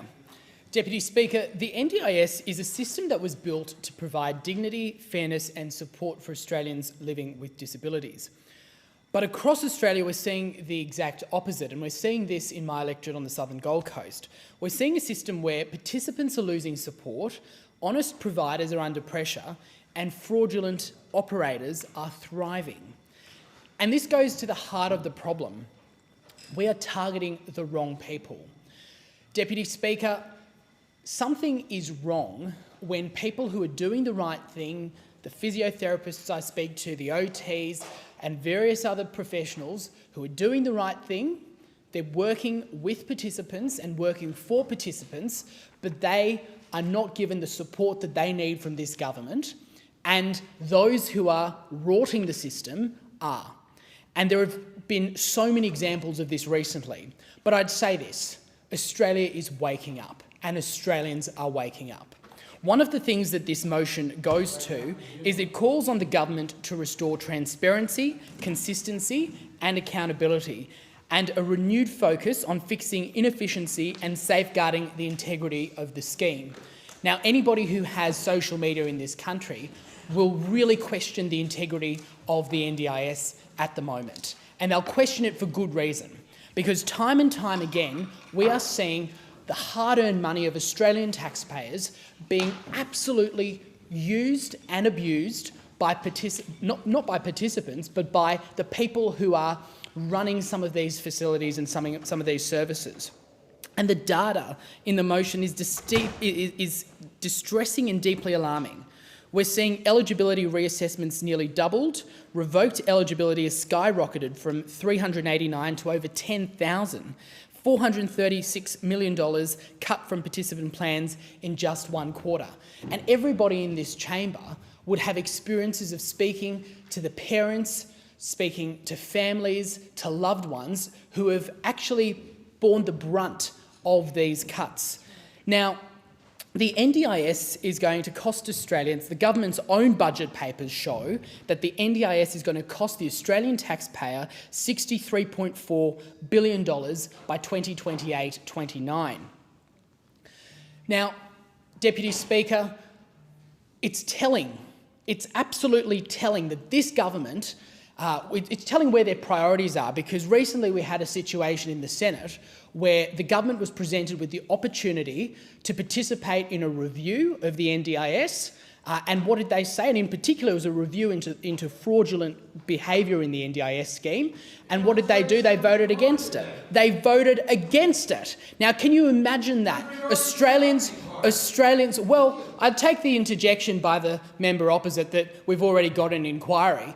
I think Australians are seeing, they're waking up to what this government's doing. They're waking up to the fact that they're asleep at the wheel while Australian taxpayers are footing the bill, something that those opposite care absolutely nothing about. And what is happening is that the people who really need the NDIS support are not getting it. They're not getting it. And that's the problem. I think there's no one in this chamber who would object to people who have a genuine need. And I've met many of these in my electorate as well. People who have a genuine need, who have suffered a disadvantage through no fault of their own using the NDIS. We have absolutely no concern in them being afforded the respect, the dignity and the support that they need. However, what we should never stand for in this place is the fact that the system is being abused. And where we've got evidence that that is the case, and every single member of this parliament has been sent details of that earlier in the year, every single member of parliament should be aware of that. And where we see examples of that being abused, somebody needs to stand up and say something about it. because the Australian taxpayer deserves nothing less, and it's not just the Australian taxpayer, it is also every single one of those men, women and children that I have spoken to and that members across this chamber speak to who actually rely on the NDIS for genuine need. And that is something that this government should hang its head in shame about, because we're seeing a system, and it goes to the heart of this motion, that doesn't have integrity. And if you don't have confidence by the public in this system, buy-in is very, very hard. And I say to the government, Australia is waking up and Australians are waking up. Do something now, restore integrity to the NDIS, because frankly, the Australian taxpayer deserves better. The question is that the motion be agreed to, and I call the member for Macarthur. Thank you, Madam Deputy Speaker. As a paediatrician, I believe in the NDIS, and I believe it's one of Australia's most important social reforms. It's a proud Labor reform, and I spoke to Julia Gillard about it and its importance long before I came into politics. It was introduced by Prime Minister Gillard in 2013, following crucial advocacy from disability groups. And as a paediatrician, the one thing that families worried about their kids with disabilities is who would care for them in the long term when they weren't there. The NDIS provided that certainty, and it has been revolutionary. It does great things. The intention of the Gillard government was for the NDIS to support Australians living with severe and permanent disability with dignity, independence and opportunity. And these are kids, non-verbal kids with severe intellectual disability, non-verbal autism, kids with severe physical disability, kids with chromosomal disorders such as Down syndrome. And these families needed to be supported. They hadn't been for a long time. And it was a revolutionary legislation by the Gillard government that brought this in. And I was very proud to be a Labor member long before I entered Parliament that we introduced this. Unfortunately, under the coalition, the scheme was set up without proper safeguards. It was set up in a way that it could be manipulated by unscrupulous people, and we saw it happen time and time again. I went to Stuart Robert, who was the Minister for the NDIS when I first entered Parliament, to try and get some change in that regard. He ignored my advice, he ignored my pleas, and really the dysfunction in the scheme was built upon the very poor way it was administered by the coalition government from those times. Now, the scheme drifted from its founding principles, the costs skyrocketed without proper oversight or accountability. We saw exploitation by private providers who saw it as a cash cow for their own personal wealth growth, rather than the personal growth and development of the recipients with a severe disability. We saw it become all things to all people. And as a paediatrician, I often saw patients where I was coerced into making diagnoses to try and get kids into the NDIS who didn't have severe disability. The rise on the NDIS rorting was a blight on the coalition, and they should be the ones that hang their heads in shame about it. Too many bad actors made a good living of taxpayers' money, whilst recipients were not seen as people, they were seen as profits. And for too long the coalition failed to act decisively. However, when we came to government, Bill Shorten, as the NDIS Minister, started to put in place ways of screening providers and screening recipients. So the scheme was being brought back into its roots, if you like. Let's be clear, when our Labor government came to office in 2022, we did not inherit a system in good order. We had inherited a system that had been neglected, distorted and in some cases exploited from nearly a decade of coalition mismanagement. We are changing things, but change can't occur overnight. The NDIS, believe me, is doing wonderful things. It's providing people with the certainty that their relatives with severe disability will be cared for. We have not allowed the rorting to continue. We have instituted inquiries into the NDIS and mismanagement and criminal activity. We've established a multi-agency task force to crack down on fraud and exploitation, and we've introduced stronger powers and reforms to ensure those abusing the NDIS can be held accountable. We've also introduced the Thriving Kids initiative to look at ways of children, in particular young children, with concerns about their development, could get access to early intervention. That means early intervention. It's not diagnosis specific, and it doesn't require huge amounts of money to be spent on therapists and paediatricians, etc., to get them support that they need. This is very important. We are doing the right thing. We are improving the NDIS, but there's still a long, long, long way to go. And that's because the scheme was set up in a way that it has become all things to all people. That cannot continue. We must make sure that kids with severe disability, people with severe disability, get the support that we need. It is a Labor scheme, and I'm proud of it. The question is that the motion be agreed to, and I call the member for Monash. Thank you, Madam Deputy Speaker. I have a deep respect for the member for Macarthur. I knew of him before I came to this place. I respect his service here and before he entered this place for his contribution to medicine and particularly his paediatric experience. But I do take a different view to him on a number of points raised in this debate. It was the Gillard government that set up the NDIS scheme, but it seems that it's all acclaim and no care with Labor when it comes to fronting up to some very significant challenges that the NDIS have right now. And my good friend and colleague, the member for McPherson, raised a number of those points, including that this federal Labor government have been in power for 4 years now. And so it is important that they take responsibility for parts of the NDIS running very significantly off track. And I have to say, whether it's fuel or the NDIS, this Prime Minister is allergic to responsibility. He is afraid of accountability, and right now there are a number of examples in the NDIS that deserve attention, that need responsibility. It's a scheme that supports nearly 800,000 Australians, including 200,000 Victorians and many people in my electorate of Monash. Labor's failure to properly address the structural problems within the NDIS is leaving some of our most vulnerable Australians in limbo. And instead of fixing the system, Madam Deputy Speaker, we're seeing a heavy-handed attempt to rein in costs. And those attempts are hurting people that this very scheme is designed to protect and support and to help. And in my electorate of Monash, I'm hearing this every single week from local families, carers and people with a disability themselves. Families are contacting my office about delayed plans, reduced support, unpaid invoices and a system that is becoming harder and harder to navigate. And these are not just administrative inconveniences, they're not just paper deficiencies, these are real-world consequences impacting real people. Because when the NDIS invoices go unpaid, providers are left with no choice but to act, and it's participants who are bearing the brunt.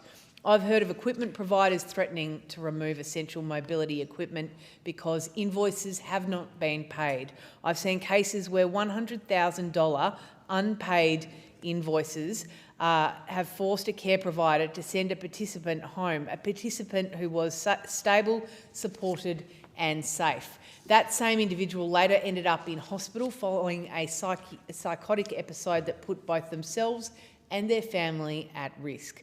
Emergency services were called and a hospital bed in an already stretched system was taken up, and all of this could have been avoided. All of this because the system failed that person, that family, that provider and our community. I've spoken with a family who had to take out a loan to urgently purchase medical equipment that was later denied by the NDIS, leaving them $15,000 out of pocket, Madam Deputy Speaker.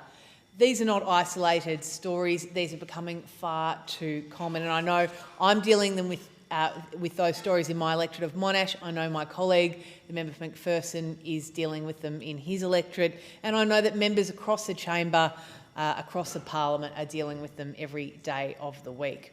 I've got constituents who are too afraid to even request a plan review because they've seen others ask for help only to receive less support in return.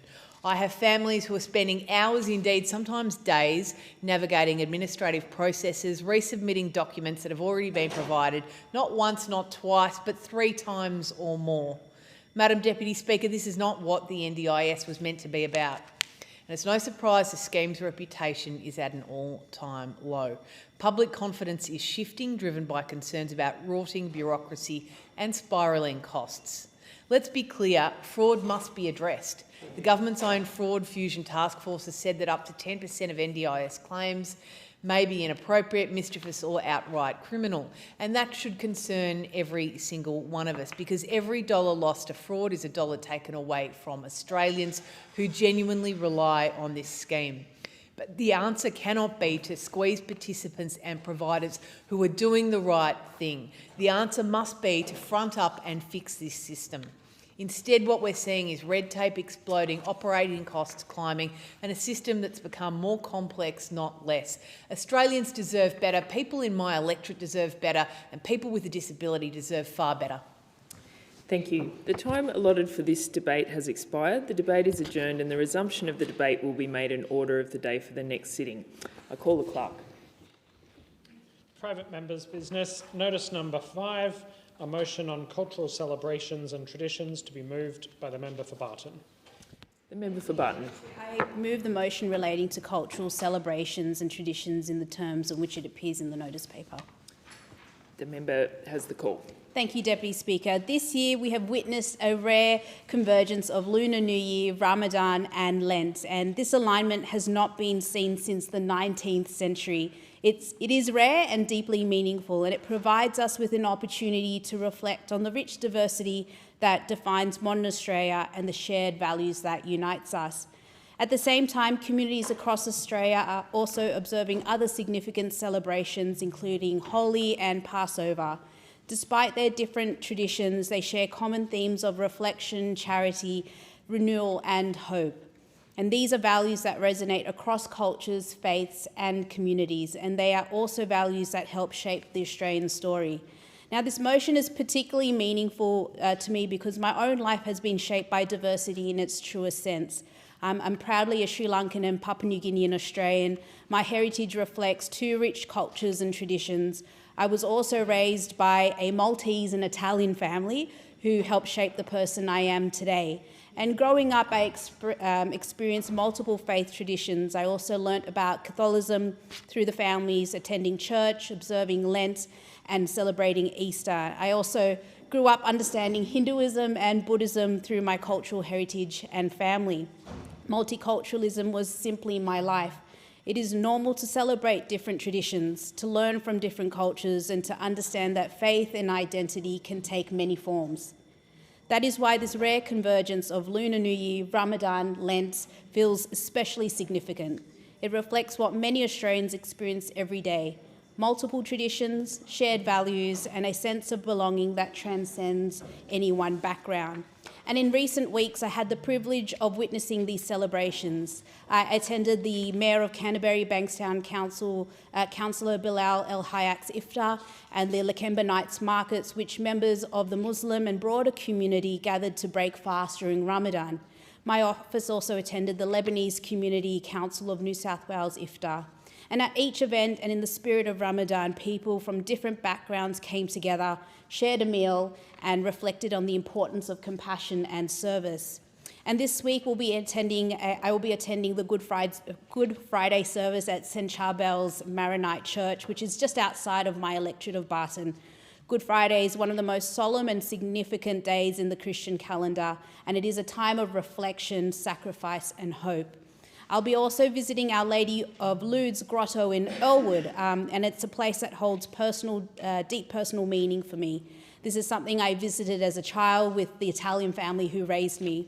And those experiences shaped my understanding of faith, community, and compassion. And returning there now is not only about tradition, but also about remembering the people who shaped my life and instilled values of generosity and kindness. And I also want to take the opportunity to say to my electorate, have a holy and happy Easter. I hope you're surrounded by family and loved ones and that you'll have time to rest and reflect. I also recently celebrated Lunar New Year with Cass and the Nantien Buddhist Temple in Kogarah and my team with Kogarah Storehouse to welcome the Year of the Horse. And the celebrations were vibrant and joyful, filled with cultural performances, yummy food, community connection and optimism for the year ahead.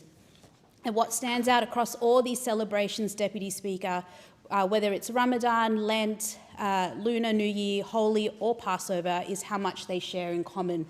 Each encourages reflection, each is promoting generosity, each is celebrating renewal, and each is offering hope. And these shared values remind us that while our traditions may differ, our aspirations are remarkably similar. And I want to acknowledge all volunteers, such as from Cass, Kogarah Storehouse, the Nantien Temple in Kogarah, and faith leaders like Sheikh Shadi Asliman from the Australian National Imams Council and the United Muslims of Australia, and Father Anthony Aziz from St Charbel, and all community organisations who work tirelessly to bring these celebrations to life, because the work is very vital to help build understanding and connection and cohesion across our communities. And my own upbringing showed me the importance of these connections. Being raised across cultures and faiths taught me that diversity is something to be embraced and celebrated. And moments like this, when so many important celebrations occur together, remind us that our many traditions form part of very much of a collective Australian story and strengthens our social fabric. In a world that can sometimes feel divided, these moments offer unity, understanding and hope. Thank you. Thank you. Is the motion seconded? Thank you. I call the member for Monash. Thank you, Madam Deputy Speaker. And it's actually a real privilege to follow such a beautiful contribution by the member for Barton. Across Australia, and especially in communities like mine in Monash, this time of year carries deep meaning. Lent and Easter are profoundly important for many Australians, particularly within Christian communities. Lent is a time of reflection, of sacrifice and of spiritual growth. It is a time when people pause, step back from the busyness of daily life and focus on their faith, on compassion and self-discipline. It's also a time of fellowship, of coming together in our churches and our schools and our communities. And it is a time of preparation for Easter, a period marked not just by church services, but by family gatherings, shared meals and moments of connection. At its heart, Madam Deputy Speaker, Easter is about hope. And this year, that message of hope feels more important than ever. In a world facing uncertainty and challenge, church leaders across Australia have reminded us not to lose sight of the bigger picture. Yes, we face immediate pressures, but we must also look ahead towards long-term solutions, towards renewal, towards building something stronger for the future. And that responsibility does not sit with leaders alone. Each of us has a role to play, and each of us can contribute to building stronger, more connected communities. And in Monash, we see that spirit in action. Each year, the combined churches of Warrigal mark the beginning of the Easter period by raising a wooden cross at the Warrigal Cenotaph. It's a tradition with more than 50 years of history. Last year, more than 200 people gathered to take part. It is a simple but powerful moment, a community coming together in reflection, in faith and in shared purpose. Across the electorate, many of our local schools also mark this time through the Stations of the Cross. Students, teachers, families and parish members gather to watch young people bring these moments to life. Opportunities are there for young people to reflect on who they are becoming and who they wish to become and contribute to our community. There are opportunities to develop empathy, to consider those less fortunate and to take action in that spirit. And many do. Throughout Lent, students across Monash come together to raise funds for those in need, learning not just about compassion, but what it means to live it. Madam Deputy Speaker, the same spirit of generosity and community is on full display through the Good Friday appeal. Across our towns, volunteers have been out shaking tins organising events and giving their time and all in support of the Royal Children's Hospital. This is an appeal that raises vital funds to ensure world-class care for our children in Victoria. And it's hard to find someone in Monash who has not in some way been touched by the work of that hospital, whether as a patient, a parent or a friend of someone who needed care in a moment of crisis. That is why people give, it's why they volunteer, and it's why they care so deeply. Last year, Australians donated a record $23.8 million to the Good Friday appeal, and I want to acknowledge the incredible efforts of local communities in Monash who contribute so much to that result. In Yarragon, the Community Good Friday appeal has grown into something truly remarkable. In 2025, they raised more than $41,000, placing them 31st on the regional tally board, ahead of much larger towns. But what makes this effort so special is how it has grown. It began in 2015 with a simple goal to get Yarragon back on the map, raising $6,000 in its first year. Now, 11 years later, it has become a whole-of-town effort. A monster raffle and Easter egg hunt, events at the pub and bowls club, local businesses all playing their part and getting involved. And even the youngest members of the community are involved as well. Last year, our students from Yarragon Primary School and Learning Centre raised $1,470 through their Coins for a Cause Day, creating an incredible 140-metre line of coins, Madam Deputy Speaker. It's a powerful reminder that generosity starts early and grows. On Phillip Island, the community has also stepped up. What started as a single fundraiser, a PJ party disco bowling night raising nearly $7,000 has grown into the Phillip Island Good Friday Festival, which is just quite incredible. And I also want to acknowledge Leongatha, where this year local rock and roll groups will come together for a 5-hour fundraising event at the Dacre Centre. I'm going along. I'm not sure whether I'll be rocking and rolling, but I'll certainly be supporting that fantastic effort in aid of the Royal Children's Hospital appeal.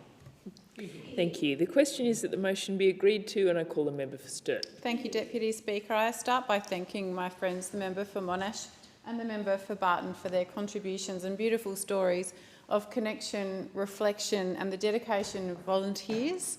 These are stories of good people doing good things for others and standing together while they do it. And I do encourage the member for Monash to indeed rock and roll this Friday.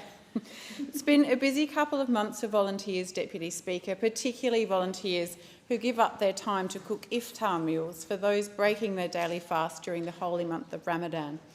I lived in Dubai in the United Arab Emirates for 8 years during the early part of my pre-politics legal career, and I recall with fondness how the holy month was embraced by Muslims and non-Muslims alike. During the month of Ramadan, life would slow down as people took the time to connect or reconnect with their friends, families and faith. Work did not stop, but it took a back seat as people observing the holy month prioritised family over the office. But what always struck me every year that I lived in the UAE was that Ramadan was not just for people observing it or for people of certain backgrounds, faiths or from certain countries. It really was for everyone. Everyone was invited to share, participate and collaborate together in an atmosphere of warmth and hospitality. Now, this warmth and hospitality was no different to what I experienced from the community from the Ahmadiyya Muslim Association, who hosted me at an interfaith iftar in early March this year at the Mahmoud Mosque. Leaders from all faiths were present, including my friend Rabbi Frankie Salzman from the Beit Shalom Synagogue in my electorate of Sturt. At dinner, I sat with people I'd never met before, and we had a lovely evening of connection, good conversation and fantastic food, especially the chickpea curry. Faith or no faith, everyone was welcome, and I thank Sharif and his team for an excellent evening. 2 weeks earlier, on 19 February 2026, I attended the opening of the Andrew Steiner Education Centre at the Adelaide Holocaust Museum, which is dedicated to educating visitors by telling stories of the Holocaust to create a fairer and more compassionate world. I was greeted with the same warm welcome by Anate Henderson-Sapir, the Museum Director and Chief Executive Officer, and I had the opportunity to reflect deeply on many occasions throughout the event as the speakers, including Andrew Steiner himself, the then South Australian State Education Minister, the Honourable Blair Boyer, and the Special Envoy to Combat Anti-Semitism, Gillian Segal, all shared their thoughts about what the centre meant to them. The speeches were of course different, but they all had one central and clear theme: hope, an unquenchable hope that we can simply accept each other for who we are and act with kindness and compassion towards each other and promote human rights for everyone. Deputy Speaker, I raised these two events that I attended in support of this motion because the events were very different in terms of the attendees, what was being acknowledged and where they were held. But in another sense, they were the same. They were good people of different faiths, cultures and backgrounds, but all Australians, not fearing each other or being angry with each other or being suspicious of each other, but just having a meal together or having a drink together, reflecting on life and having a chat. All levels of government were represented as well, which was really pleasing to see. And from a federal perspective, I chatted with friends from my own party and also with friends from the coalition that I have gained since being elected to Parliament. Deputy Speaker, the word that everyone was living by and the word that I want my 2026 to be shaped by is humanity. Humanity for everyone. It can be done. I saw it. It was happening easily. It is much easier to practice humanity than to practice anger, resentment and hatred. So at a time when many of us are feeling upset and worried about what is happening around our world, what we can always do is come together in shared humanity, a love of family, friends and strangers, and our commitment to the community. This is what the people who attended the iftar and the opening of the Andrew Steiner Education Centre were doing. They were practising humanity, and all those who practice humanity and kindness belong in a modern, multicultural Australia. Thank you. Question is that the motion be agreed to, and I call the member for McPherson. Thank you, Deputy Speaker, and I'd like to begin by commending the member for Barton on moving this motion and listening to the member for Barton's contribution and to hear the experiences and the various individuals and groups that have influenced her and influenced the incredible person that she's become, I think is something that us in this chamber have had the privilege to hear. So well done. Deputy Speaker, I'd like to say that we are entering a time that is very important to not only my community on the southern Gold Coast, but to people across this country and for various reasons. And I've had the recent opportunity in McPherson to visit. I was up in Merrimack last Saturday and the community came together, hosted by Gold Coast Property, for a community Easter hunt. Which is something that went down very well, especially amongst the young people, although sometimes on the Gold Coast, a lot of chocolate in Queensland sun doesn't really end up very well, but it was a lot of fun nonetheless. And in particular, that event is something that brought the Merrimack and broader Gold Coast community together in raising funds for the Kelly Wilkinson Foundation, which Danielle, who is Kelly's sister, has been doing an incredible job in trying to raise awareness in that space. So I commend her on the work that she's doing as well. Easter on the southern Gold Coast is coming up, and I say to the many Christians across my southern Gold Coast community that are celebrating Easter, I wish you a very happy Easter. Enjoy the time with your family, with your friends, and take that opportunity to get a bit of a pause out of what is no doubt a busy life and a busy period, but it's sometimes those small moments that you get to your family that must be cherished and relished. And for me on the southern Gold Coast, something I always do, my parents came from Goa in India, so it was a Portuguese colony in India at the time, and so we were all raised Catholics. And I play the piano at the local Catholic church, and I'll be there again for Easter. We have Infant Saviour in Burleigh Heads for a 7 a.m. service, and then we typically go to Mary Mother of Mercy at 10:30. And I'd say to all the people who attend that service, who volunteer at those services. Thank you for everything you do, not just for Easter, for the Christian community, but across the year as well. We also have other parts of the Gold Coast celebrating Easter, and I say to the team at Glow Church and to the incredible supporters there who I've had the opportunity to spend a lot of time with over the last few years, it's a very special day for all of us and all of you, so please make sure you enjoy the weekend and use it as an opportunity to commemorate it. A division has been called for in the House. The proceedings are suspended to enable honourable members to attend the division. The proceedings will resume when the Chair of the Federation Chamber is resumed at the conclusion of the division or subsequent divisions.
The member for McPherson in continuation. Thank you, Deputy Speaker. Deputy Speaker, as I was saying, we are entering a period of great celebration and great reflection for the Christian community in McPherson. And I'd say to the people, especially those who are having to work over this period of cultural celebration, to the police officers, the ambulance drivers, the hospital workers, those looking after our community, a massive thank you for what you're doing for our community. And if there's any way that we can support, please do reach out to my office.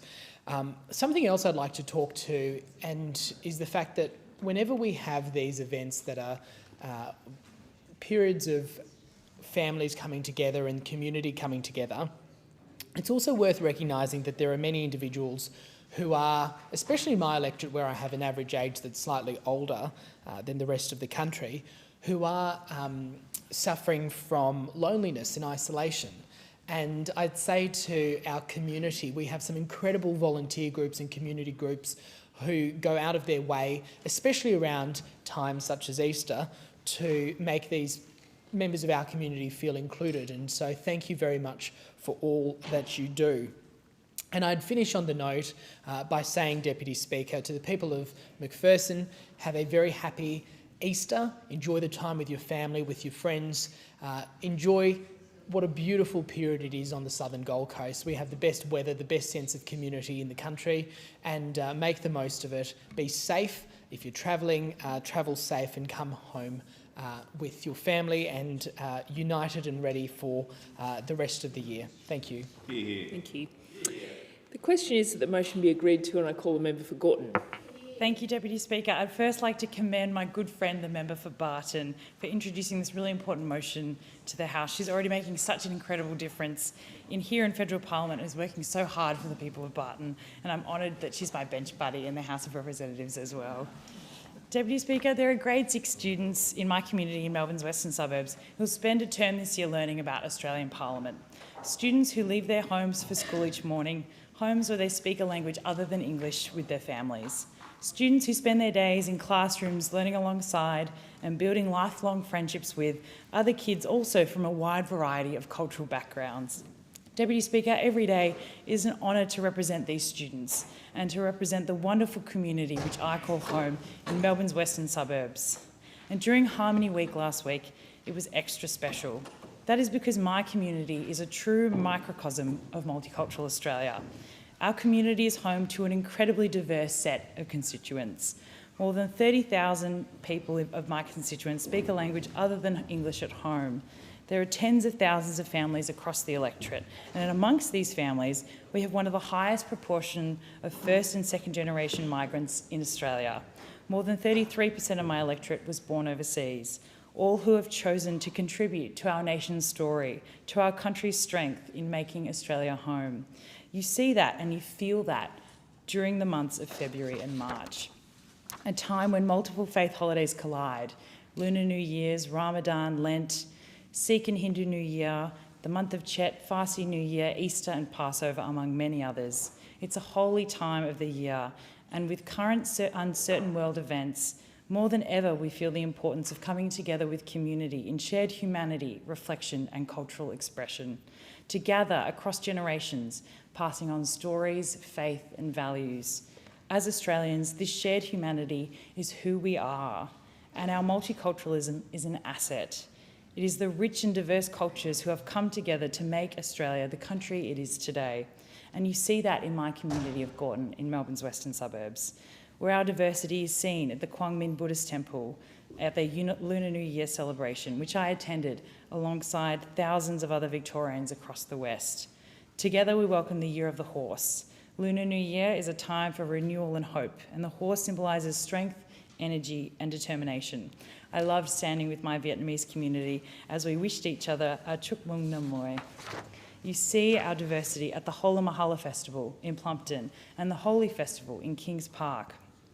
Holi is a festival that is a reflection of good overcoming evil, a theme that's rooted in ancient traditions, and we see that throughout our communities today, when we acknowledge that resilience, courage and faith can overcome even the greatest challenges.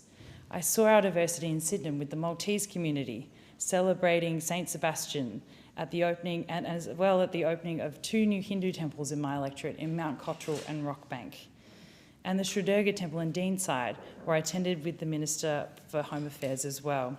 I saw it with the Hazara community at an iftar dinner, talking to some incredible young women who are pursuing their careers in STEM, and during Eid as well at the Masjid Minha al-Quran. Ramadan is a time of deep reflection, renewal and devotion, whether it's sharing iftar meals with neighbours, supporting those experiencing hardship, or giving generously through community initiative. It's a month that calls for patience, generosity and compassion as well. And it's these values which bring light into our community. Multiculturalism is at the heart of our community, and it doesn't take much more than stepping outside and looking around to realise just that. Deputy Speaker, you also see multiculturalism when you look around this very room in this parliamentary chamber. That is because our Labor Party is committed to electing parliamentarians who genuinely reflect our community's life experiences and values. That matters. It matters because it translates into real policies that have real impacts on our multicultural communities. And that's why for the first time we've appointed a dedicated Minister for Multicultural Affairs, and we've elevated that position into Cabinet. Deputy Speaker, as I said, there are grade 6 students in my community in Melbourne's western suburbs who will spend a term this year learning about civics, citizenship and Australian Parliament. And when they do, I hope they look to us in Australia's federal parliament, and I hope they feel represented. And on that, Deputy Speaker, I commend this motion to the House. And the question is that the motion be agreed to, and I call the member for Barara. Thanks, Deputy Speaker. This motion from the member for Barton provides all members with an opportunity to reflect on the cultural and religious diversity of their electorate, and I thank her for putting it forward. In the electorate of Barara, we have a very strong group of religious communities of a range of different faiths. 65% of people that live in my electorate are adherents to some form of faith tradition. 47% are Christian, 6.5% Hindu, 3.2% Buddhist, slightly under 2% Muslim, and under 1% are Sikhs, Jews, Baha'i and Zoroastrians. So we have quite a degree of religious diversity in our community. One of the communities with whom I have had lots to do over my service as the member for Barara is the Mahamavana Buddhist monastery at Katai. And on Sunday I had the privilege of being there to help lay the foundation stones for their new stupa. The monastery is quite amazing, and I've seen its development over the decade that I've been the member for Barara, starting out with purely the prayer hall, then the dining hall, then the dedication of a Buddha statue, and then the Bodhi tree relocation, with a pagoda that is now under construction, and now the stupa. I want to acknowledge my good friend Reverend Somathero, who I regard as Aussie Soma because he took his Australian citizenship, which was a moment of great delight for me personally a short time ago. And he is the key spiritual leader of the Mahamavana Buddhist monastery. At the dedication of the stupa was his colleague, Reverend Kirikawa Bodhidharma Tero from Melbourne, who is the head of the monastery in Melbourne. And we even had a visiting monk from Sri Lanka, Sumida Tero, who was previously the founding monk who founded the Mahamavana monastery at Katai. I want to particularly acknowledge the amazing community that has really developed around the monastery, that has seen this grow over many years, in particular Rosika De Silva, who is the trustee of the monastery and is often the guiding force in terms of organising people in the community. And what's so amazing about the community is within the community there's architects, structural engineers, there's construction services, there's surveyors and stormwater consultants, all people who've volunteered their time to build up this particular monastery at Katai. I want to mention some of their names, and I apologise if my pronunciation of the Sinhalese names is not as good as it should be. I want to acknowledge Sanasastri Thero, who is the Assistant Chief Monk. I want to acknowledge the architect, Kamalani Gunitilake. I want to acknowledge the structural engineer, Damaneth Mahoti. I want to acknowledge the Managing Director of Intermark Global, Damika Gunaratna. I want to acknowledge Mr Theravada, who's in charge of the construction services, Mr Siva Balamayuran and Mr Sunil Leonaji, the surveyor, and engineer Ranji Premaratne and Project Coordinator Dilepa Ratnakya. It's been a really amazing thing to see the stupa develop. So a stupa is often the spiritual heart of the monastery, and it's positioned prominently and approached with great reverence. Visiting and honouring a stupa encourages reflection on Buddha's virtues, on strengthening of right views, of commitment to living according to the Dharma. The stupa is primarily a place of veneration and merit-making and reminds devotees of the Buddha's enlightenment, his teachings of the Noble Eightfold Path and the goal of nirvana. The stupa inspires lay people to practice generosity, morality and mental cultivation in daily life. The history of the stupa goes back more than 2,500 years after the passing away of the Buddha, an event known as the parinirvana of the Buddha. His followers wanted a way to honour and remember him, and according to Buddhist traditions, the Buddhist relics such as ashes and sacred remains were divided and placed inside stupas built in different regions. These stupas become important places where Buddhists could pay respect to the Buddha and reflect on his teachings. So I want to particularly acknowledge the Mahavana community and to say how delighted I was to see the construction of the stupa and its foundation stones being laid. We hope that by the end of the year the stupa will be up and running and will make a great contribution to this wonderful site, one of the most serene places in my community. One of the things that I particularly enjoy about visiting the Mahamavana monastery is when they pray the loving kindness meditation. May all the people in the world be free of ill will, free of jealousy. I sometimes think they're sentiments we could benefit from in the Parliament. I know the monks know that I particularly love the loving kindness meditation. To everyone at the Mahamavana monastery at Katai, congratulations, and I look forward to further developments at your site. And the question is that the motion be agreed to. I call the member for Moreton. Thank you very much, Deputy Speaker. And Deputy Speaker, a very special thing happened in 2026, a very rare thing.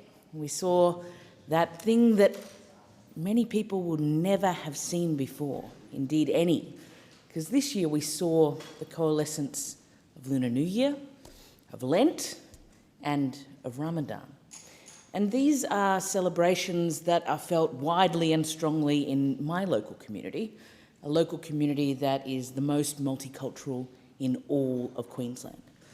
In the local seat of Moreton, 39.1% of people were born overseas, 35.9% of people speak a language other than English at the home. And we have so many different ethnicities and faiths that we celebrate in our community together. So it doesn't matter whether you say Shinyang Kwai La, it doesn't matter whether you say Eid Mubarak, it doesn't matter if you're about to say Happy Easter. These are all celebrations that bring our Southside community in Brisbane together, and it's a celebration of what makes us so unique and strong.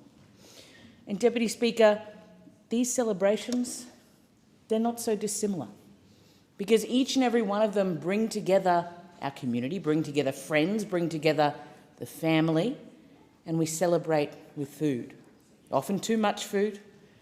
And I think what they really demonstrate is that our similarities are so many more than our differences.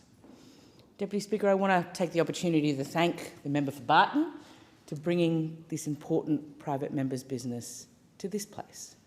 Because not only is it an opportunity to showcase our own local communities, it's also an opportunity to ensure that their voices are heard in this place, in the nation's capital. And I'm incredibly proud to be an Australian of Chinese heritage.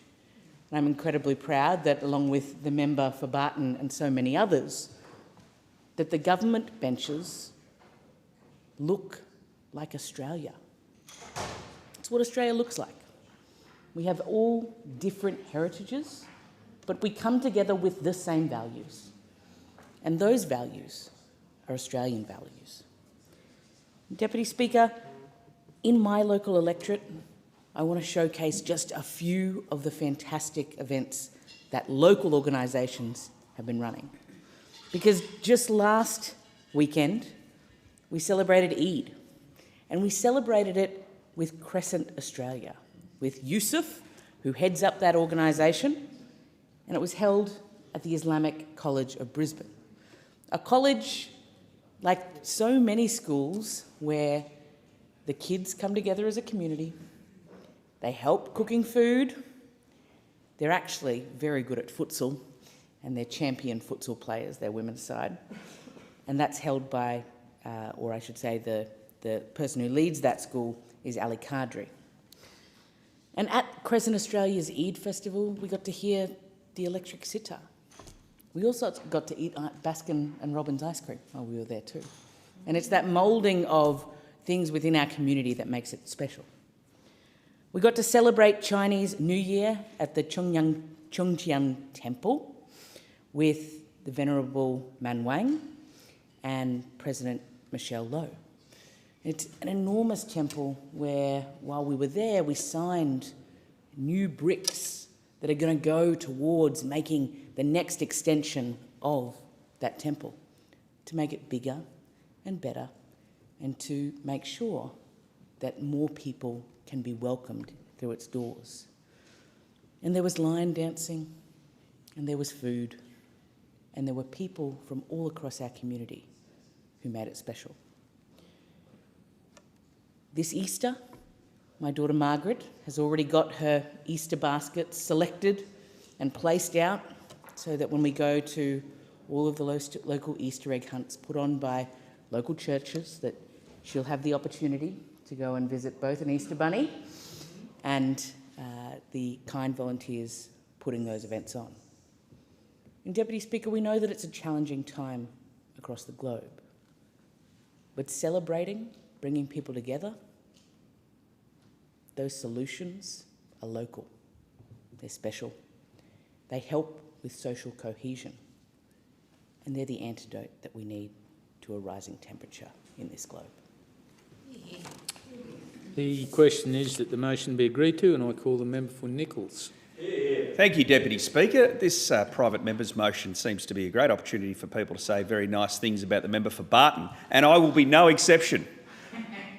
It's a great motion that the member for Barton has brought, and I had the honour of accompanying her on a delegation to Port Moresby, meeting her mother, and when I was hearing the member for Barton talk about her upbringing previously, I can tell you the apple doesn't fall very far from the tree. Her mother's a truly remarkable person doing some amazing things for the people of Papua New Guinea, and her daughter's making a fine contribution here. It gives me an opportunity, Deputy Speaker, to talk about the Shepparton Interfaith Network. We've heard a lot of people talk about how diversity and faith expresses itself in their community. And I've said often in this place, including in my first speech, that Shepparton is one of the greatest Shepparton, the town that I live and grew up in, is one of the great examples of multiculturalism in this country. One of the key elements of that is the Shepparton Interfaith Network, and it is made up of Christians, Muslims, Hindus, Sikhs, Jewish people. The Catholic priest, Monsignor Peter Jeffrey, was one of the instigators of it, along with a number of other people. And it gives the architecture for people of different faiths around Shepparton to explore each other's religions, cultures, and talk about issues that are very important, particularly when we're faced with the challenges of social cohesion that Australia's been rocked by in recent times. And it was with great sombreness that the Shepparton Interfaith Network came together for a candlelight vigil at the site of the former synagogue in Shepparton in the wake of the Bondi tragedy.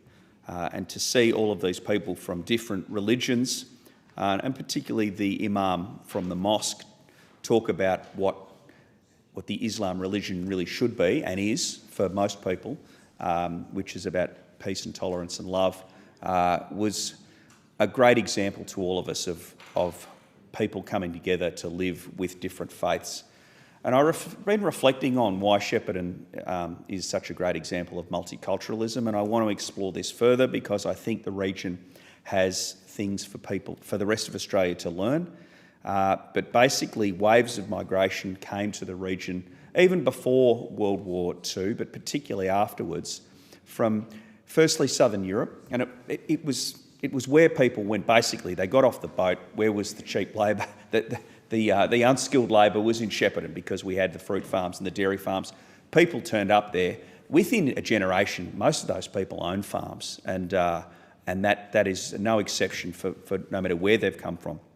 But there was always this egalitarian nature, and I always say about Shepparton, you know, your attitude to life, your work ethic, and your ability to, you know, be an entrepreneur and make a business has sort of mattered a bit more than who you prayed to, and what you look like. And I think that's been a really important part of why we've succeeded in multiculturalism. And the other thing I'd reflect too, Deputy Speaker, is the first mosque came to Shepparton in 1960, the Albanian community. So it was a sort of a European Islamic tradition that came first of all to the Greater Shepparton region. And there've been Middle Eastern people from the Islamic tradition come after that.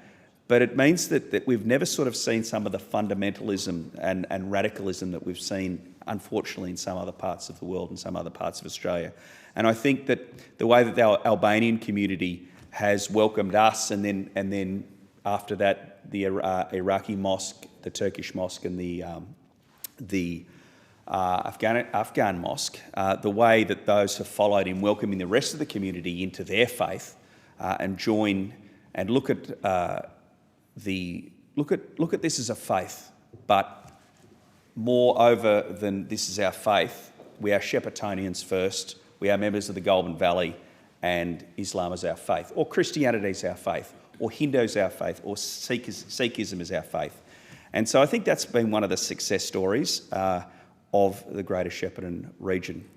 I've written to some community leaders, and I want to know more about what their impressions about why it's worked there, and we've got some challenges in other parts of the world. And when I get that information, I'll share it with the community. But I do want to thank the member for Barton for bringing this motion. I think it's good that it's important that we talk about the things we agree with, as well as talking about the things we disagree on, and this gives us an opportunity to do the former. Thank you. The time allotted for this debate has expired. The debate is adjourned, and the resumption of the debate will be made an order of the day for the next sitting. I call the clerk for the next order of business.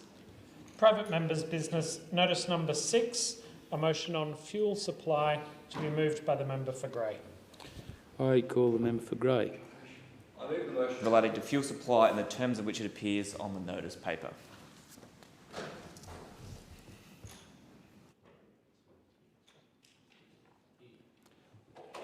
Speaker, I move this motion today because Australia is in the midst of a crisis. Wholesalers are rationing fuel across the country, yet the government has failed to provide a clear plan to protect our fuel security. Speaker, 52% of the energy consumed in this economy is liquid fuels. So as a diesel-reliant economy, we cannot afford to wait. Fuel is the lifeblood that moves our food, our medicine, and our essential goods. Without it, our supply chain grinds to a halt. Today, before this motion was submitted, I was pleased to see the government listen to the coalition and halve the fuel excise for 3 months. I'm also calling on the government to outline its real and actionable strategy. It is a time to use the tools to our disposal, like the monitoring powers established by the former government, to identify and protect the industries most at risk. From our farmers and fishers to our manufacturers and truckies, Australia deserves a guarantee that our livelihoods won't be left stranded by a lack of leadership. Speaker, the Prime Minister has shown no urgency. 1 in 8 servos in New South Wales have run dry. Close to home in Grey, as part of the No Fuel Here campaign, Grey is the second highest on the list of 55 outages across the electorate of Grey. And what is the Prime Minister's advice? He says we should buy an electric vehicle. And while the sentiment of this statement by the Prime Minister may hold some water in the lake of make-believe, Speaker, we need to be living in the land of reality. And the reality is Australians can't even afford to buy their groceries, pay their rent or their power bills, let alone buy a new electric car. And Speaker, here today in Parliament House, we had an electric prime mover on show. Well, I've done some research. The biggest electric prime movers made today have a big battery of 700 kilowatt hours. Now, that is a big, heavy battery. Now, on our farm, our prime movers tow about 114 tonnes of typically wheat or lentils. Now, loaded, if you put that on this electric truck, guess what the range is, Speaker? It's between 150 to 300 kilometres. Now, our farm has a 5 kilowatt swirl line. Now, if our line on the farm was plugged into that truck to charge it up, running flat out, it would take 130 hours or 5.5 days to charge. Speaker, battery technology is great, but it is miles and miles away from being a legitimate replacement to industry. We need the Prime Minister to do two things: release an immediate plan to distribute fuel to dry servos and build a long-term strategy for fuel security. His belated decisions to underwrite imports does nothing to get petrol and diesel to stations today. While we will not block the Fair Work, Fairer Fuel bill in the House, we note it lacks an end date or review period. We will scrutinise this closely to ensure appropriate checks and balances. This neglect stretches beyond fuel. Our food security faces a silent threat. We rely on the Middle East for 60% of our year imports, which is the lifeblood of our crops. Shipments are delayed and experts warn the window to protect the 2026 season is closing fast. The Coalition saw this coming and backed domestic urea production. This government simply has no plan. If our farmers cannot get fertiliser, city prices will skyrocket and regional producers will go bankrupt. The message from the country is clear. We are tired of being ignored. For a truckie moving goods across the Nullarbor or a farmer about to start seeding, this threatens their livelihood. Outsourcing this crisis to a task force coordinator only reinforces the chilling sense that no one is firmly in charge. That is not leadership. It is cold-hearted deflection. Under Labor, inflation is higher, interest rates are tighter, and fuel is running out. And I remind the House again, mining trucks cannot run on batteries. Fishing boats cannot run on batteries. Prime movers in the agricultural sector cannot run on batteries. We need to keep diesel moving in this economy. Do you have a seconder for your motion? I move the motion, reserve my right. Thanks. Thank you. And the question is that the motion be agreed to. I call the member for Moreton. Thank you very much, Deputy Speaker. And Deputy Speaker, unlike the member for Grey, I haven't been busy coming up with zingers like Lake of Make-Belief.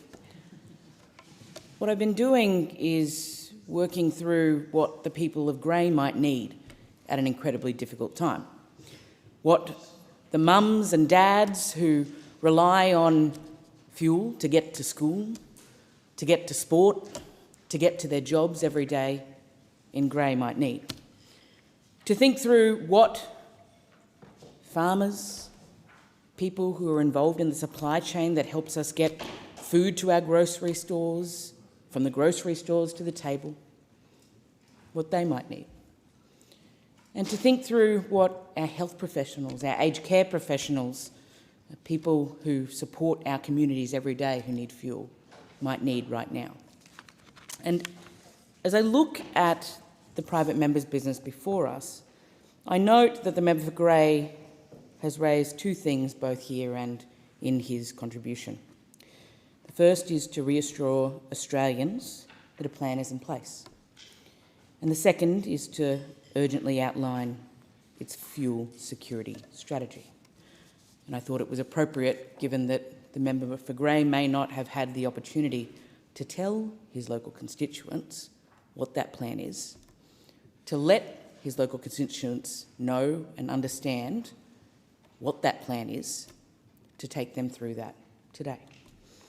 And Deputy Speaker, it's a plan that has 4 stages: to plan and prepare, to keep Australia moving, to make sure that things are getting from point A to point B, to take targeted action, and to protect critical services for all Australians. And I want to point about a number of things that we are doing in practical terms that help everyday Australians every day. Firstly, we're halving the fuel excise, something that was announced today. And halving the fuel excise for the next 3 months means a few things. It means that every single litre of fuel will be cheaper until the end of June. And that means that Australians will get instantaneous relief when it comes to their hip pocket. The second thing is altering the fuel standards, making sure that we are keeping more fuel in our country so that we can have more supply in the market. The third thing is releasing 20% of our stockpile, a stockpile that the Albanese Labor government have ensured is held in this country, in Australia. Because having fuel reserves in Australia is critical to being able to release fuel reserves when we need them most, like right now. And in contrast, what we know is that those opposite, and the leader of the opposition now, believed that those fuel reserves should be held on another continent, in Texas. The fourth thing is that we are cracking down on unscrupulous actors who would take advantage of a crisis and a war in the Middle East for their own commercial gain. And that is not on. It's not on. And we believe that not only should the ACCC have the ability to have on-the-spot fines, but we also believe that those penalties should be harsh, they should mean something, and they should hold people accountable. And that's why we've doubled them. Number 5, we've established a task force working with leaders from across the breadth and depth of our country, taking expert advice and making sure that there is a coordinated approach. Number 6 is giving truckies a fair go, making sure that while our supply chains might be doing it tough, that truckies aren't.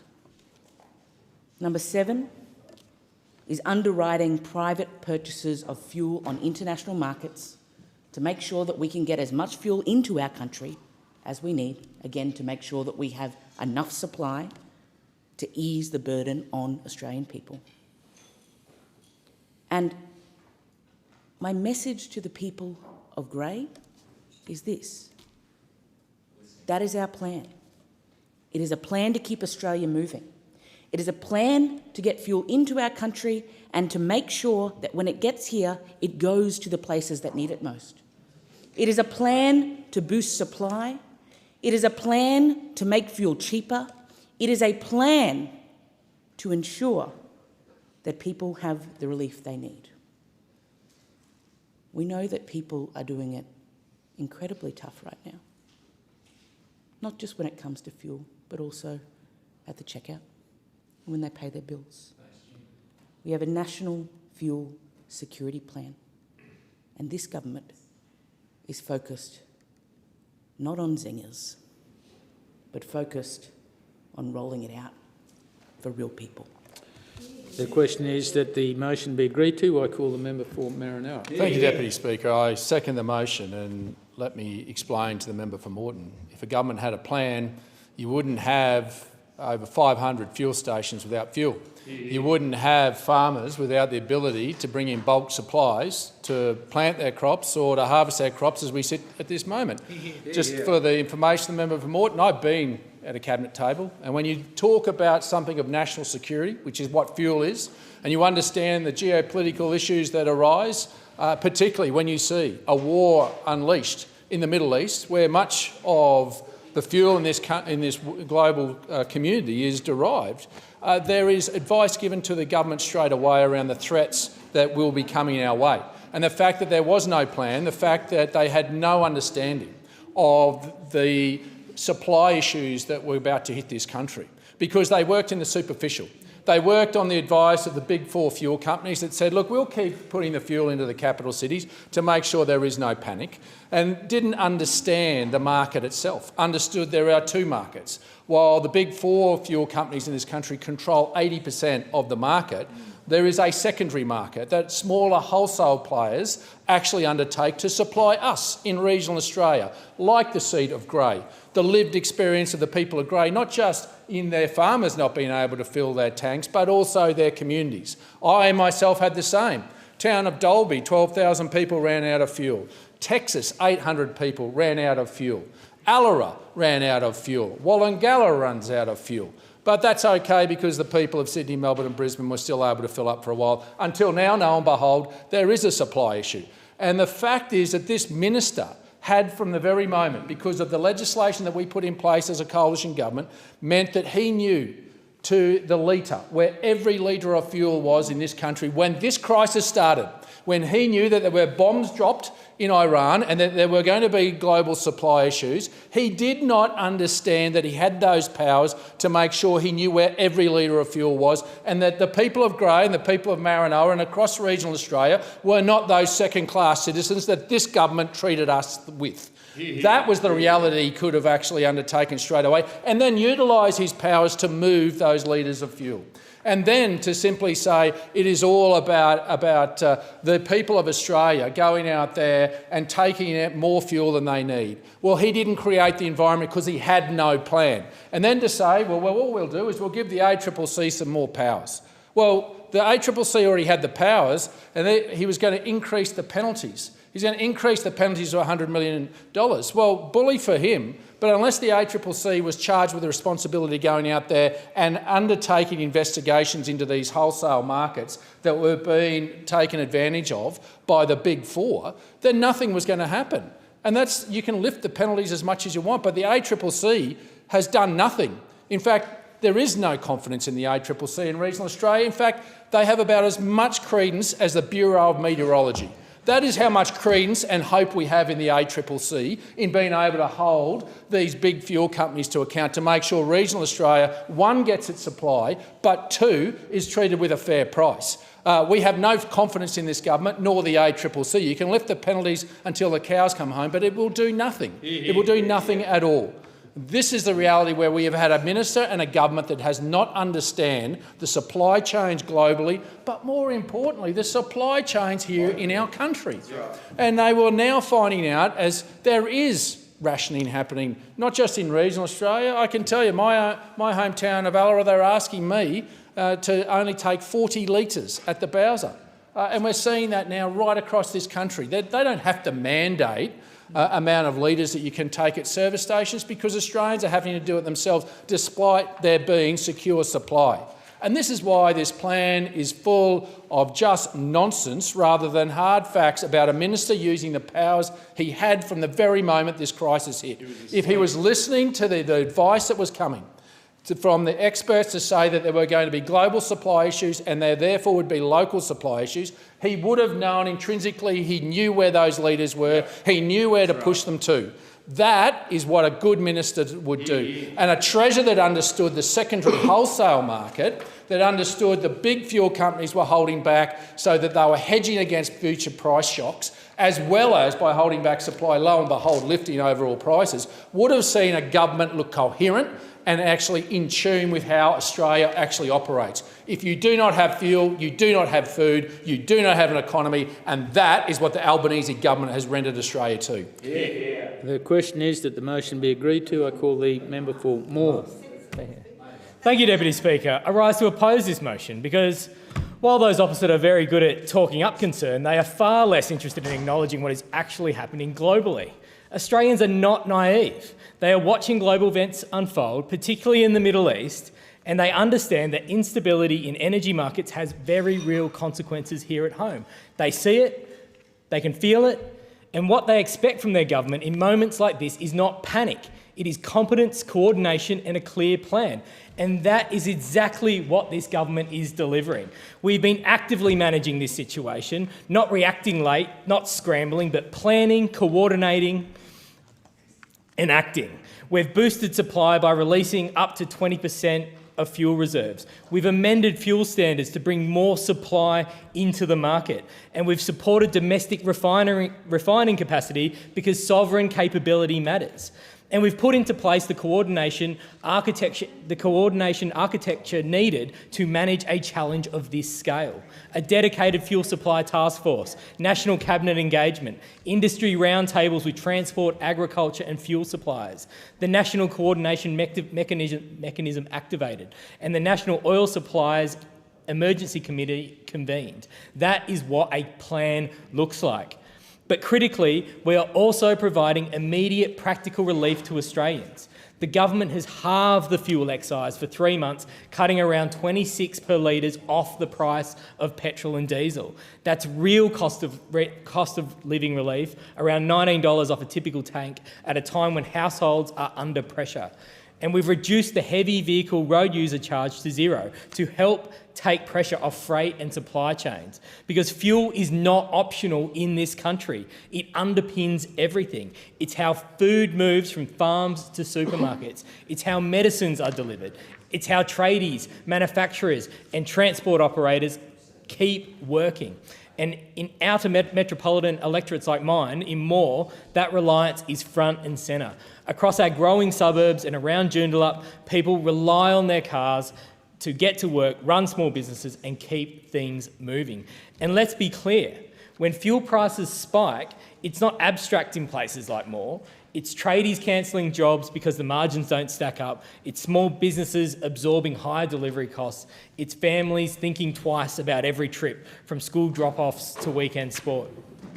That's why measures like halving the fuel excise matter, not as a media grab, but as real relief right now.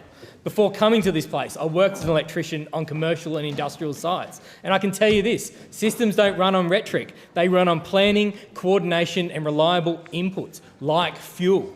That is what this government understands. Now compare it to those opposite, because we've seen this before. When Australia faced a national crisis during COVID, we saw what happens when planning isn't there. Supply chains under pressure, confusion, and a government scrambling to catch up. And when it comes to fuel security, their record speaks for itself.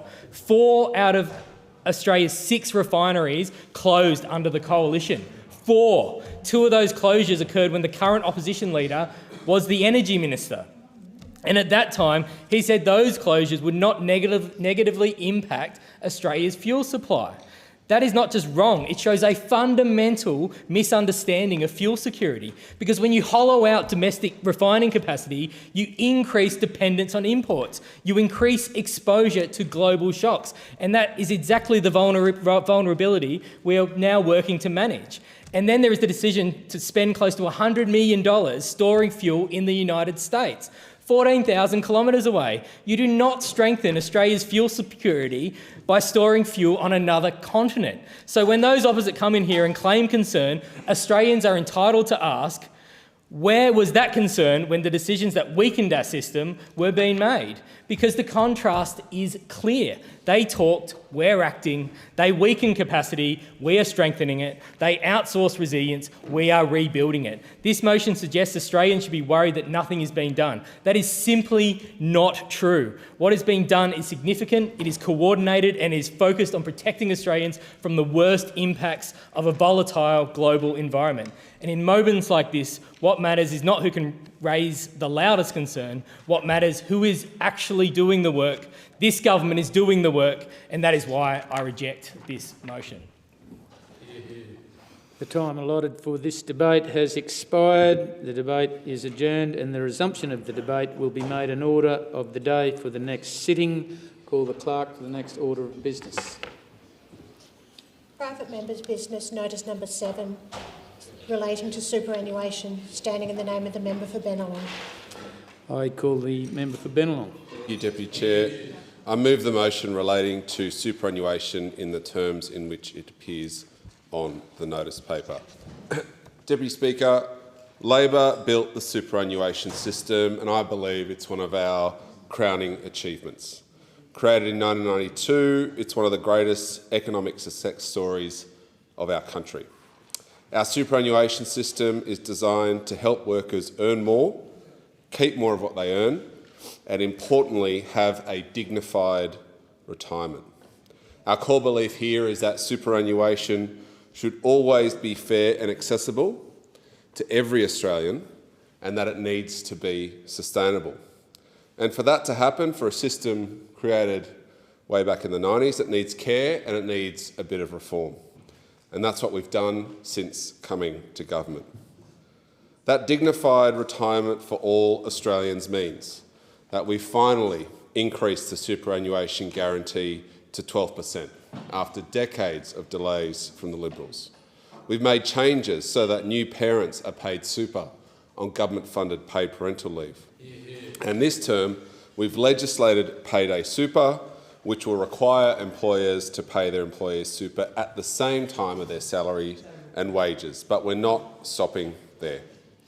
With the most recent passing of the Building a Stronger and Fairer Super System bill, we are providing more help to low-income workers and delivering on making superannuation stronger, fairer and more sustainable. From the 1st of July next year, we are boosting the low-income superannuation tax offset, which I love to call LISTO, Deputy Speaker, increasing it from $310 to $810, and importantly, raising the eligibility threshold from $37,000 to $45,000. These changes will benefit over 1.3 million Australians either being eligible for LISTO or receiving a higher LISTO payment. What this means is that low-income workers will receive a fairer tax concession on their super contributions. This, combined with our third round of tax cuts, will deliver for every worker, will have a huge difference to our low-income workers, what they get in their pay packet and what they get at retirement. I'd like to focus on some of the gender impacts of our stewardship of superannuation, if that's okay, Deputy Speaker. Because of our changes to LISTO, 450,000 women with income between $37,000 and $45,000 are now eligible, boosting their superannuation tax concession to $810 per year. 300,000 women with income below $37,000 will of course also receive this higher LISTO payment. Women make up to 60% of low-earning Australians and are likely to retire with 25% less super than men. The median super balance of women aged between 60 and 64 is $51,000 lower than that for men of the same age, and around 10% are more likely to have even less. Modelling shows that our changes to LISTO could leave up to $15,000 more in someone's superannuation account upon retirement. You've then got changes to super and paid parental leave as well, Deputy Speaker, where 180,000 mothers each year are to benefit from this important measure, with a median earner's superannuation balance for a female about $4,250 higher at retirement. This is all about improving the gender pay gap and that huge difference between what men and women have in their superannuation balance at their retirement. Not only do we want everyone to earn more and keep more of what they earn, but we want to close this gender pay gap because we need to. We've invested in increased wages in highly feminised industries, particularly aged care and early childhood education. We've consistently supported increases to the minimum wage. We're delivering tax breaks for every taxpayer, including sole traders, and through our reforms to super and making them more fair and sustainable, we're addressing the gender and superannuation pay gap. And contrast this record, Deputy Speaker, to that of the Liberals on super. They opposed and delayed compulsory increases. Super should have been at 12% years ago, but it only had to happen under Labor. They had, or still have, no one really knows, this disastrous super for housing policy, and they consistently target industry super funds, although they overperform. The Liberals just don't get super. Do you have a seconder for your motion? Sorry. Would you stand? Thank you. Call the member for McPherson. Thank you, Deputy Speaker. Deputy Speaker, I've spoken on a few motions today, and this is yet another example of this Labor government putting forward motions to congratulate themselves about things that they think are achievements. Now, Deputy Speaker, I rise here and I had the opportunity to speak on the legislation when it was before the House. And let me say, the member for Bennelong opposite spoke about the fact that, and we've heard this rhetoric because the Labor Party sings out in chorus in the chamber that they want people to keep more of what they earn, keep more of what they earn. Now, this is actually inconsistent with their actions and with their policies. They're working harder for less. Absolutely right, member for Page. And let me just say this motion exposes a fundamental difference between the values and the ideology of the Labor Party and us on the coalition side. And this is something that is creeping into politics in this country at a federal level, and it is quite frankly dangerous. What it exposes is that those on the other side would much rather, and this is all we're talking about now, how can we redistribute what we've already got? How can we reallocate the wealth in this country that is already there, and how can we do that better? Those on this side of the House, and this is a fundamental difference with the coalition, we believe in growing this economy. We believe in generating more wealth, because you won't generate wealth for this country and for Australians unless you have that growth attitude. Now, the coalition supports super. That is not in question at all. But what we've actually been speaking about is where this government has taken this debate, because it started with a treasurer who put forward a notion of wanting to tax unrealised gains, which are paper increases in asset values that exist only on a spreadsheet. Now, us on this side of the House, the coalition, we came out strongly against it. The community raised some really serious concerns, and even voices within the Labor Party itself spoke up and began to question it. Now, that would have been it would have decimated individuals, small businesses, farmers across the country. So what the government did instead was they put through this alternative version of a super tax that was rushed through Parliament. Now, we've never seen that happen before under this Albanese government. We seem to get legislation being rushed through every single day. But they rushed through the legislation through the government, and it's not something that Australians appreciate, because we never heard about this before the election. And if you don't have trust, within taxation policy, within superannuation policy, you have absolutely nothing. Now, there are parts of this legislation that we did agree with. We supported the changes to the low-income superannuation tax offset. But let's also, and the other point I'd make is in relation to payday super. We support payday super, but we're actually scrutinising and doing the effective job of an opposition. And while the government may take credit for it, let me remind this chamber and let me remind the government who actually pays payday super, who delivers it. Small businesses. It's small businesses. That's right, Shadow Treasurer. It is not the government that delivers it. And as we know, government doesn't create wealth, businesses do. It's the businesses that create wealth. So, Deputy Speaker, I say that I'll end my contribution in saying us in the coalition, we support super. We support Australians saving for retirement because we believe in reward for effort. We believe if you have contributed to this country, you've worked hard, you've saved effectively, you have every right to enjoy the fruits of your labour. We support workers being paid what they're owed.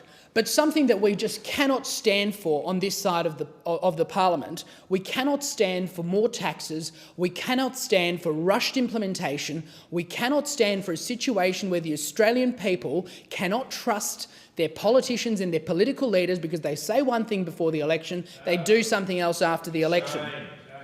And we will never support policies that treat superannuation as some sort of a revenue grab, because we don't have a government that can operate within the true fiscal guardrails that the people it governs expects. So, Mr Deputy Speaker, I say super belongs to Australians. It's money for your retirement. The coalition will never support it becoming this Labor Party's piggy bank.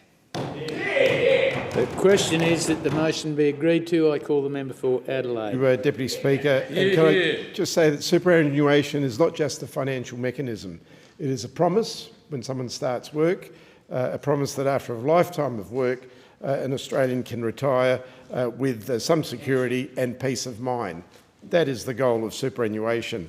And at its best, superannuation reflects the values of fairness, responsibility and also opportunities. That's right. And strengthening that system, it's important to strengthen that system to make sure that it works for everyone, not only for a section of the community, but for everyone. And it's one of the most important challenges that we face, and one of the most important pieces of legislation that was brought in by the Hawke-Keating government.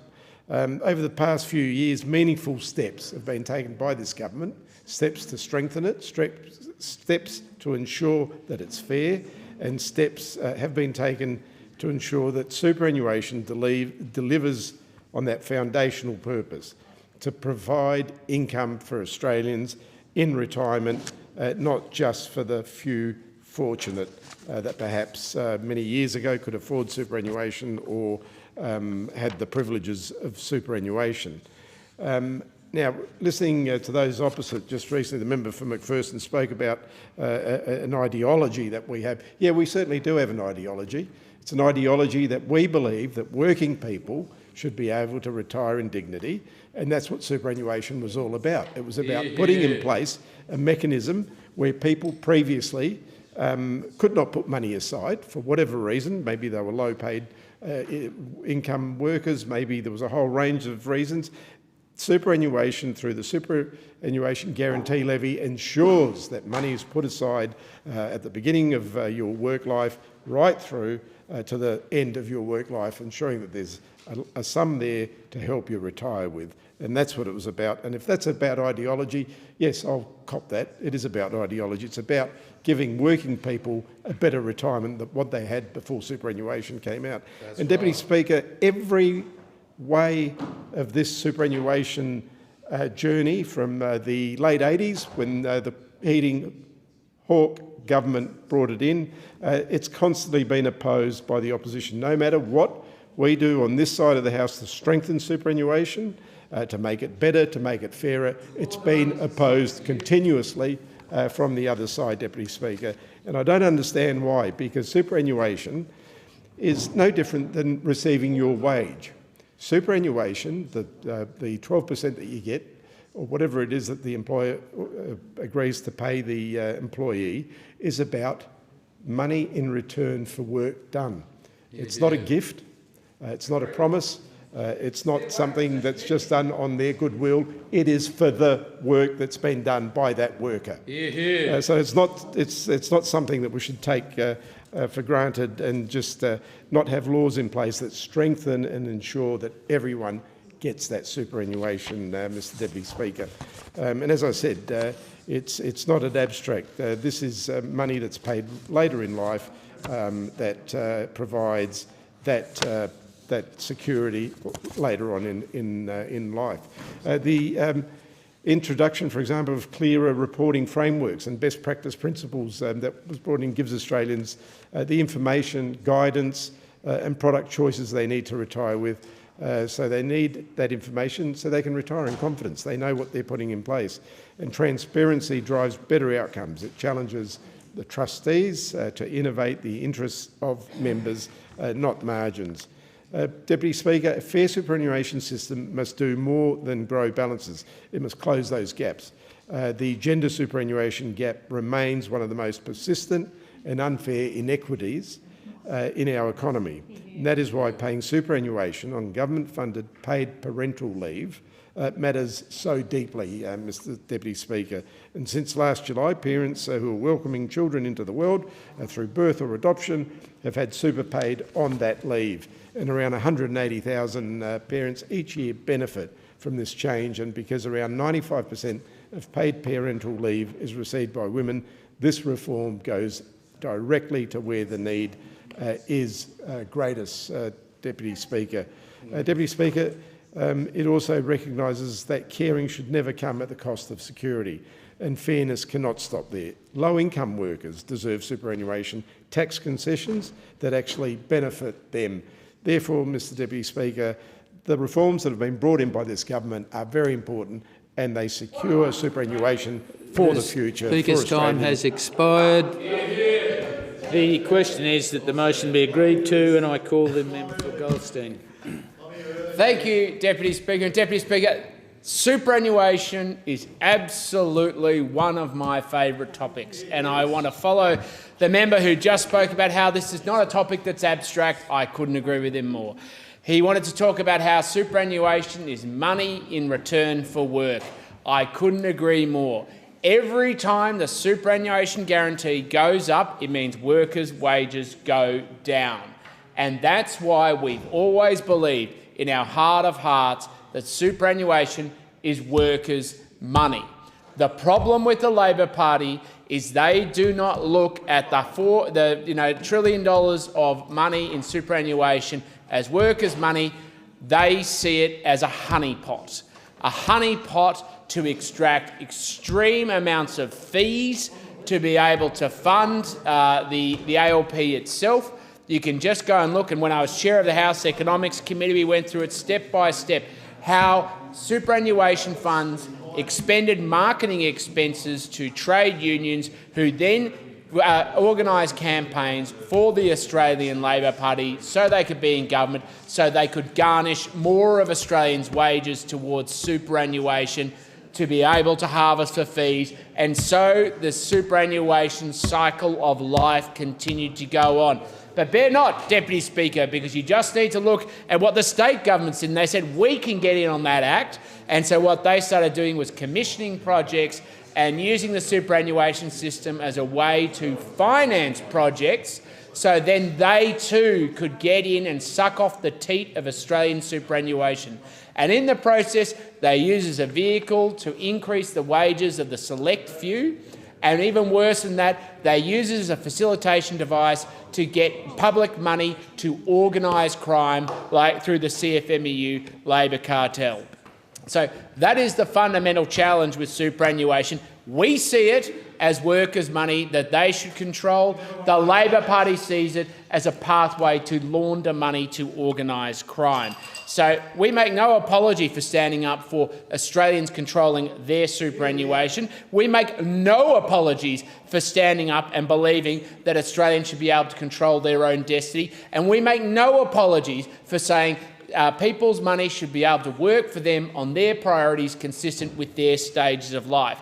And that's why we've always been very open to having a conversation about the importance of home ownership as a principle before retirement savings. Not because we don't fundamentally believe in retirement savings, but you get the benefits of home ownership during your working life and your retirement. But we know that is not good enough for the Labor Party. They want to rig the system in favour of their mates in the superannuation industry at the expense of young Australians owning their own home. It's hilarious, Deputy Speaker, because what they actually say is that it's outrageous that we couldn't have a public support system for incomes in retirement, but the government should come along and increase its equity and its stake in first homes of Australians. Every time you look for logical consistency from the Australian Labor Party around superannuation and home ownership, what you find is their attempt to take the maximum take over Australians' futures, because what they actually want to do is control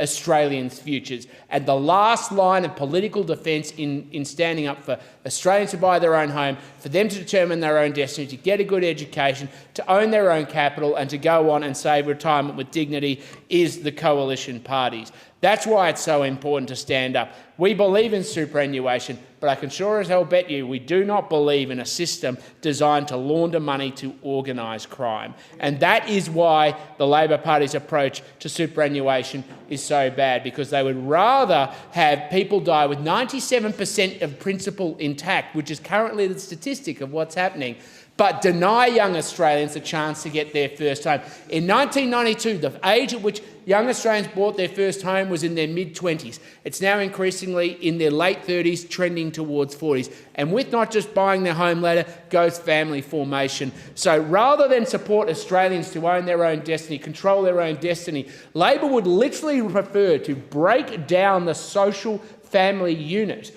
and break down the very structures of which our society is built so they can control Australians and how they live their lives through the superannuation system.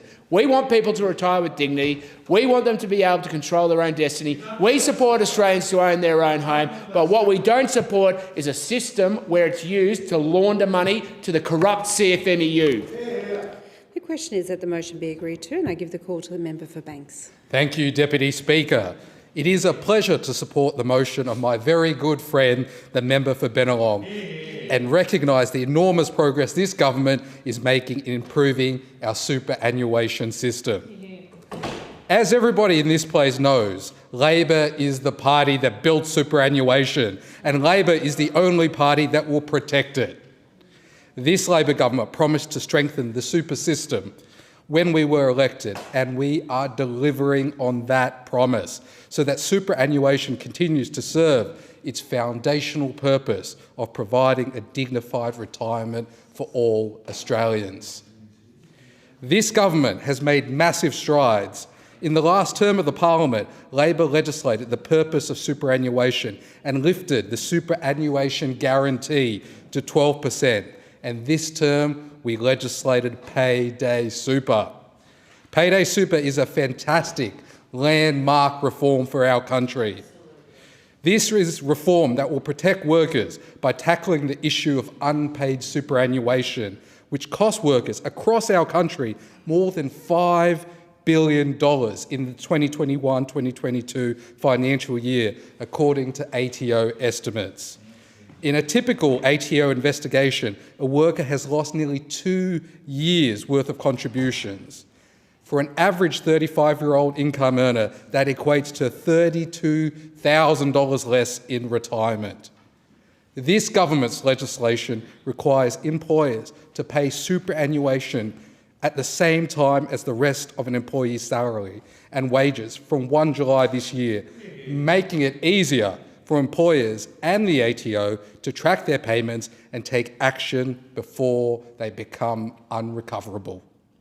Deputy Speaker, another significant reform is the government's move to pay superannuation on Commonwealth-paid parental leave.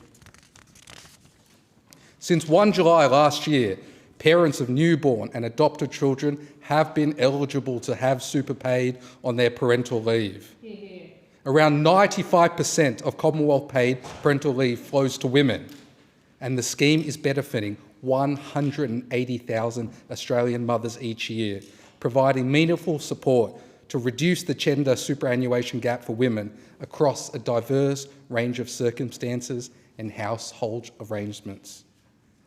As the Super Member Council CEO, Misha Schubert, said of this reform, we're not taking baby steps here. This is a huge stride forward to tackle women's retirement inequality. The experts know, Deputy Speaker, this is a reform that will make millions of women thousands of dollars better off in their retirement and be particularly beneficial to low-paid and vulnerable workers. Just a few weeks ago now, Deputy Speaker, the government's Building a Stronger and Fairer Superannuation System bill passed this Parliament, providing more help to low-income workers. As a result of this government's ambitious agenda, the low-income superannuation tax offset will be raised from $310 to $810, and the eligibility threshold raised to $45,000 from 1 July next year. The timing of this change is deliberate, aligning with the third round of the government's cost of living tax cuts for every taxpayer. In fact, a recent analysis, again by the Super Members Council, show that the changes to the listo would benefit more than 1.2 million Australians, including 9,321 hard-working constituents in my own electorate of Banks, making them an average of $438 better off for a total estimated benefit of $4.1 million per year. Deputy Speaker, not everyone in this place sees superannuation the same way. While those opposite continue to tell young people to raid their super and rob future selves as the solution to all the problems they've created, This government, this Labor government, sees super as the key to a secure and dignified retirement for millions of Australians. And we will continue making reforms that will deliver on this deal for Australians, for communities all across our great country. Thank you. The question is that the motion be agreed to, and I give the call to the member for Page. Thank you, Deputy Speaker. Deputy Speaker, there's a sad fact about every Labor MP in this chamber, Deputy Speaker, that they can never, if you listen to them, you would think nothing ever good happened when any coalition government ever existed. And every cathartic good idea that happened in the Australian Parliament since 1901 was on the Labor side of politics. And you just wouldn't believe that anything, because the one thing that no speaker, just with this motion, has mentioned in regard to superannuation, and it's really quite bizarre, because I often hear my coalition colleagues will talk about, some reforms of the Hawke and Keating era that were pretty good, and you'd say, look, Hawke and Keating did some, good reforms during that period. It was helpful for the economy. Some of the, the privatisations, the lowering taxes, they lowered taxes. As a member for Lyne remembers, productivity actually grew under some of the Hawke and Keating years, and obviously some of these super reforms were. But not one of the Labor MPs who've spoken on this, Deputy Speaker, they obviously don't care. No Labor MP cares about public servant superannuation, because you know what none of them have mentioned? The Future Fund. So we can't mention the Future Fund, Deputy Speaker. No Labor MP will the words Future Fund come out of their partisan mouths, because it wasn't their idea. We can talk about the superannuation industry. We can talk about some of the things that Hawke and Keating did that were a good idea. Hey, but no one mentions the Future Fund. It's pathetic. It's pathetic that not once does a Labor MP ever talk positively about a coalition policy. Now, let me tell you where the Future Fund came from, Deputy Speaker. It came from the Howard Costello years and John Anderson years, of when, what the coalition government was doing then, Deputy Speaker? You know what? The productivity was increasing. Productivity was going through the roof. You know what else? We had surpluses. We had government surpluses. And you know what? Rather than just splurge the government surpluses, Deputy Speaker, what the Liberal National Government did back then and said, we have a whole lot, won't hear them mention it, won't hear them mention the poor public servants who had unfunded superannuation liabilities. You won't hear them mention that. That won't come out of their mouths, ever. What the coalition government said, we need to fund public servants' superannuation liabilities. And what happened from that time was the coalition government then seeded between 50 to 60 billion bucks that they invested in what was then our first sovereign fund of that size.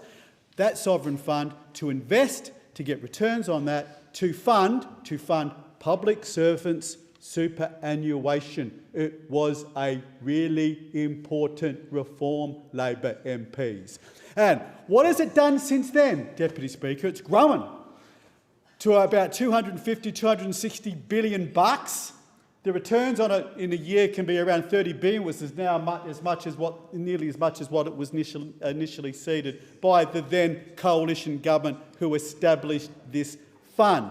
So I dare almost any Labor MP in your future careers in this chamber or the House of Representatives to one day mention the Future Fund. One day mention the public servants who you say you have a lot of respect for public servants. I encourage the member for Bean, a Canberra MP, who would have a lot of respect for public servants, to mention the Future Fund. To mention the Future Fund as a coalition initiative. And it was so important for their superannuation. So lovely always to get up and talk about, and I do acknowledge the reforms of the Hawke-Keating years in establishing parts of our superannuation fund industry. I'm gracious enough to do that. Labor aren't, never are, but I will acknowledge that, but I will also acknowledge the very important part that a coalition government had and did. One of the most important things, there were many achievements of coalition governments, but certainly of the Howard Costello and John Anderson years, I would say one of the most important things that were done, besides broadening the tax base with the GST, and some of the other productivity reforms. And as I said, the productivity of the country back then was enormous, but also the last time where we had a string of surpluses that were put to good use for the future of this country. So the Future Fund, very important part of our super fund industry, very important of the sovereign capability and the sovereign investments that we have in this country. I applaud the coalition government that brought that in. It was a great achievement. Thank you, Deputy Speaker. Thank you. The time allotted for this debate has expired. The debate is adjourned and the resumption of the debate will be made an order of the day for the next sitting, and I call the clerk. Private members' business, order of the day number 3, cost of living, resumption of debate. The question is that the motion be agreed to, and I give the call to the member for Lyme. Thank you, Deputy Speaker.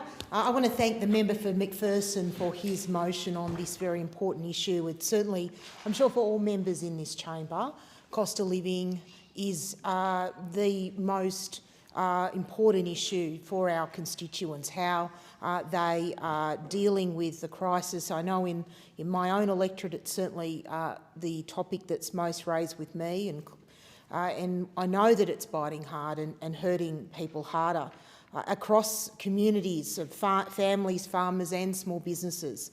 People are being hit from every direction. Fuel prices are surging, supply has been uncertain, and this comes on top of relentless increases in everyday costs: electricity, gas, food, health, education, insurance and rent. At the same time, wages have not been keeping up. Lyme is one of the lowest income electorates in Australia. People simply do not have the buffers. They don't have the flexibility in their budgets, and they're having to make real sacrifices, skipping essentials, telling their kids that they can't play footy this season, delaying retirement, and in some cases working longer simply to stay afloat. That is not the Australian promise. That is a failure of economic management. Now, Deputy Speaker, after several years of this government, Australians have experienced a collapse in living standards. Inflation has remained stubbornly high, and government spending is at levels not seen outside of crisis periods. When government spending fuels inflation, interest rates stay higher for longer. That is why families have endured repeated rate rises and why mortgage holders are going backwards. At the same time, national debt is climbing, productivity is falling and confidence is weakening. This is not a coherent economic strategy.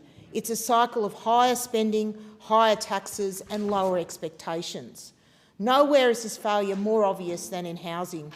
Australia is in the middle of a housing crisis, yet the government continues to prioritise demand-side subsidies, schemes that inflate prices, rather than address the real problem: supply.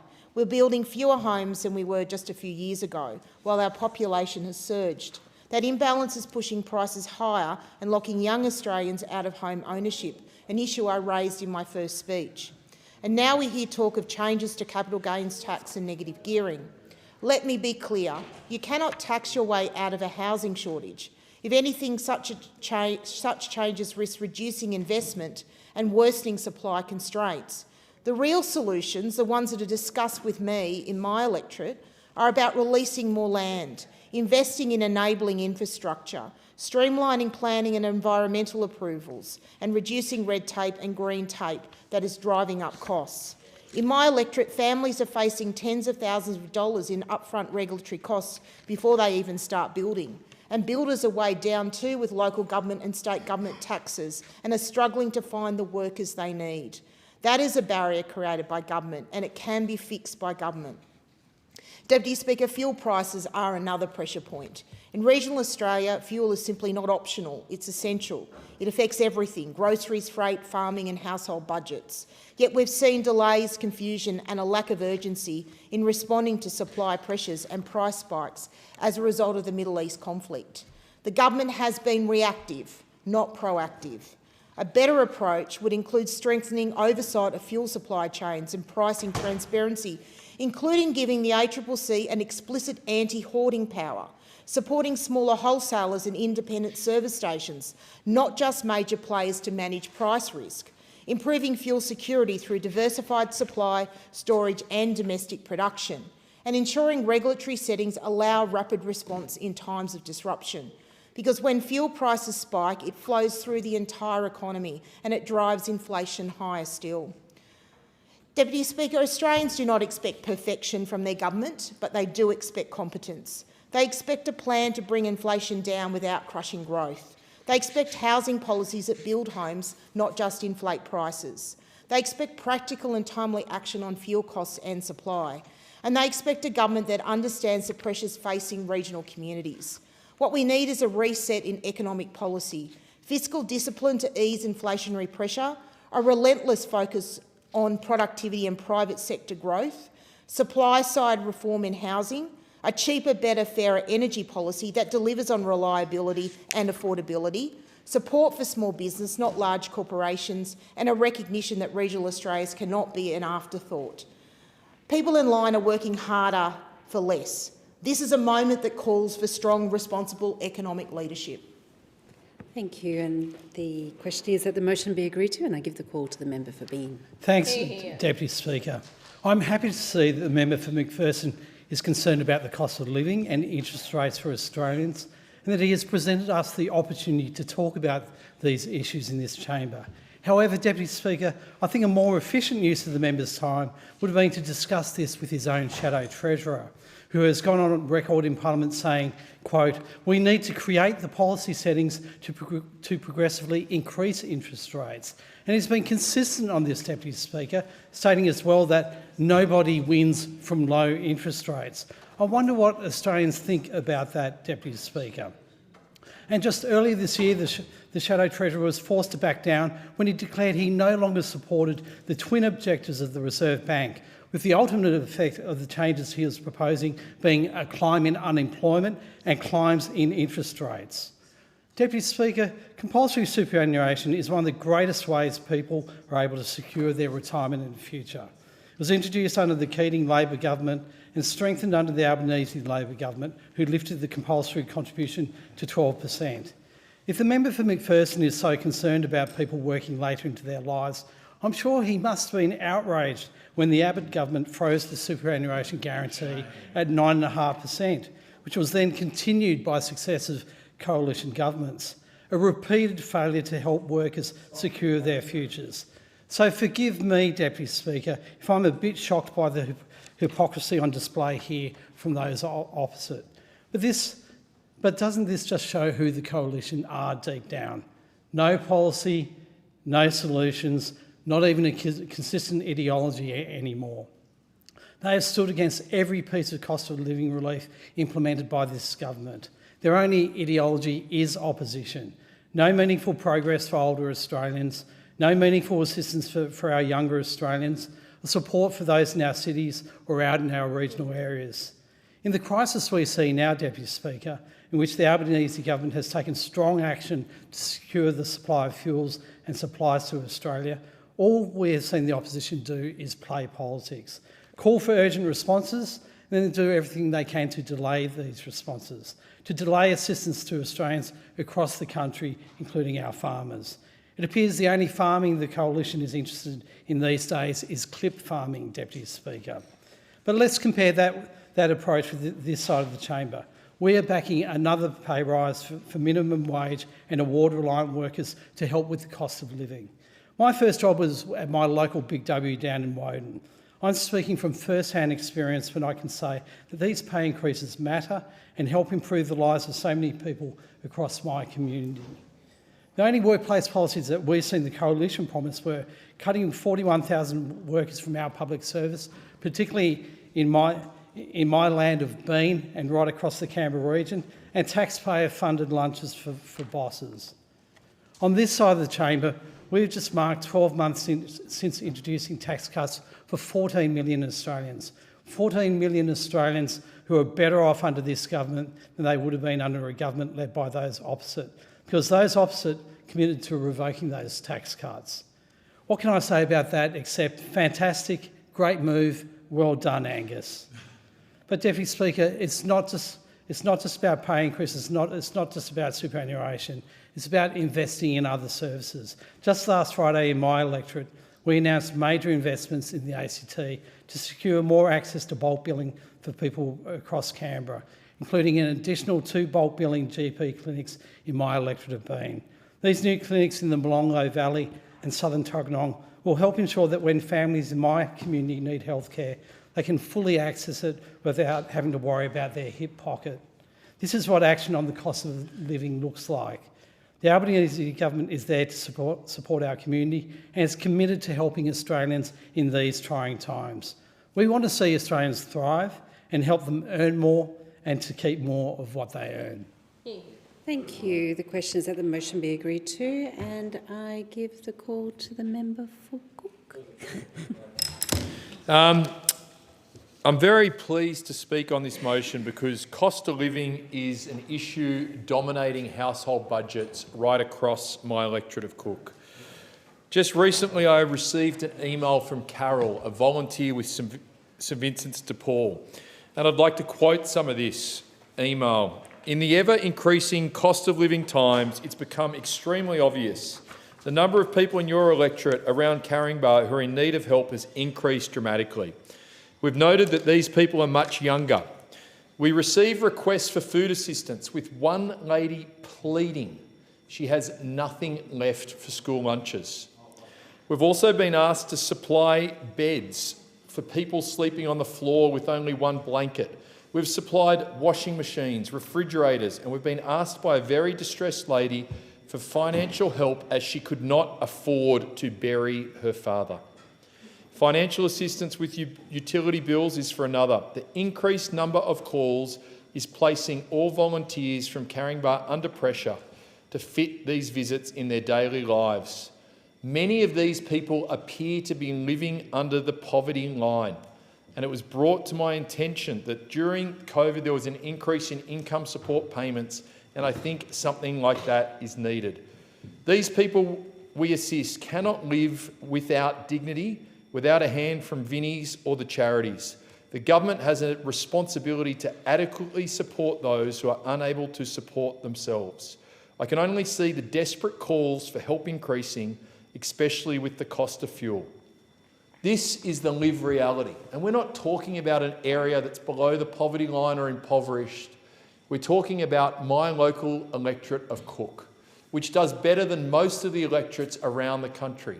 So I shudder to think, Deputy Speaker, if this is how people in the heart of Sydney, in metropolitan Sydney, with high house prices, good employment prospects are living, the amount of families across this country, across this nation, doing it tough. That's mums and dads having tough conversations about whether they can pay grocery bills or energy. It's about packing school lunches, paying for fuel, the pressure that puts on relationships, the conflict that creates in the families. That is the lived reality. And what has the government's role been in this? Well, since the Albanese government took office, we've had 14 interest rate rises. Now, yes, rates were at an all-time low coming out of COVID, but what we have seen from this government is increased government spending, the highest it's been in 40 years. It's actually at a record for 40 years. And what we see with increased government spending is that there's too much demand in the economy, which is made up of government spending and private spending. And when that government spending is too high, the Reserve Bank tries to drive down spending by increasing interest rates. And that's led Australia to have the highest inflation of any advanced economy in the world. And it's at this time globally, when we are suffering from the highest inflation in the world, we've had an oil shock. Now, had we been in the US, had we been in Asia, had we been in the UK or anywhere in Europe, we would have been much more sheltered from this oil shock with lower inflation. But instead, Australian households are getting smashed. They're looking to pick up the pieces. They're struggling to put lunches. You heard it here in Cook, struggling to provide their kids with lunch, because this government's responsibility was to shelter Australians when we had an international shock. Instead, they've been left flailing in the wind, exposed to these international shocks by an irresponsible treasurer. More than 760,000 Australians aged 65 and over are now in the workforce, the highest on record. Now, many of these are working because they have no alternative. Rising costs are forcing people to delay their retirement or return to work simply to maintain financial stability. After a lifetime of contribution, Australians should be able to retire and live without dignity. I met a pensioner the other day at a listening post who I had to introduce them to Wesley Mission to pay their electricity bill. This pensioner was faced with unable to run their fridge, their air conditioning, or turn the lights on because the pension was not enough. A man who'd worked his entire life, a lovely immigrant. What is missing is a clear path to bring these pressures under control. Australians want to see inflation reduced in a sustainable way with disciplined fiscal settings. This is what we ask from the Treasurer. Not excuses, but real action to lower the cost of living. The question is that the motion be agreed to, and I give the call to the member for Brisbane. Thank you, Deputy Speaker. And I'm really pleased to be speaking on this bill tonight because I think if you listen to the debate that's gone on, you can see the stark difference between us, a government that really cares about people, and we get it that it is tough for Australians at the moment, and those on the other side. Cost of living, we understand, and it's a priority for us, and we are continuing to roll out many cost of living measures. It's our number one priority, so that's why you'll see we're doing tax cuts for every taxpayer, a pay rise for all minimum award wage workers, totalling, I think, an increase of around $9,000, not a small amount of money. And last week, the Minister for Workplace Relations announced the government would back an above-inflation minimum wage increase for low-paid workers. We've got paid parental leave up to 24 weeks and super now being paid on all government-paid parental leave. A $10,000 bonus for housing apprentices on top of their wages. The 30% off home batteries to permanently cut power bills. We've got pay prac for nurses, teachers, social workers, a boost to Medicare with $1.8 billion extra in hospital funding so Australians and people in my electorate can get the quality healthcare they need and they deserve. We're seeing more choice and lower cost healthcare for women with our record women's health package. They've expanded the 5% deposit to all first home buyers, with now more than 230,000 first home buyers accessing the scheme. There's been another pay rise to aged care workers. We're expanding bulk billing. There's cuts to student debt. There's so much that this government is doing across the board. There might only be little bits, but they're making a big difference to people's hip pockets. And, you know, we will make medicines cheaper. We started that again on 1 January with these $25 scripts. But, Deputy Speaker, we know we've got more to do. But this government, it's our government that's always there, that's about fairness and equity for all Australians. And that's why we're doing other things around strengthening our social safety net, which goes on top of increasing wages for some of our lowest and most vulnerable people in our communities. We're helping with the cost of essentials, improving access to housing and education. 1 million households, Deputy Speaker, are benefiting from back-to-back increases in rent assistance. 1.1 Australians are benefiting from higher social security payments, and tens of thousands of single parents have access to parenting payment singles for longer. And as the member for Bean mentioned earlier, this is on top of the tax relief that every single taxpayer is getting. They've had one. There's another one coming this year and another one next year. We're also making sure that 1.2 million people on low incomes continue to pay no or a reduced Medicare levy while still having access to cheaper medicines and more bulk billing. There's so much more I could talk about. But we also know we're in the middle of a war overseas and Australians are feeling the pinch at the Bowser, which is why today we announced a 50% cut in fuel excise for 3 months, cutting fuel prices around 26 cents a litre. It's also why last week we passed legislation to enforce higher penalties for petrol companies that might want to use the war to profit off Australians with price gouging. If they do the wrong thing, they'll be hit with a maximum $10 million per offence. We've also passed legislation in the House to allow truckies and road transport businesses to negotiate a fair deal more quickly to keep their trucks moving. So, Deputy Speaker, this government is doing everything we can to support Australians with cost of living. Just imagine how much harder it would have been if the people of Brisbane, the people of your electorate, other fellow Australians, if these cost of living measures weren't there. And that was at stake because we know those opposite voted against all our cost of living measures, or at least most of them.